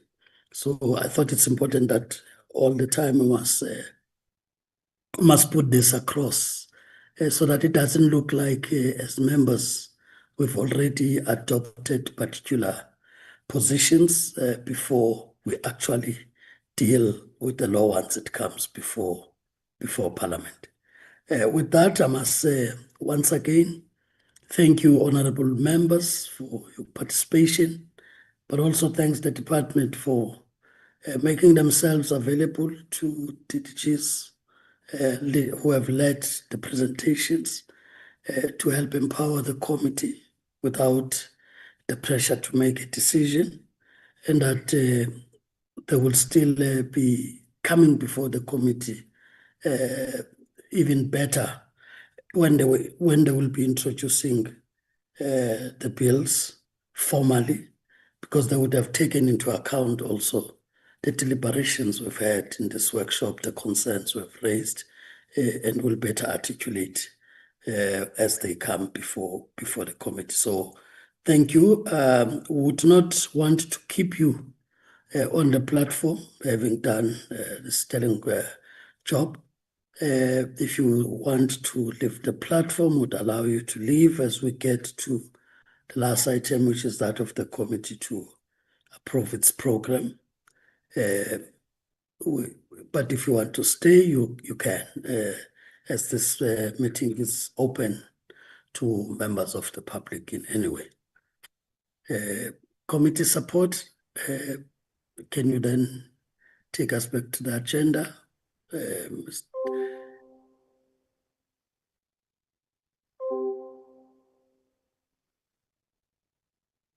Yeah, okay, just do it properly. Honorable members, as indicated yesterday, that we have quite a short program for this term. We'll be developing quite a detailed program as we get to the next term.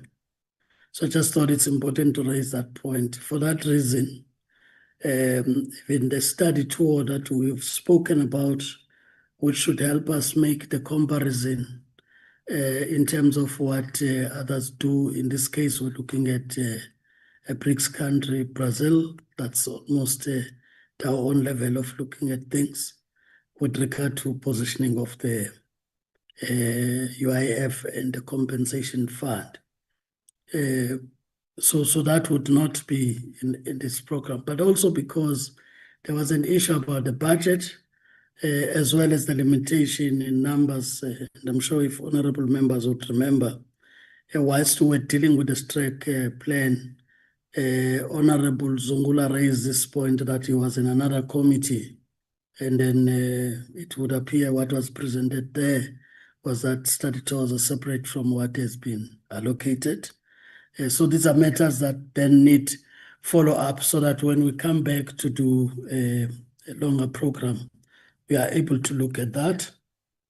But of course, take into account now that we'll be making this application now with the legislation that's also getting introduced to the committee, and we'll also have to make plans to balance all that going forward.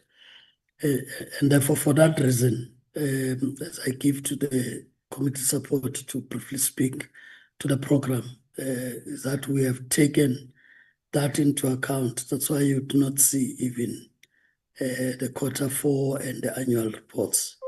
We take them to the right timing in that score. But I think the last item prepares us even better from the point of those annual reports, just to check the AG-related matters. Committee support, Mr. Sakasa. Thank you, Honorable Chair.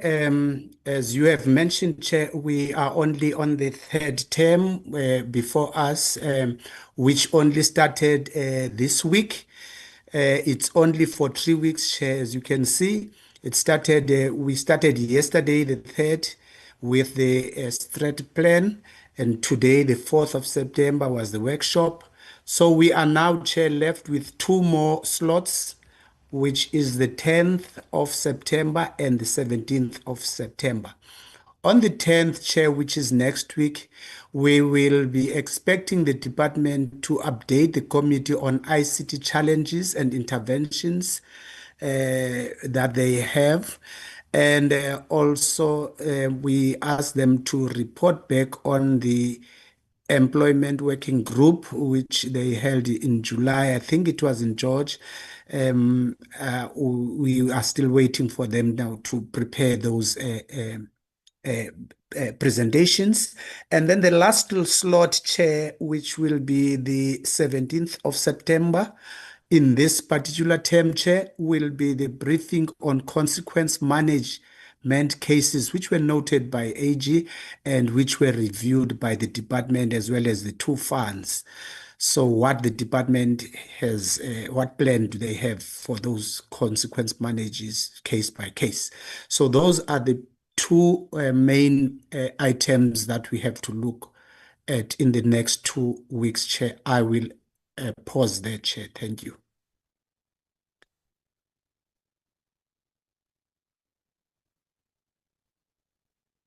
Mr. Sakasa. Honorable members, that's the draft program to conclude the 3 slots that we had, with the extended one for today as the workshop, which was outside of our slot but approved by Parliament. I now present the draft program for your consideration and approval.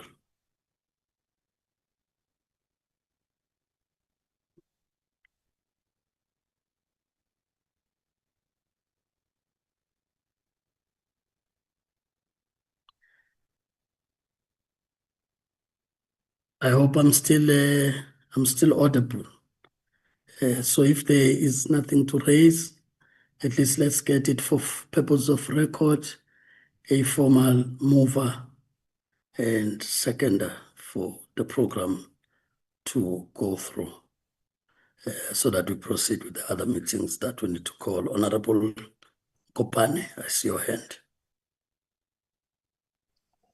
Thank you, Honorable Chair.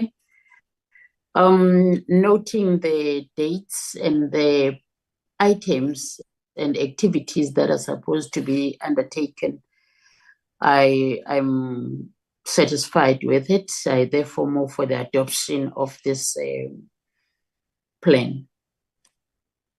There's a mover for adoption of the program. Can I get a seconder? Thank you, Chair. Honorable Nontsele. Thank you, Honorable Nontsele. Seconding. Thank you, Chair. I second the motion as moved by Honorable Gopan.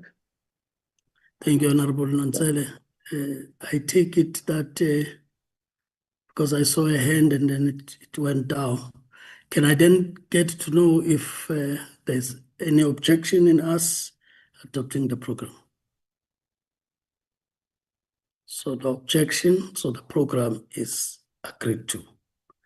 Mr. Sakasa, I take it this would have been the last one. That was the last item, Chair. Thank you. Okay.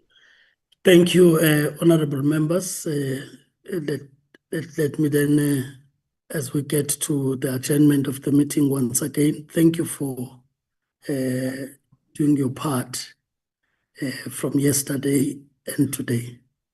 And I take it that indeed it was not the waste of time, but it enriches the work of the committee. And like I said, we are leveraging on the work that has been done also by the previous term. Ours is to take it to the next level and conclude on those areas that could not be concluded at that time. And that we should do it together as a committee that represents Parliament, a Parliament that represents the people. With that, the meeting stays adjourned until we meet next week. Thank you. Thank you, Chair. Bye. Thank you, Chair. Thank you, Chair. Bye, comrades.